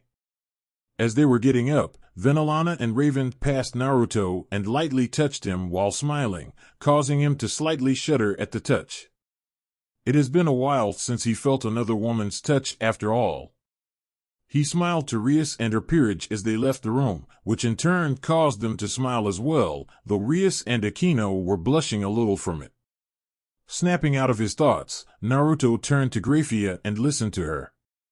Naruto-sama, please follow me as I lead you to our room, said Graffia as Naruto smiled softly at Graffia and nodded his head. Looks like everything was back to normal, and he was glad that nothing bad happened to anyone here. Walking towards his and Graffia's room, Naruto put his arm around her shoulder while she in turn smiled at the contact. As they were going to their room, Naruto remembered something very important and immediately stopped walking, forcing Graffia to stop as well since the arm left her shoulder. Graffia, what day and year is it? Asked Naruto as he hoped she wouldn't say the year he was thinking of. It's June 10th, 2006, said Graffia. Naruto froze at the date. The first thing he thought of after hearing that date was a certain demigod. Perry Johnson, Percy Jason. Percy Jackson? He has to retrieve the bolt, right? Thought Naruto as he smiled back at Graffia and continued to walk with her towards their room.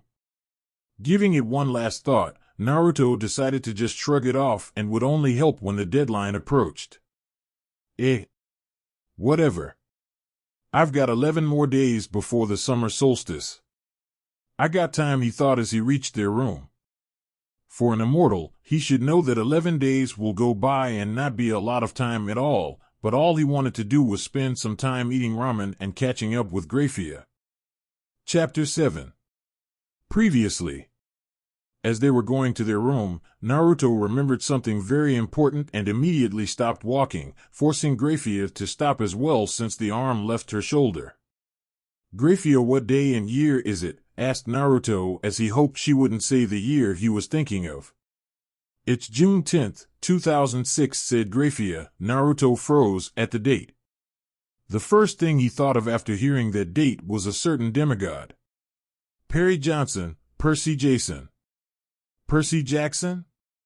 He has to retrieve the bolt, right? Thought Naruto as he smiled back at Graffia and continued to walk with her towards their room.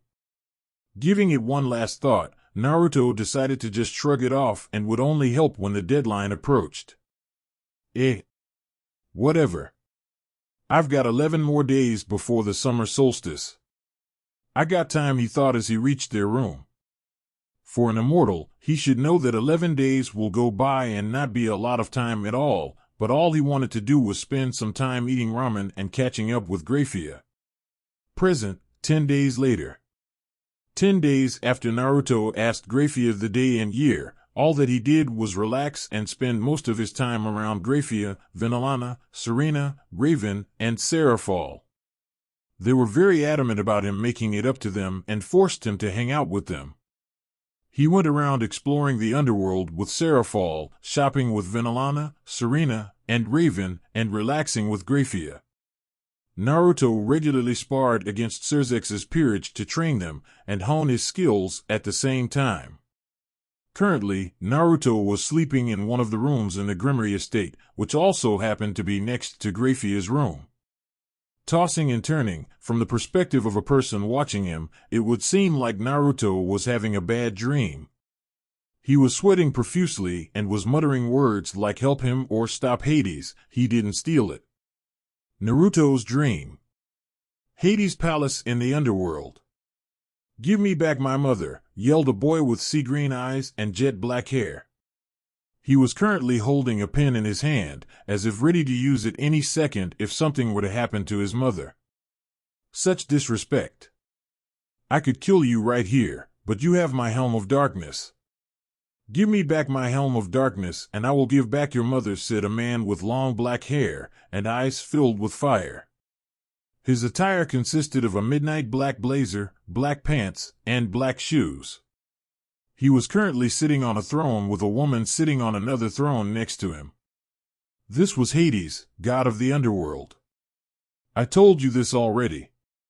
I don't have your Helm of Darkness, shouted the boy as he ran towards Hades with his pen. However, his attempt to attack Hades proved to be futile as he blasted the boy away. Naruto, who was watching this happen, shouted out in defiance to Hades for attacking the boy. You idiot!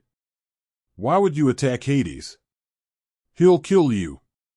Hades, stop trying to harm Percy. He is needed for the prophecy, shouted Naruto. His voice did not reach their ears, and the events continued to play out. Percy, shouted a girl with blonde hair and a boy with the legs of a goat. As they ran up to him, Hades had another attack ready aimed at them. Trying to hurt a god and stealing from said god deserved death. Die. May you all go to the fields of punishment, said Hades as he launched his attack towards them. End dream sequence.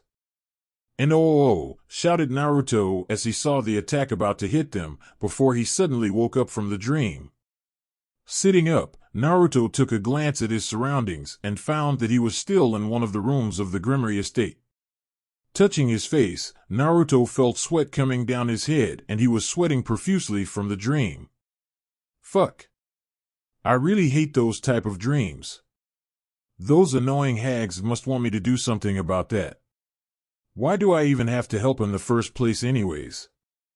I'm not even a demigod, muttered Naruto as he got out of bed and went to get ready before meeting Graffia.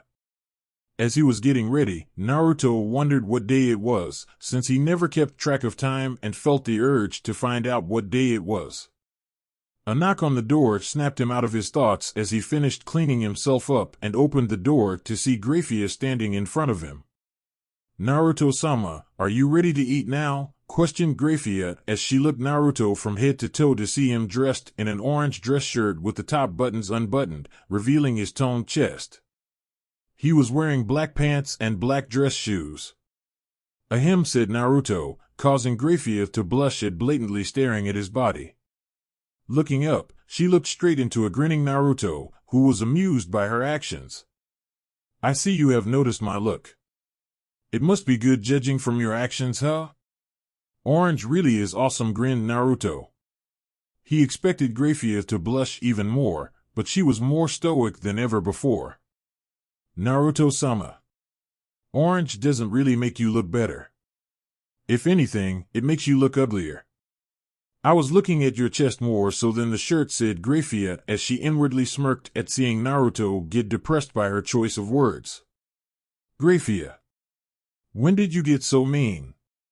I thought you really liked my orange shirt, whined Naruto as he let his head down, depressed by her mean words.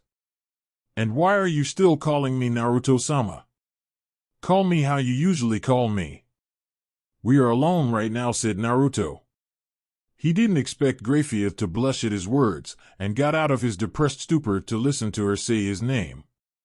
Well, drawled Naruto, as he heard Graffia mutter something but couldn't hear her. I'm sorry, what did you say? Can you repeat it again? Smirked Naruto, causing Graffia to blush an even deeper shade of red. Okay. Naruto-and lowly, said Graffia as she settled to look down at her feet instead of looking straight at him to avoid him seeing her blushing face. All of a sudden, she felt a hand under her chin, causing her head to face directly to Naruto. She saw him gently smiling at her before he kissed her on the forehead. You're so cute, Graffia. Don't change that about you, okay? Said Naruto, as all Graffia could do was nod her head. Her mind grew fuzzy, and all she focused on was the kiss on the forehead by him. By the way, what day is it today? Asked Naruto. He expected Graffia to immediately answer him, but all he got was Graffia staring straight at him, as if dazed by something. Snapping his fingers in front of her, he managed to get her out of her stupor. Graffia. Graffia, said Naruto, snapping her out of her thoughts. Yes, Naruto-kun? I'm sorry. I didn't hear what you said, said Graffia, embarrassed by her actions. The only person who could make her feel and act this way was Naruto. Like I said before, what day is it today? Repeated Naruto. He hoped that time didn't go by too fast and he had some more time to relax. It's June 20th, said Graffia. She grew concerned when Naruto's eyes grew wide in shock by the date, and he quickly took his hands and put it in her shoulder. Sorry, Graffia, but I gotta go to some place. I just need to take care of a few things, so I won't be eating with you for a couple of days. Don't worry, I will return. I promise, said Naruto, as Graffia was about to retort, but the look that Naruto gave her made the words go back down her throat. Noticing her sad mood, Naruto opened a seal to take something out. Here. This item is very important and dear to my heart, so I'm entrusting it to you until I return, okay? Think of it as a promise, said Naruto, as he took out a necklace from his seal.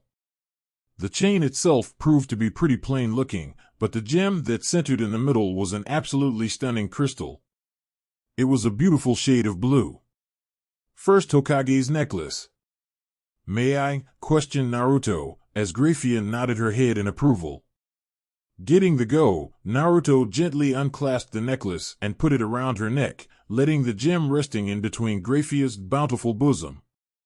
It looks perfect on you, smiled Naruto, as Graffia looked down at the necklace and touched it. A beautiful smile formed on her face as she continued to examine the piece of art. Clenching the gem in between her palms, Graffia looked back up towards Naruto and gently kissed his lips. Please come back soon, she whispered before running off to do some maid duties. She was also very embarrassed as it was the first time she kissed him on the lips, so she didn't want Naruto to see her steaming red face. Touching his lips, Naruto looked at the fleeting figure of Graffia and smiled softly once more before teleporting out of the castle and to a place he hadn't been in for a while. The United States of America. Los Angeles, California. When Naruto finished teleporting, he arrived at the Hollywood sign in Los Angeles, California. Shit. Where the hell is the place now? Cursed Naruto as he tried to look around the area, but couldn't find the entrance anywhere. Looking across the landscape, Naruto tried to sense anything unusual in the vicinity, as it would most likely be souls waiting.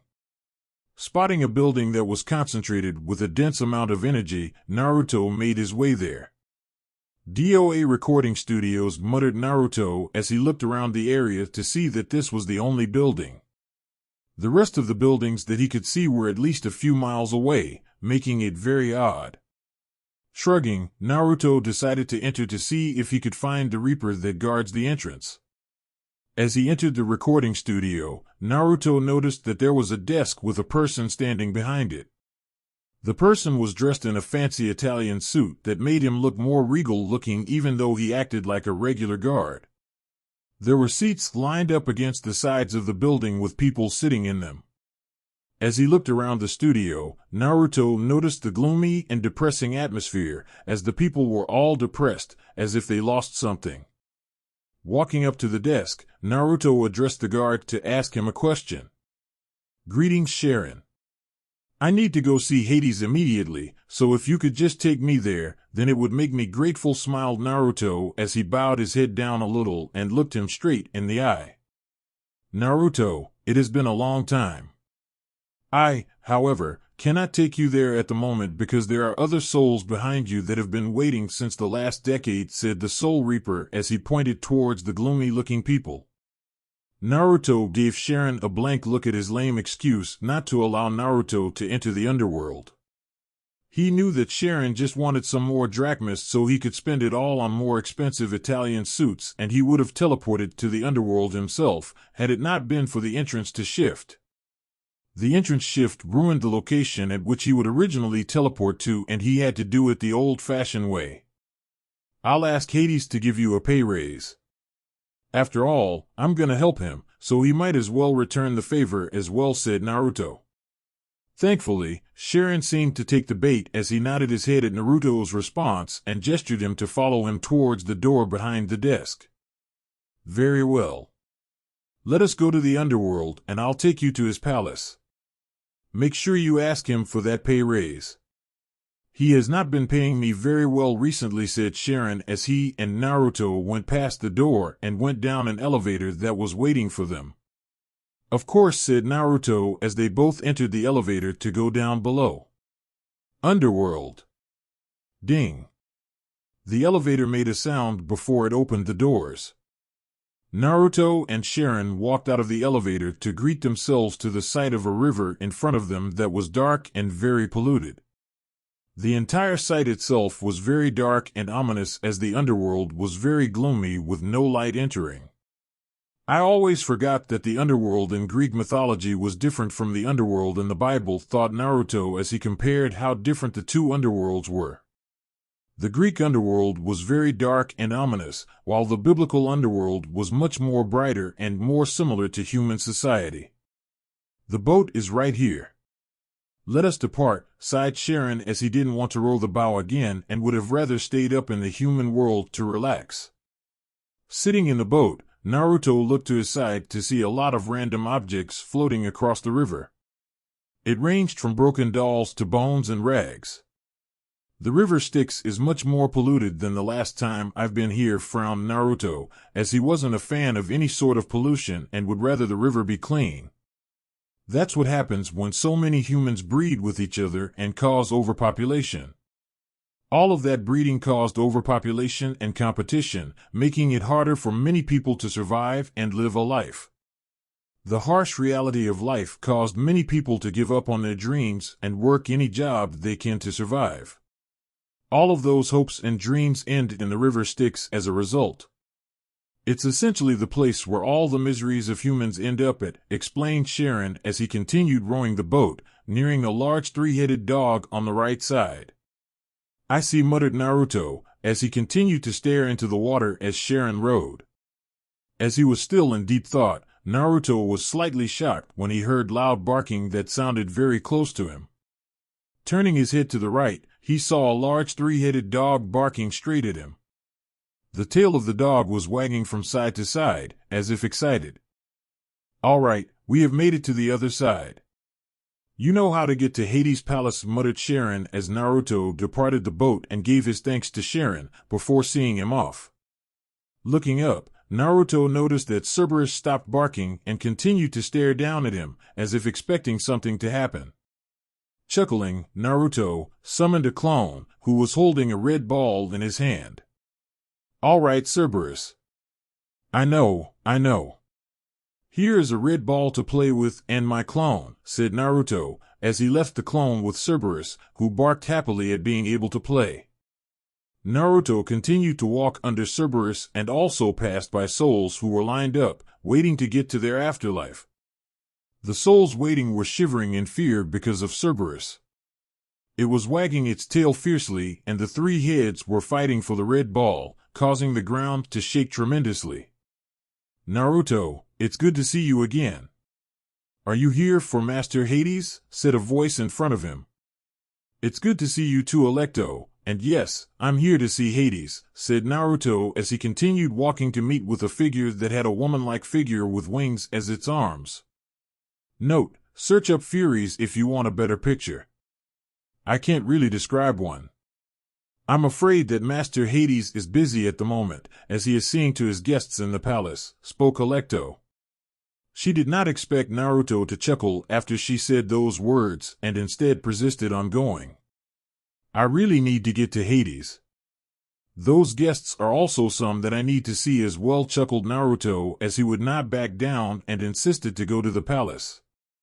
"Don't worry. I'm sure Hades won't mind me visiting. After all, he owes me a favor," said Naruto. All Electo did in response was nod her head and motioned him to follow her to the palace. With that, Naruto and Electo headed towards Hades' palace. Hades' palace, underworld. Arriving at the palace, Naruto looked around the exterior of the building to see that it has not changed since the first time he visited. The building looked very regal looking, but instead of the usual marble and white aesthetics that a usual palace would have, Hades' palace decorated all in dark colors and created a much darker environment. Walking ahead, Electo opened the doors for Naruto and gestured him to the throne room, where Hades was currently at with the guests. Before the arrival of Naruto, in Hades' throne room. "Give me back my mom," yelled Percy, as he saw his mom trapped next to Hades. Percy was currently with a blonde-haired girl and a boy with goat legs and horns. "Percy! Don't worry about me and leave." "I'll be fine," yelled Percy's mom. She didn't want Percy to get hurt. The chance of Hades hurting him was likely since he was the son of Poseidon. "Don't worry, dear Sally. I'm sure Hades won't hurt him. After all, he is only after the item that was stolen from him," said another woman who was currently situated in a smaller throne next to Hades. She is a beautiful woman with long blonde hair and clear blue eyes. The dress that she was wearing was a regal gold that accentuated her large bust, and it seemed that the dress strained a little because of her big breasts. "What Persephone says is right. I won't attack this spawn of Poseidon unless he gives me back my helm of darkness," said Hades, who was currently sitting on his throne. His attire was the same as in Naruto's dream. "Like I said." "I don't have your helm," yelled Percy, as he was getting more and more angry at the god for accusing him of stealing his item. He was looking for the bolt and assumed that he had stolen it. "I'm looking for Zeus's bolt right now, so why would I even take your helm?" "Didn't you take his bolt?" yelled Percy, as Hades grew angry at the accusation by the demigod. "How dare you accuse me of stealing that fool's bolt? I would never do such a thing. The underworld is crowded as it is, and I don't need any more souls coming through here. A war would increase the amount of souls, in turn causing the underworld to be even more crowded." 1-inch snarled Hades as he grew impatient. Intending to blast the demigod and his friends to dust, a voice interrupted his action. Now. Let's all calm down, should we?" said a voice from the doorway to the throne room. Just before Hades blasted Percy, Naruto appeared from the door, looking relieved that Percy didn't die yet. Persephone, who was growing bored of the meeting with the demigods, perked up in surprise that the person she dearly missed suddenly showed up without any prior notice. Composing herself slightly, Persephone continued to stare at Naruto as he approached closer and stood next to the demigods. She straightened her appearance and smiled brightly when Naruto looked towards her and smiled. Regaining his composure, Hades raised an eyebrow when Naruto walked towards him and stood next to the demigods, as if protecting them from harm. "Naruto, while it's good to see you again, what are you doing here?" "I'm currently busy with these demigods who have stolen my helm," said Hades as he glared at the three demigods next to Naruto. Just as Percy was about to retort about not stealing his helm, Naruto prevented him from speaking any further with the signal of his arm in front of the boy. Percy turned to look at Naruto and noticed how calm he looked despite the situation, and he felt as if all the anger that was restrained within him disappeared in an instant. Not trusting himself to speak, Percy just resigned to looking down at his feet. "Ah, yes. About that. Can you not kill these kids? They are pretty important and are needed alive. After all, they have to return the bolt, or else problems would arise. Don't worry about your missing helm because we'll find it. And you owe me a favor too, so I would like to redeem it with this," smiled Naruto, as he hoped Hades would accept, otherwise he would have to fight to protect them, which he wants to avoid at all costs. Hades was contemplating on whether or not he should let the demigod brats go or smite them down this instant, but after Naruto showing up, he was starting to reconsider. This would also be a good time for them to find his helm and also use Naruto's favor as well. He had no reason not to accept his deal. He looked to his side and also noticed that Persephone was glaring at him, as if telling him that should he not accept, then he would face her wrath. Turning back towards Naruto and the demigods, he gave his answer. "Very well. I will spare the demigods, as long as you find my helm." Hades narrowed his eyes at Naruto and made him swear. "Swear on the sticks, Naruto. After all, you are an annoying prankster." Grinning at his statement, Naruto agreed. "I swear on the river Styx that I will find your helm," swore Naruto before an aura appeared around Naruto for a second before disappearing. Seeing this, Hades confirmed that he swore on the Styx and allowed them to leave. "Wait," yelled Percy. He noticed that his mother was still trapped by Hades and was yet to be released. "Release my mom. She has nothing to do with this. I will release your mother when I get my helm back. After all, I still suspect that you have something to do with my helm missing. All this time, I noticed something powerful emanating from your backpack, and it was the Zeus's bolt the entire time. You are the lightning thief. So tell me, thief, where is my helm?" accused Hades as Percy quickly checked his backpack to see if he was right, and there it was. The lightning bolt. "What? How did this get here?" Percy nearly screamed.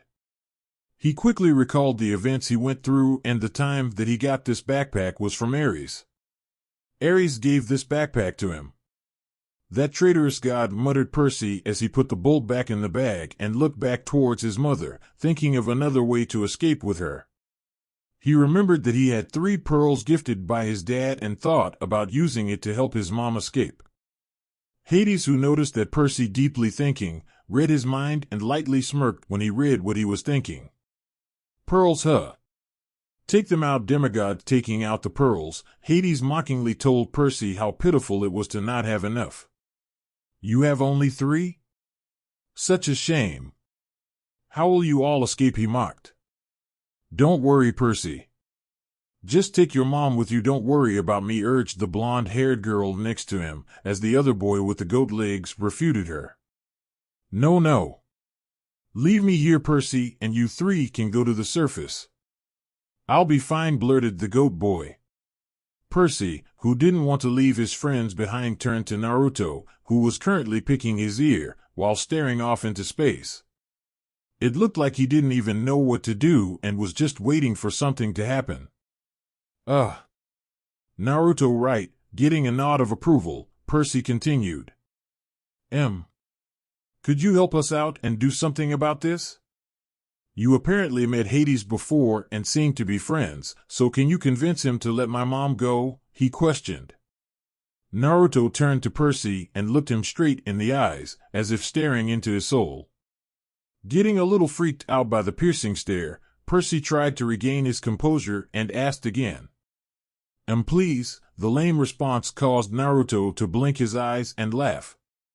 Sorry.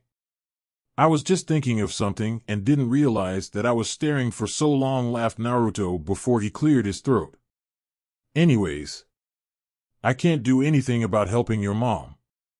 Right now, you being suspected as the main culprit since you do have Zeus's lightning bolt. So, you either give in to Hades, or find out if there is another thief and catch them while leaving your mom behind. The choice is up to yours. After saying those words, Naruto nodded his head, happy with how wise he sounded. I would suggest the second option. Don't worry about your mom, I will help keep her safe. You better hurry up too because it looks like Hades is summoning his minions, added Naruto, pointing towards Hades summoning minions from all sides. Gathering his resolve, Percy ultimately listened to Naruto and gave the other 2 pearls to the blonde-haired girl and goat boy. Okay, sighed Percy. Thank you so much for this. I'm Percy, by the way, he said before the other 2 briefly introduced themselves as well. I'm Annabeth, and thank you for helping us, said the blonde-haired girl. I'm Grover, a satyr, and thank you, the goat boy said in a goat-like voice. No problem. Name's Naruto. You 3 better hurry up now. The 3 teens nodded their heads and smashed the pearls on the ground. Just as the minions of Hades were approaching, the pearls took a few seconds to take effect, before the 3 were enveloped in a bubble and floated to the top. If they were from Percy's dad, then they should float near the closest body of water. Seems like it will be Santa Monica Bay, Naruto muttered. The minions that were supposed to approach the 3 teens suddenly disappeared, leaving Naruto, Hades, Persephone, and Percy's mom in the room. So, an awkward silence filled the room as Naruto looked towards Hades, hoping for him to have released Percy's mom already. Will you release? My name is Sally Jackson, the trapped woman said. Yes. Will you release Sally, please? Asked Naruto. Why should I release her? She will be free when my helm is returned. Come on. I said so myself that I will get the helm. Why don't you trust me? I don't trust you because you always have something up your sleeve. Who does trust you? People trust me. Persephone trusts me. Right, Persephone? The banter between Hades and Naruto left Persephone and Sally in the sidelines, watching the interaction between the god and human. Sally, who was not used to the god acting so nonchalant, turned to Persephone and asked her opinion on the current spectacle. Does this happen a lot? I never took Lord Hades as the type to argue this type of way with another person. The question Sally asked was indeed a valid question, but when it came to Naruto, well, things never went normally. With Naruto around, things really do change from the usual. He really brings out the good side of people. Well, most of the time, giggled Persephone as she watched the banter between Hades and Naruto before she was dragged into it as well. Well, Persephone? Do you trust Naruto? Questioned Hades, raising an eyebrow at his wife to listen to her response. Of course I do. I trust Naruto a lot, Persephone smiled. Naruto shot a smug look towards Hades to show how wrong the god was. See? Persephone trusts me.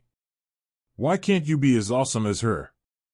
Persephone, don't worry about this downer because I, the great Naruto, has arrived to rescue you from this boredom. Putting his hands on his hips, Naruto lifted his head and made him look like a cliché superhero. All Hades could do at this scene was rub his eyebrows in annoyance at the actions of Naruto. This guy just caused way too much trouble and he didn't want to do anything about it. Meanwhile, Persephone giggled at his antics, happy that he was back, and Sally just let out a nervous laugh. Look, Naruto. Get my helm and she will be released. Got it? Good. Now get out of here. The solstice is in less than 24 hours, Hades said as he made a shooing gesture towards Naruto, signaling him to be gone. Already? Shit. I gotta go help those kids searching for their energy. Naruto looked for the energy that greatly resembled the sea, and indeed, the 3 teens were by the Santa Monica Bay. However, what he didn't expect to sense was a godly energy with them, and it was clashing with Percy's energy. What is a god doing with them? Aren't they not allowed to interfere with the quest, unless, shit. The other three in the room merely raised their eyebrows in curiosity when they noticed Naruto muttering curses to himself and suddenly turning to them, as if something urgent came up. Okay. All of you stay here. I believe I found the thief and will return with your helm shortly. Giving a two-finger salute, Naruto saluted the three, not before giving Persephone a wink, and poofed. Ah. It's good to have him back, longingly sighed Persephone, while Hades merely rubbed his eyes in fatigue because of the eccentric blonde. He represented the underworld, a place characterized as dark and gloomy, while Naruto represented the light and bright side. It really was tiring interacting with him. With Percy, Annabeth, and Grover. Why did you steal the lightning bolt and try to frame me by leaving it in the bag you gave us? You were the actual lightning thief, weren't you? Percy yelled. He and the other two teens were currently confronting a tall, muscular man on a motorcycle with a black biker jacket, jeans, and black aviators. They were currently talking to the god of war, Ares. You stupid brat. Why couldn't you have just died by Hades? That way, Poseidon would have gotten angry at Hades and Zeus would still be pissed with his missing bolt. An amazing war would have been produced if you had just died, growled Ares, taking off his shades, showing his blazing green eyes, filled with fire. And I also didn't steal the bolt, someone else did, but I won't say who. Percy groaned at what Ares said and decided to think a little, using what his vast knowledge of Greek mythology. Any other subject would have just flew over his head. He guessed that Zeus sent Ares to find the thief and most likely succeeded, but seeing as he was the god of war, he would naturally side with the group that would cause one and let them continue their plan. Looking at both Grover and Annabeth, Percy whispered to them about Ares not being the thief and it being something else, something that they both agreed to. I think you're right. Ares is not smart enough to think of a plan so thoroughly. He is all muscle and no brains, whispered Annabeth, which Grover nodded in agreement to. Speaking of Ares, the three turned to see why the god didn't interrupt their talking session to see that he was slightly spaced out, as if listening to another voice. Percy felt as if Ares was being controlled by someone else because of his momentary lapse of judgment. He sometimes had the same situation happen to him because someone recently was talking to him in his dreams and thought something similar was happening to Ares as well. Are you being controlled by someone else, like the voice in the pit? Asked Percy. Maybe someone else was having a similar situation as he was having, and he himself was not going crazy. Expecting a nod of approval, the opposite happened, with Ares growling in anger at the accusation. Stupid brat. I do not take orders from anyone but myself. None of this is happening in my dreams either, he growled, before he noticed the slip. The three teens grew wide-eyed at his last sentence, and it was confirmed that Ares was not the lightning thief and someone was orchestrating it from the shadows. You stupid brats. Just for that you will die here. I will not allow you to give the bolt back to Zeus. Summoning a wild horned boar, Ares commanded it to attack Percy. However, they were by the water, and Percy gained some experience to easily take care of the large predator. Telling Annabeth and Grover to stay out of the way, Percy ran towards the beach before stopping near the water. The wild boar that was charging straight towards the young demigod didn't get a chance to react as the demigod quickly ran straight towards it and sliced its horn off. An uncapped sword was in Percy's hand and the horn flew onto the sand, leaving the boar closer to the water and Percy further away from it. While the boar was distracted with its horn cut off, Percy concentrated deeply, summoning a wave to crash upon the boar. Roar! The boar screamed in agony as the wave enveloped it, leaving no trace of it ever being on the beach.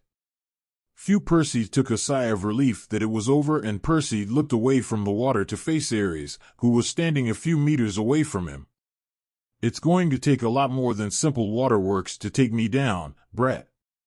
Ares was walking towards him before halting when Percy yelled at him. Wait. How about we make a bet?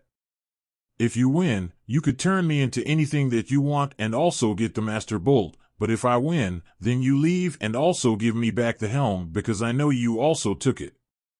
Smirking at the deal, Ares nodded his head in approval. "Very well, I will agree to these terms. I will gladly turn you into something miserable when I win." Walking closer, Ares stood a few meters across from Percy, with the waves washing on the beach from the side. Annabeth and Grover were watching from the entrance to the beach, closer towards where Ares' motorcycle is on the sidewalk. Even though the chance of defeating a god was near impossible, the two of them would trust that Percy would do something to keep himself alive. That, or maybe that Naruto guy would come help them. If he is on friendly terms on Hades, then that would mean he is a powerful being. Back to the standoff on the beach, Percy was trying to think of ways to hurt Ares, and the only idea he had at the moment was to use the powers of the sea to his advantage. Before Percy could even gather some water, Ares ran straight towards him and slammed the flat side of his blade to Percy's side, launching him away from the water. "Arg!" screamed Percy as he roughly landed on the sand. Getting up, he could feel the pain that Ares caused to his side, most likely causing some of his ribs to break. "Nice try, brat. I know that your father is Poseidon, so you think that I will let you use your powers." "Yeah, right." Laughing, Ares walked his way to Percy, who slowly got back up. The pen that was in Percy's hand was uncapped to form a medium-sized sword. Using his sword, Percy quickly rushed to slash Ares, only to be blocked. "Ha ha ha ha. Is that all you got? Surely you can do better than this lousy performance." "I want a true fight," growled Ares, causing his eyes to burn brightly. Percy, however, lightly smirked at Ares and drew power from the water to his sword. Apparently, the sword is called Riptide, and his dad, from his dreams, told him that the sword would always find its way back to him and also draws power from the sea. Testing out whether his dad was telling the truth or not, Percy came to realization that it was correct, judging from the bright glow emanating from Riptide. Percy was able to overpower Ares' sword and sent it flying across the beach. Ares was slightly stunned that a mere demigod was able to overpower him, and in that moment of time, felt a slight pain on his arm. Looking at it, he noticed that his jacket had a slash, exposing a line of gold blood coming out his arm. Furious at the minor injury, Ares knew that he had to get somewhat serious and intended to pulverize the demigod. Looking back up, Ares noticed that the demigod was by the water, most likely trying to heal himself from the attack beforehand. Percy used the distraction to run to the water and heal himself, as the pain was too much for him to handle. When he finished, Percy felt a hand grab his shirt and suddenly felt himself in the air. Landing roughly in the sand, Percy groaned, dazed by the sudden move, and when he regained his senses, Sword was about to hit him, causing him to jump back. Looking towards where Ares' sword landed, Percy saw that it was no longer there. Looking at the direction from where he was about to get sliced, he saw that Ares regained the sword and was looking as furious as ever. The aviators that Ares was wearing was long gone, and the fire emanating from his eyes burned brighter than ever. As they were fighting, onlookers had already notified the police, and several cop cars arrived at the scene. What they saw was an older man and a teen shooting at one another. They did not see the swords the two were holding, since the mist altered the vision of mortals.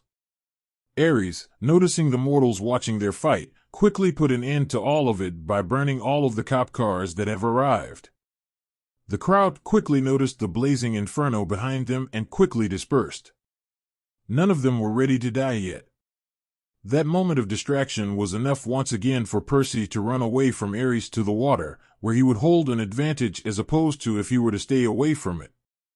He was given enough time to concentrate on creating a large wave, and when Ares noticed that Percy was by the sea, it was already too late. A large wave crashed onto Ares, knocking him to the ground. Before he could even get back up to retaliate, Percy was already by him, and using Riptide, he stabbed the sword into Ares' ankle, releasing a large amount of his golden blood. "Ah! You fucking brat," howled Ares. Percy quickly ran back a couple meters because he noticed that Ares was glowing brightly and was releasing a large amount of power. You dare to injure a god? I will end you once and for all. Behold my godly form, and may you burn to ashes because of it. Glowing brightly, Ares was about to transform into his godly form before a hand slammed his head into the sand, interrupting his transformation. Tsk, Ares, what are you doing in front of a demigod? You realize that you are in trouble, right? Surely you don't want to fade now. Using his power to get rid of the arm, Ares slightly groaned from the impact and turned to face the offender to see Naruto looking straight at him. Naruto. Fuck off, growled Ares, before he screamed again and felt his entire body burning.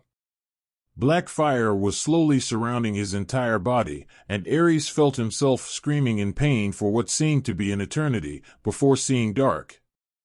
While Ares was screaming, Percy, Annabeth, and Grover were confused as to why he was screaming because nothing was happening to him, and it looked like he was in agonizing pain before going unconscious. Naruto? What are you doing here? Questioned Percy. Naruto, however, didn't answer his question as he was focused on the downed body of Ares. Going up towards the body, Naruto crouched down and searched the jacket of Ares before feeling something and reached for it. Grabbing it, Naruto took it out, and lo and behold, it was the Helm of Darkness. How did he fit this helm in his jacket? Murmured Naruto, before looking up to see Percy going towards him, and look behind him. He also noticed Annabeth and Grover coming towards him. Oh. Hey guys. Great job fighting Ares. Percy, you're pretty good for an inexperienced fighter, grinned Naruto. You didn't answer my question. What are you doing here? Repeated Percy. Annabeth and Grover heard what Percy said and were also curious as to why he was here. Wow. No thank you. You kids are so mean, cried Naruto, earning blank looks from the three of them. Kids these days were so rude and couldn't say thank you to their elders. Clearing his throat, Naruto grinned at them. Well, the great Naruto has come to save you demigods from the evil threat of Ares the Ugly. Like Ares said, you would have actually been burnt to ashes if you were to stare directly into Ares' true form. Percy, who was still unfamiliar with the Greek world, widened his eyes in shock. So Ares was actually telling the truth, and he would have died had it not been for Naruto saving him. Annabeth, however, stared at Naruto with her cold, calculating eyes and thought about how he knew what Ares was telling Percy, unless. Him gaining the attention of the three males, Annabeth focused her attention on Naruto. How did you hear what Ares told Percy? Were you actually watching the fight between the two? The two questions also made Percy and Grover realize what she was implying and turned to glare at Naruto, who was nervously smiling at them. Were you actually watching the fight? Why didn't you help me fight Ares? Help would have been grateful, nearly screamed Percy, before a hand to his face stopped his rant to see Naruto look at him with a serious face. You are a demigod, and the son of Poseidon as well. If I interfered and helped you fight Ares, then you would never know how to fight for yourself and understand that there aren't always people there to help you. I didn't interfere because you are going to be the main target for powerful enemies in the future because of your godly parent and the prophecy. You need to gain experience quickly, and Ares just so happened to be a good one, explained Naruto, getting a mix of shock and understanding from Percy, a nod from Grover, and a calculated look from Annabeth. Annabeth, right? Getting a nod, he continued. Why are you looking at me like that? Did I do something? Annabeth, who listened to his explanation, decided to ask the elephant in the room. Who are you exactly? I've never read anything in the books about a person named Naruto, and since you seem to know so much about our background, then you must be someone important. You also are on good terms with Hades and Persephone and easily defeated Ares. Said God was still by the foot of Naruto, unconscious. Child of Athena, huh? I swear that all of you think exactly like her, muttered Naruto. Looking at Annabeth, Naruto gave his straightforward answer. Well, I guess I am someone important. Or maybe I'm just that awesome that I know Greek mythology. Still getting a cold and calculative gaze aimed at his face, Naruto cleared his throat again. Maybe he needed some water. Look. If you want some answers, then just ask your mother. She knows a lot about me and I don't have the time to tell you no, and neither do you three. Remember? The solstice is today, so you need to get to Olympus as fast as possible. Annabeth, Grover, and Percy widened their eyes in shock, completely forgetting that the solstice was today. They needed to get to Olympus as fast as possible, or a war would break out. Hey, can you take us there? I'm sure that you have some fast speed or teleportation spell. There was no way you could have gotten here without one or the other, asked Annabeth. Grover and Percy could only nod along as they didn't even think of that option. Naruto, who still held the Helm of Darkness, nodded his head. Sure. Just tell Zeus, Poseidon, and Athena that they all owe me a favor, or else I will not help their children if they do not grant me that, he said, earning a tentative nod from Annabeth. How was she supposed to tell three powerful gods that some guy owed them favors? Judging from the grin that Naruto displayed, she assumed that it was her fault for asking too many questions about him. Great. Where is Olympus located again? He figured that he should be safe than sorry and didn't want to take the risk of teleporting them to a different area. The Empire State Building in New York City, said Annabeth. All right, kids, hold on tight. Concentrating, Naruto teleported the three demigods to the Empire State Building. New York City, Empire State Building. Teleporting inside the building, Grover, Annabeth, and Percy were dazed by the quick mode of transportation. After a few seconds, they regained their senses to find themselves in a room with white tiles, stalls, and sinks. Where are we? Asked Grover. Was this really the Empire State Building? It looked more like a bathroom than a nice building. Empire State Building. More specifically, the ground floor bathroom, said Naruto, earning shocked looks from the three. Already? It seemed like we were at the Santa Monica Bay just a few moments ago, shouted Percy. How could they get here so fast? It didn't seem possible. Also, what happened with Ares? I'm sure he was still unconscious in Santa Monica, asked Annabeth. Yes, Percy, I'm awesome, that's how we came here so fast. Also, Annabeth, don't worry about Ares, he is already back in his temple, chained up and resting, said Naruto before poofing out. The three were still shocked by his ability to teleport so quickly, before leaving the bathroom and getting to Olympus. Underworld, Hades' Palace. Teleporting into the throne room, Naruto saw that Hades, Persephone, and Sally were still there, waiting for him to show up. Well, asked Hades, before Naruto raised the Helm of Darkness, causing his eyes to gleam in excitement at seeing his precious item back. Expecting Naruto to give his helm back, he was somewhat surprised, yet expecting Naruto to refuse. Oh no. I want a favor for helping you find the helm. Also release Sally like you said, and Sharon wants a raise. As a bonus, I'll help you next time with whatever you want. It may come with a fee though. Naruto quickly glanced at Persephone when saying those last words, something that she noticed and smiled seductively at.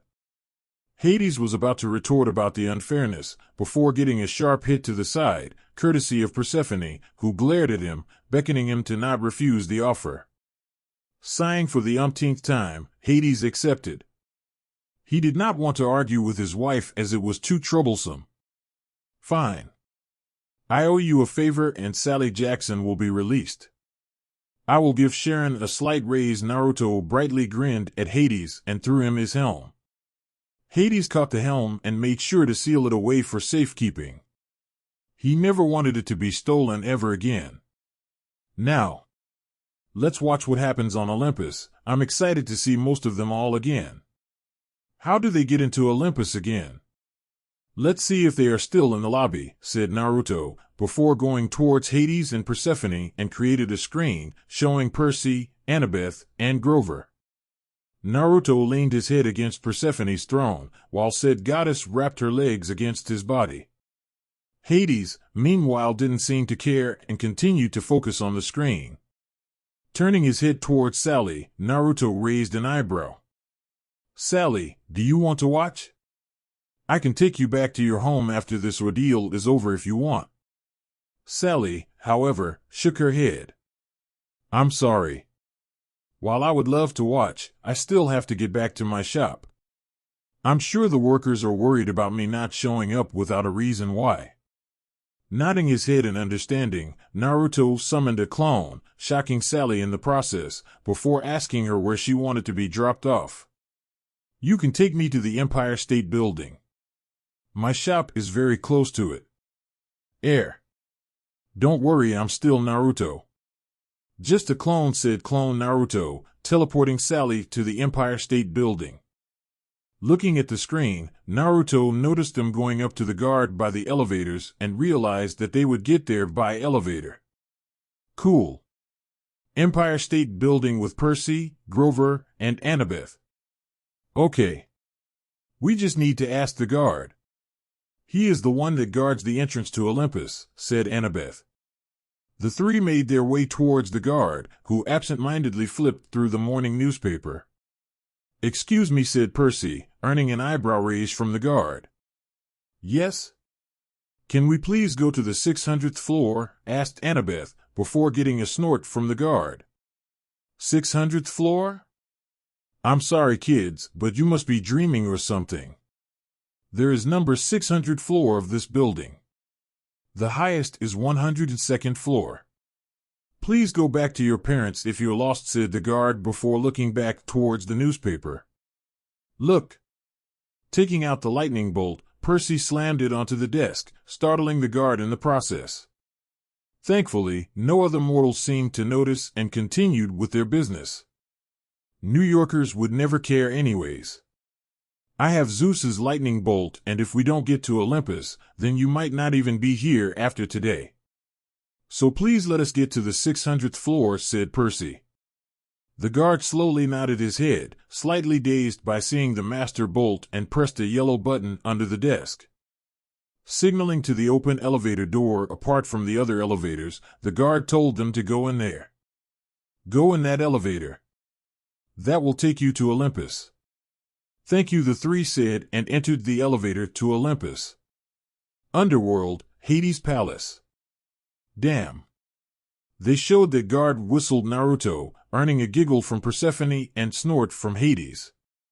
Looking at the screen and seeing the three going up the elevator, Naruto smiled, and further hugged Persephone's legs, lightly caressing it, earning a shiver from the goddess. He knows that Annabeth will mention his name during the meeting because of being a child of Athena and wonders how they will react from his name. He can't wait to show himself in front of them again. Chapter 9. Previously. Damn. They showed that guard whistled Naruto, earning a giggle from Persephone and snort from Hades. Looking at the screen and seeing the three going up the elevator, Naruto smiled, and further hugged Persephone's legs, lightly caressing it, earning a shiver from the goddess. He knows that Annabeth will mention his name during the meeting because of being a child of Athena and wonders how they will react from his name. He can't wait to show himself in front of them again. Present. 600th floor, Olympus. Ding. The elevator doors opened and Grover, Annabeth, and Percy stepped out. "Wow," said Percy as he took in the sight of the beautiful scene in front of him. Blue sky could be seen for as far as the eye could take him, and the marble floors, white pillars, and beautiful white temples surrounded him. All Percy could do was stare in amazement. Giggling, Annabeth dragged Percy to the direction of the throne room. Every demigod has that reaction when they first enter Olympus. "It really is a beautiful place to be in and designed by my mother herself," said Annabeth, puffing her chest out in pride with the mention of her mother. "Let's just get this over with and return the bolt back to Lord Zeus," whined Grover as he was eating all of his aluminum cans he stored in his bag. Meeting with the king of Olympus with such an important task was making Grover very nervous. Breaking out of his stupor, Percy nodded his head and followed Annabeth to the throne room, which was the largest building in all of Olympus, sat in the heart of it. Reaching the doors to the throne room, the three teens took a deep breath and, after nodding to each other, pushed the large white doors open where the Olympians resided for their return. Just as they opened the doors, the throne room suddenly became very quiet, as 12 Olympians, Ares still unconscious and in his temple, looked towards the door to see who opened them. Percy, who never saw any of the Olympians before, looked around and remembered from Chiron's lecture about the U-shaped council, with Zeus in the middle. Zeus, sitting in the middle, is a handsome god, dressed in a striped tuxedo with a red tie with dark gray/silver hair reaching the back of his shoulders, and his beard prevented his neck from being shown. The tuxedo is a snug fit that complemented his bulky form, giving off a regal sensation. Hera, who is on his left, is a stunning goddess with beautiful black hair that reached the small of her back, striking black eyes, and a beautiful pale complexion. She is dressed in a white toga that strained against her large bust, DxD bust, and hugged her large hips. Over her is a beautiful cape made out of peacock feathers, representing her symbol. Demeter, who sat left of Hera, is another gorgeous goddess with breathtaking golden hair that reached down to her hips and striking hazel eyes. She is currently wearing a bright green dress that showed the top portion of her large breasts, DxD bust, followed with a dark cape. Dionysus, sitting to the left of Demeter, is a chubby-faced god with a red nose and black curly hair. He is currently wearing a leopard print shirt with shorts and running shoes, making it seem like he came from a trailer park or was homeless. Athena, following the pattern, sat to the left of Demeter. She has a beautiful shade of brown hair that flows just below her shoulders and has storm gray eyes that were full of energy. She is currently wearing a long white dress that hugged her curves, CC bust. Artemis, who sat at the end of the left half of the council, has shoulder-length raven black hair and striking silver-gray eyes that enhanced her divine features. Currently, she is also wearing a long white dress, like Athena accentuated her curves, D bust, that made her look breathtaking. Poseidon, sitting at Zeus's right, is a handsome god with black hair, a neatly trimmed beard, deep tan, and powerful sea green eyes. Currently, he sported a Tommy Bahama shirt with coconuts and parrots displayed on the shirt, khaki Bermuda shorts, and leather sandals. Ares, who sat to the right of Poseidon, was absent due to the fight with Naruto a couple hours before. Aphrodite, who sat to the right of Ares, is the most beautiful goddess on Olympus, capable of changing her form to bring the utmost satisfaction to the being directed towards. Currently, her form on Olympus is beautiful golden locks that was neatly put into a bun with a golden crown resting on her head. She wore a white dress that strained against her bust, F bust, and a golden pendant with a beautiful sapphire resting in between her mounds. Hephaestus, following the trend, is a huge god with shoulders at different heights, misshapen head, bushy eyebrows, a wild brown beard in his leg, and a steel brace. However, he is also very muscular from always working in the forges. Apollo, following the trend, is an extremely handsome god, with bright blonde hair, bright blue eyes, and a bronzed complexion. His figure is enhanced with him wearing a Greek robe lined with gold. Hermes, sitting at the end of the right half of the council, has an athletic, slim figure with curly black hair, blue eyes, and elfish features. He is currently wearing a white toga and winged shoes. I got a lot of this information from the Percy Jackson fandom page, and I also suck with describing appearances. As Percy was looking at each god, Annabeth nudged him to get him back to reality and slightly pushed him to move forward. Annabeth and Grover quickly took a knee and bowed their heads low, with Percy looking on confused until he saw the glare Annabeth sent his way. "Kneel down and bow before Lord Zeus," quietly hissed Annabeth. Percy quickly followed her commands and kneeled on one knee beside her and Grover. "Lord Zeus, we have returned from the mission to retrieve the Master Bolt and have obtained it successfully," said Annabeth. A beautiful goddess with silvery gray hair and streaks of golden smiled at Annabeth. Rias said Zeus. The three rose and stood up to look at the god before them who had silver hair, a silver beard, and a figure that exuded authority and dominance. Zeus held out his hand, and Percy, who left the bolt in his bag, took it out and extended his hand out. The bolt quickly flew over to Zeus's hand, who proceeded to inspect the bolt that was in the tube. He made the bolt disappear and looked back towards the two demigods and one satyr. You three have done a great deed towards Olympus, and I will proceed to reward you with your lives. Even if one of you are Poseidon's spawn, said Zeus, muttering the last sentence at the end, and directed his glare towards Percy, who flinched at it. The rest of the gods rolled their eyes at the reward. Zeus and his paranoia at its finest. Peace, brother. After all, my son did after all retrieved your bolt. So you should be thankful to him, and to extent me as well, said a man with black hair with a crown on top, brown beard, and a Hawaiian shirt with beach-themed shorts. This man is Poseidon, rule of the sea and part of the Big Three, along with Zeus and Hades. Sorry for my horrible description of the Greek gods. Zeus sent a glare towards Poseidon, who in turn gave him a smug grin, before turning back to the three. Very well. Tell us what happened during your quest. With that, Annabeth proceeded to tell the entire story about their journey.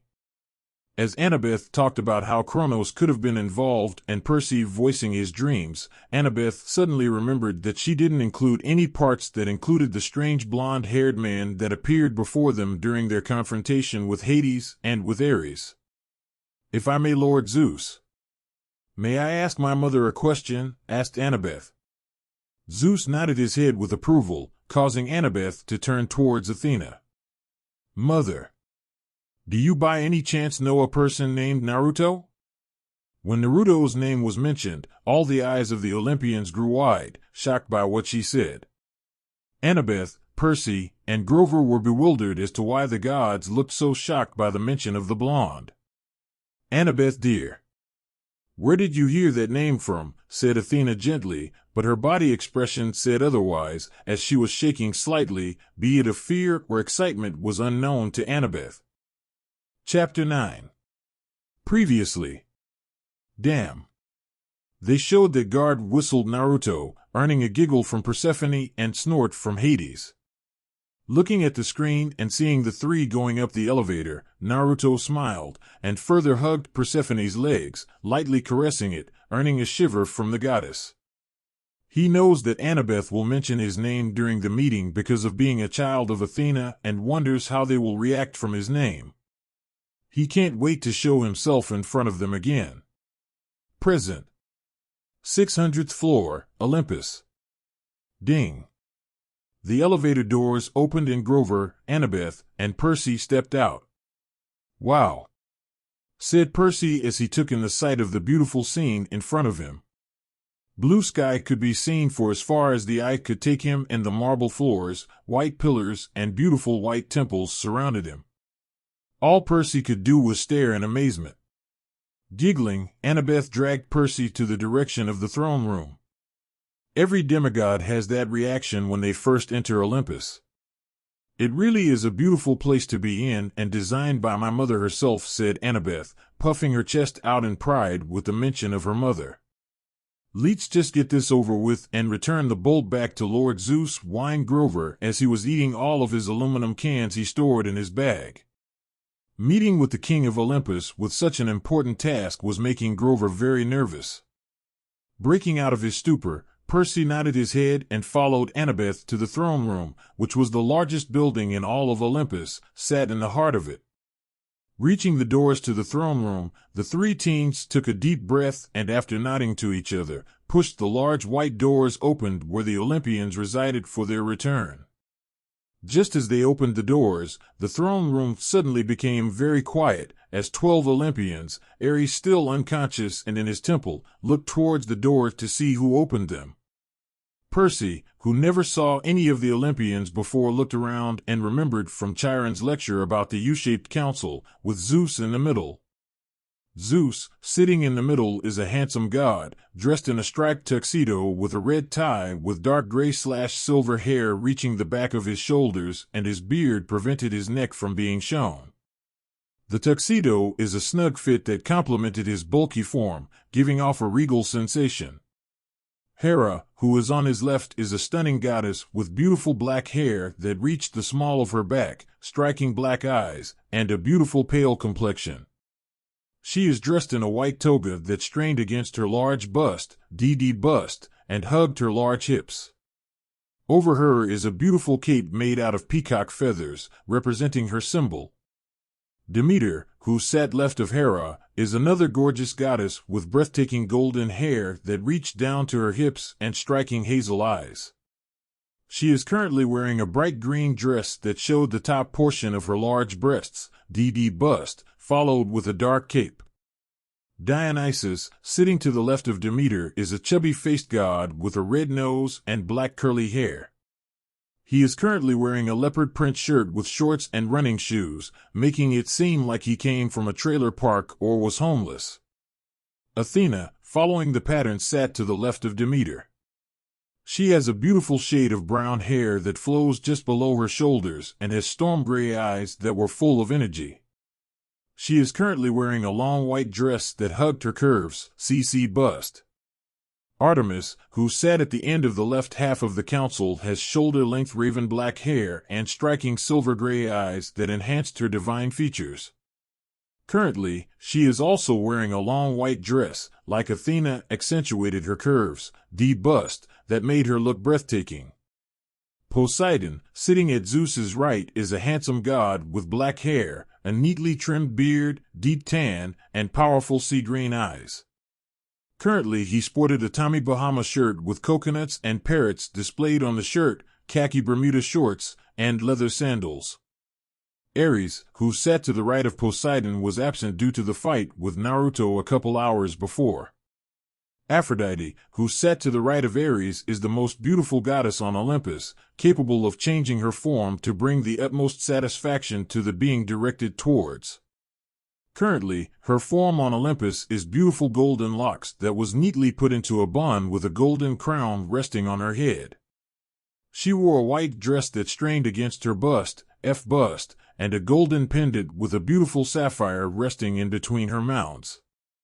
Hephaestus, following the trend, is a huge god with shoulders at different heights, misshapen head, bushy eyebrows, a wild brown beard in his leg, and a steel brace.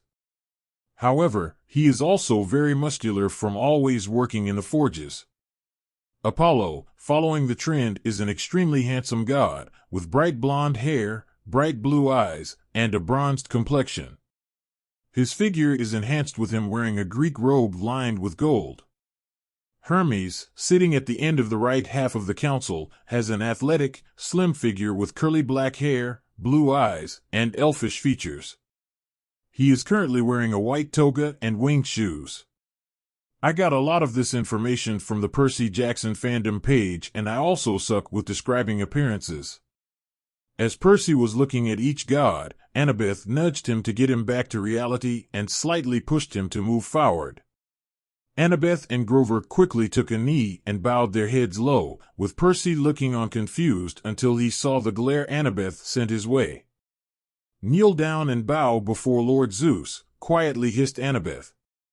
Percy quickly followed her commands and kneeled on one knee beside her and Grover.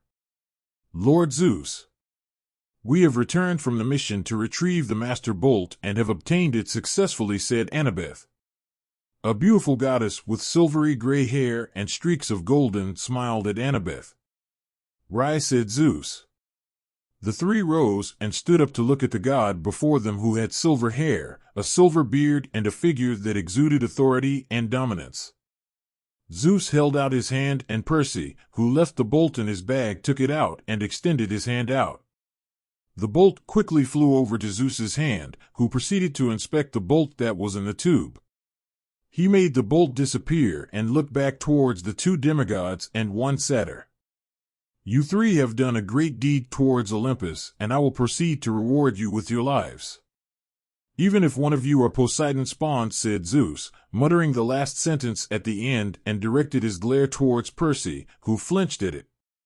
The rest of the gods rolled their eyes at the reward. Zeus and his paranoia at its finest. Peace, brother. After all, my son did after all retrieved your bolt. So you should be thankful to him, and to extent me as well, said a man with black hair with a crown on top, brown beard, and a Hawaiian shirt with beach-themed shorts. This man is Poseidon, rule of the sea and part of the Big Three, along with Zeus and Hades. Sorry for my horrible description of the Greek gods. Zeus sent a glare towards Poseidon, who in turn gave him a smug grin, before turning back to the three. Very well. Tell us what happened during your quest. With that, Annabeth proceeded to tell the entire story about their journey. As Annabeth talked about how Kronos could have been involved and Percy voicing his dreams, Annabeth suddenly remembered that she didn't include any parts that included the strange blonde-haired man that appeared before them during their confrontation with Hades and with Ares. If I may, Lord Zeus. May I ask my mother a question? Asked Annabeth. Zeus nodded his head with approval, causing Annabeth to turn towards Athena. Mother. Do you by any chance know a person named Naruto? When Naruto's name was mentioned, all the eyes of the Olympians grew wide, shocked by what she said. Annabeth, Percy, and Grover were bewildered as to why the gods looked so shocked by the mention of the blonde. Annabeth, dear. Where did you hear that name from? Said Athena gently, but her body expression said otherwise, as she was shaking slightly, be it of fear or excitement was unknown to Annabeth.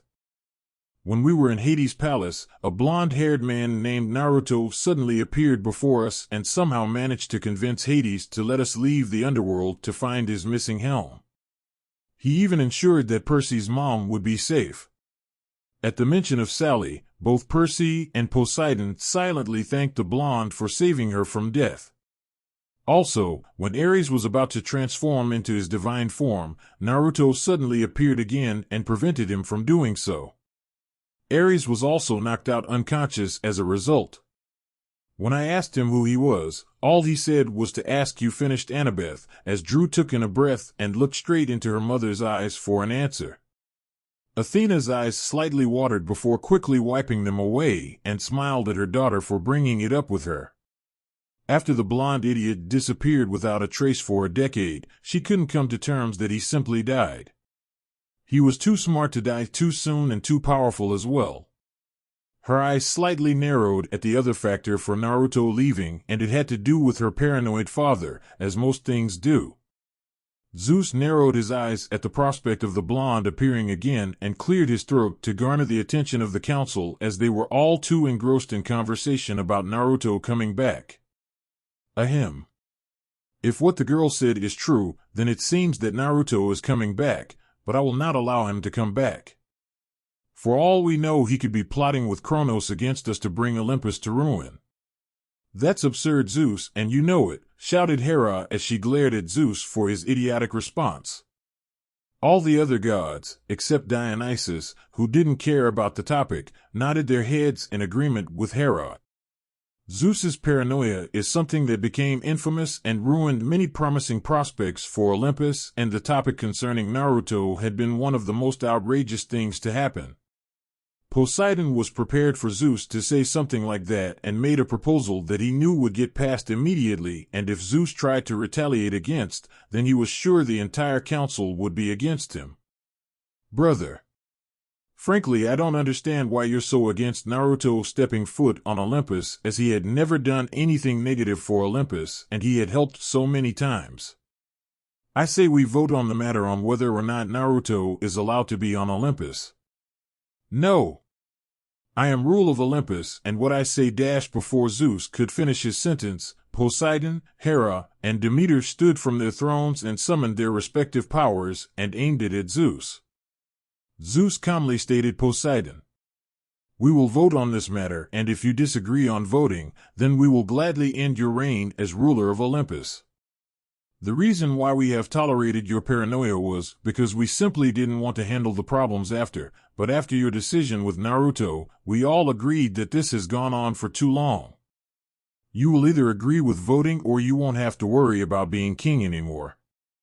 Annabeth, Percy, and Grover were staring at the scene in shock because they never expected the other gods to gang up on Zeus and put him in his place.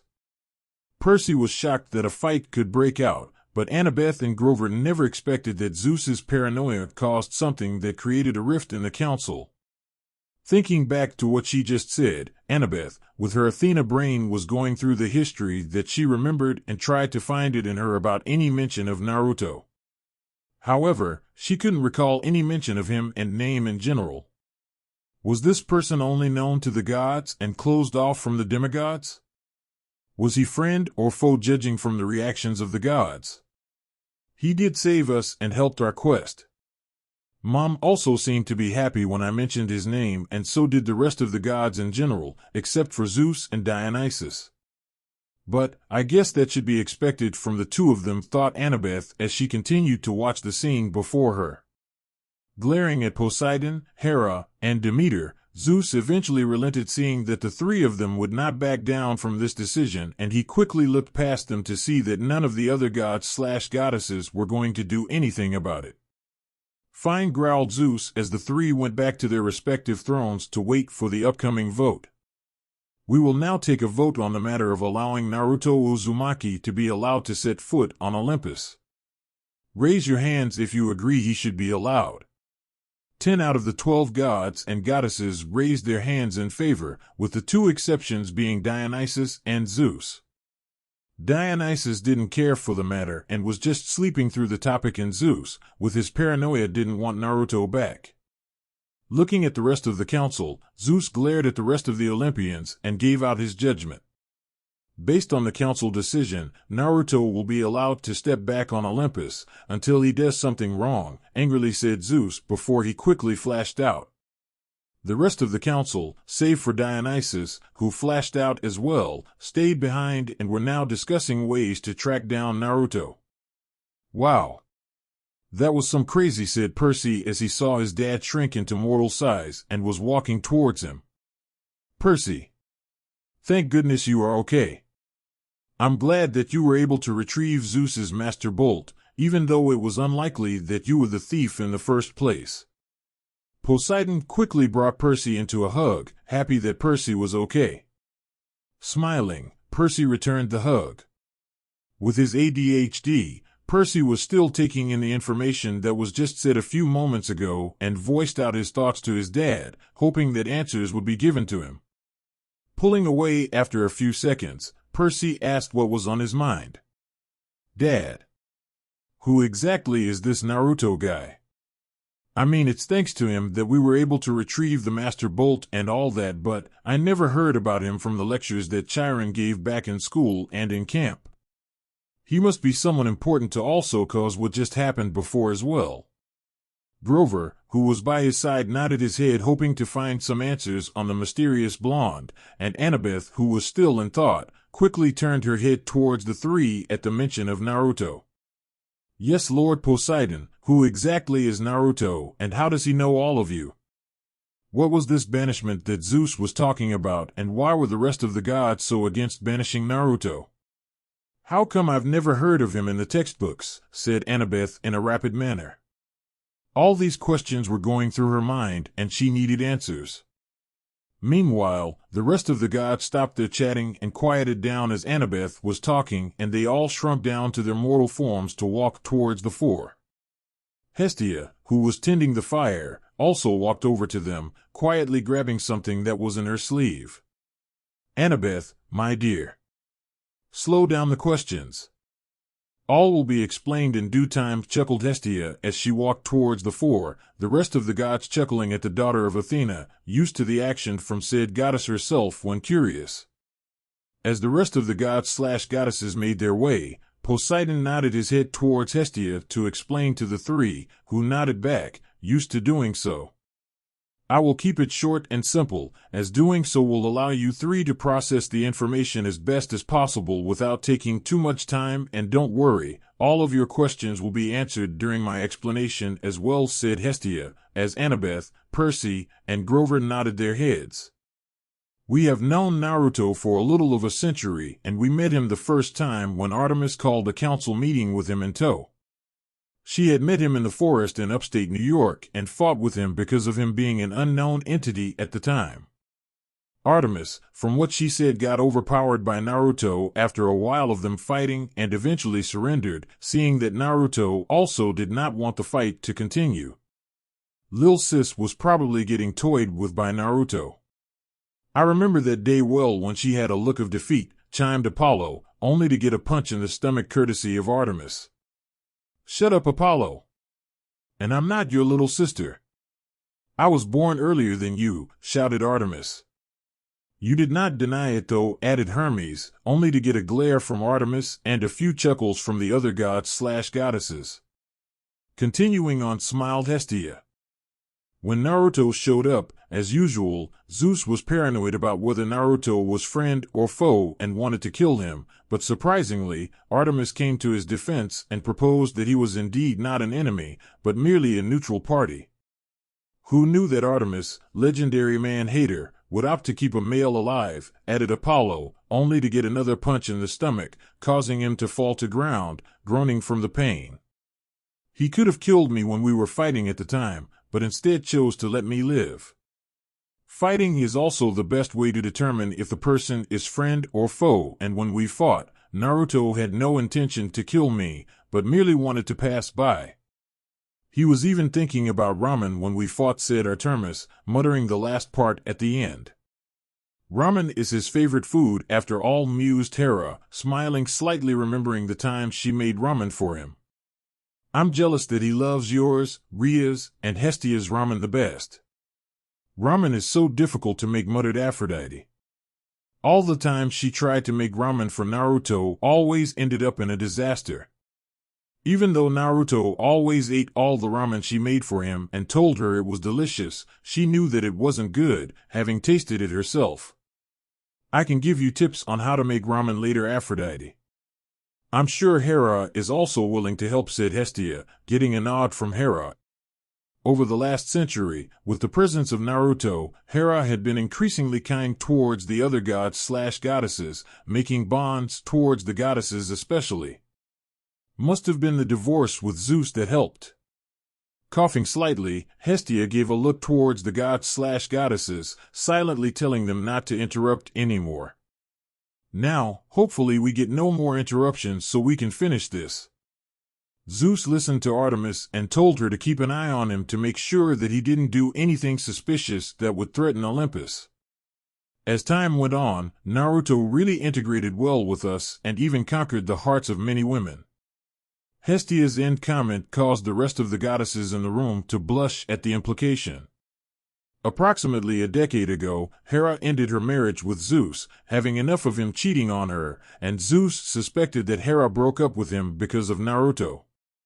After all, being around Naruto for 90 years caused Hera to stop being with Zeus, and she opted to be around Naruto more. Annabeth looked at Hera, who blushing and telling Hestia that the information didn't need to be shared, and all because everyone in camp felt and saw the thunderstorms that were happening throughout the world. All the demigods knew that Zeus was mad about something, but the reason being was unknown to all of them, since the information was not shared to them. So Hera divorced Zeus because of Naruto. What kind of person is Naruto to have that sort of effect on the goddess of marriage herself? Hestia also said that he conquered the hearts of women, meaning that the other goddesses also fell in love with him as well, thought Annabeth as she grew more and more curious about Naruto and wanted to know more about him. Ahem. Anyways, moving on, chuckled Hestia. Zeus immediately summoned the council for a meeting after the divorce and told Artemis to get Naruto. Naturally, everyone in the council was curious as to why Zeus called such an unexpected meeting, seething with uncontrolled rage. It was more confusing since Hera, who usually comforted Zeus, didn't even do so and instead opted to leave her eyes closed, as calm as ever. After Naruto was promptly summoned, looking confused, Zeus promptly told Naruto that he was banished from Olympus, causing an uproar to happen in the council. Naruto himself was shocked about the decision, but promptly kept a straight face as Zeus silenced the council, saying that his decision was final.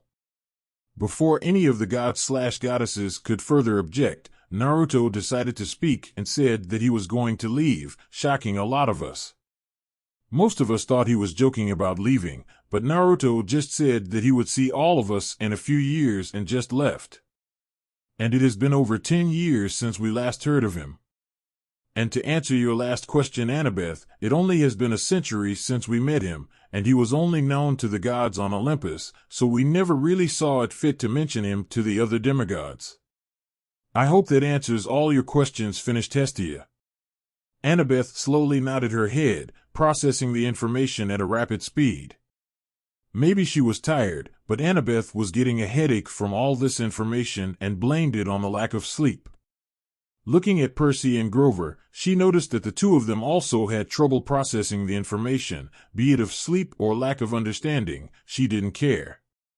Softly, Hestia continued. Now, you three must be tired from going across the country and back to retrieve the Master Bolt. I'll teleport you three heroes back to camp so you can all rest.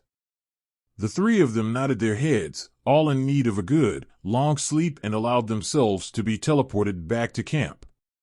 Arriving back in the throne room, Hestia was satisfied that none of the gods/goddesses left after the explanation.